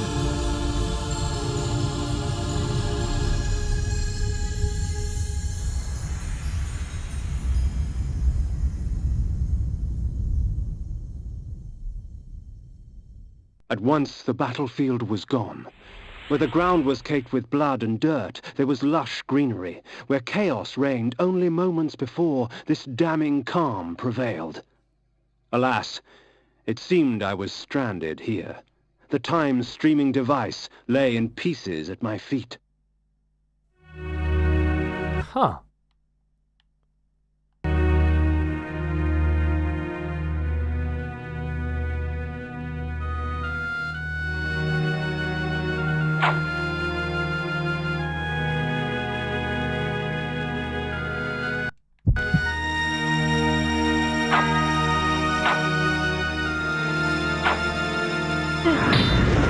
Fuck off then.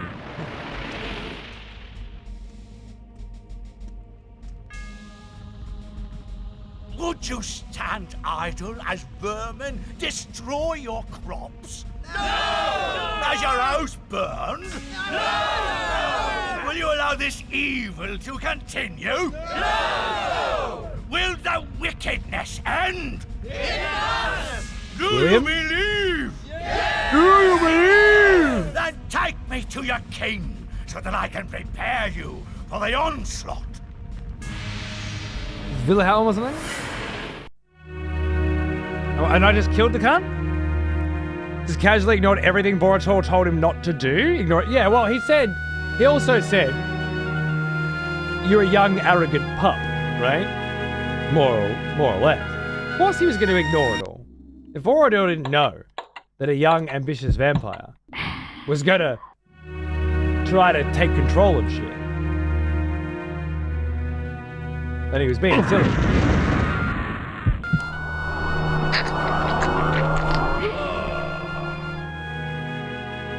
I need to go, but I also need to know what's happening.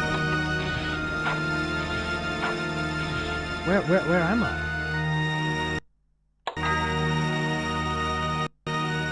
like I'm...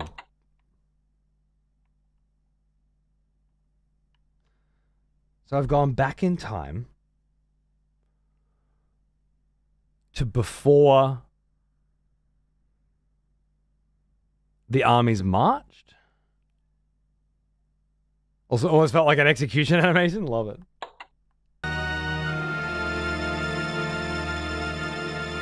Bloody hold on a minute.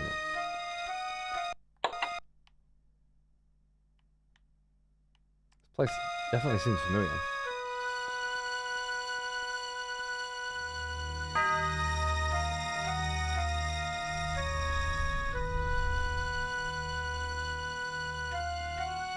Before the Battle of the Nemesis Legion, before they marched through.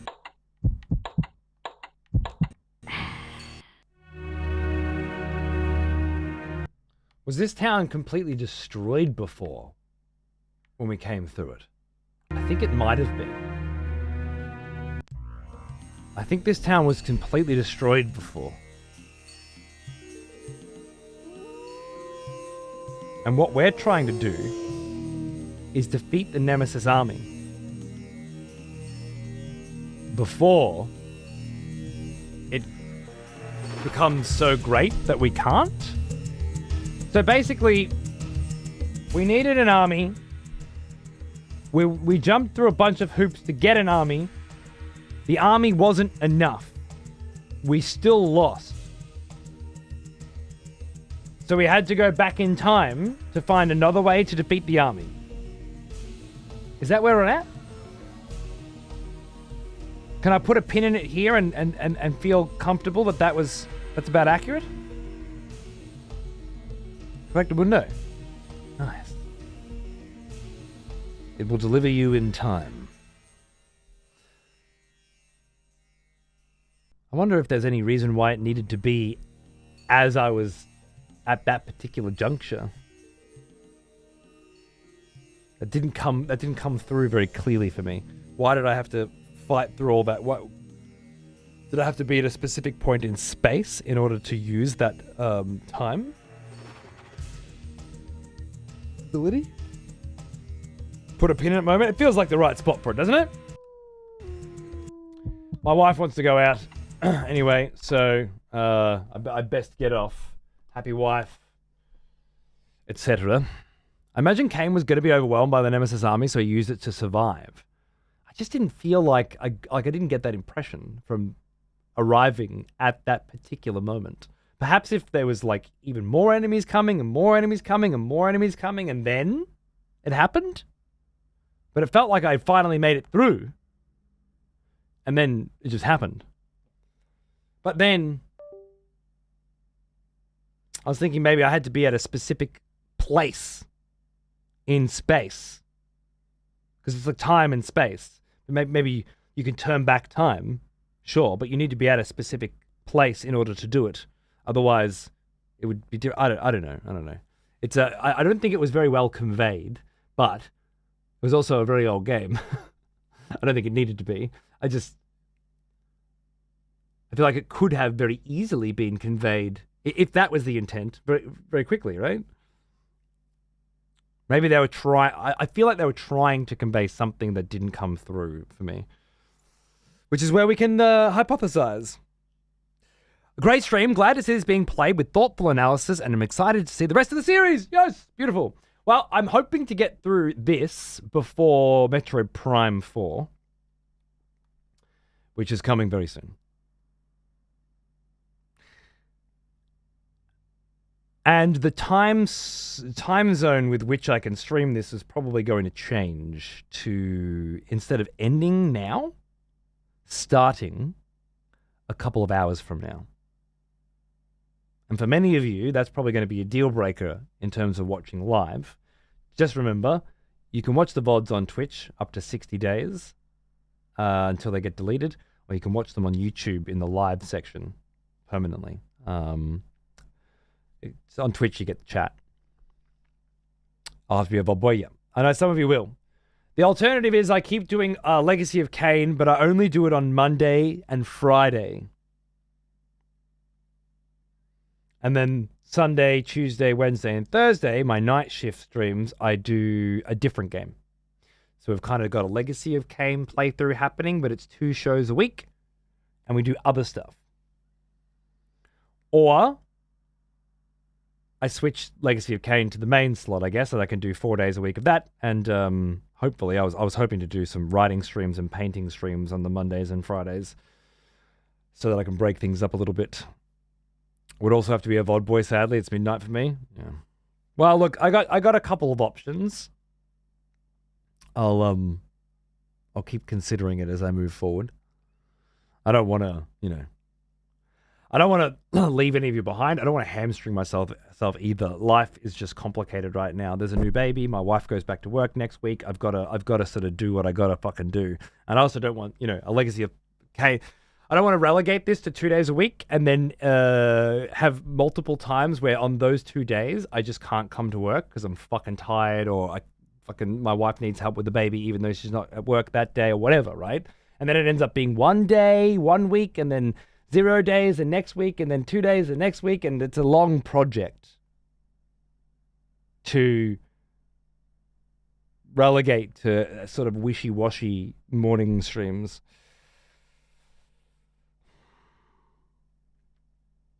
Look, let's enjoy what we've got right now, and we'll make the best of it. Worst case scenario, there will be a playthrough, but it'll be the sort of thing you need to watch on XPTV or fucking, sort of as VODs or whatever, or in the future. At least it'll be there and it'll be good. I'll try and cut it up nicely as well for the VOD archive later. Yeah. At the very least, you got Blood Omen, right, Alice? I wanted to make sure that happened, and I'll do my best for the rest.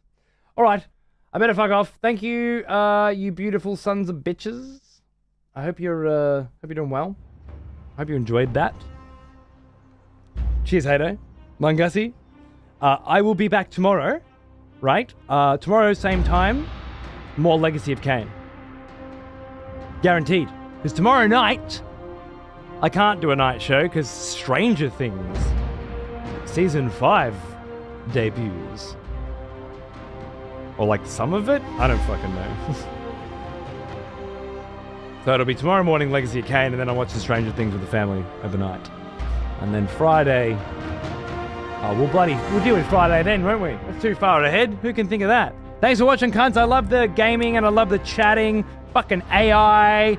Fucking online safety acts. My God. We covered some territory today, didn't we? It was a pleasure and a privilege, as always. Thank you so much. And can't wait to see you again. Cheers.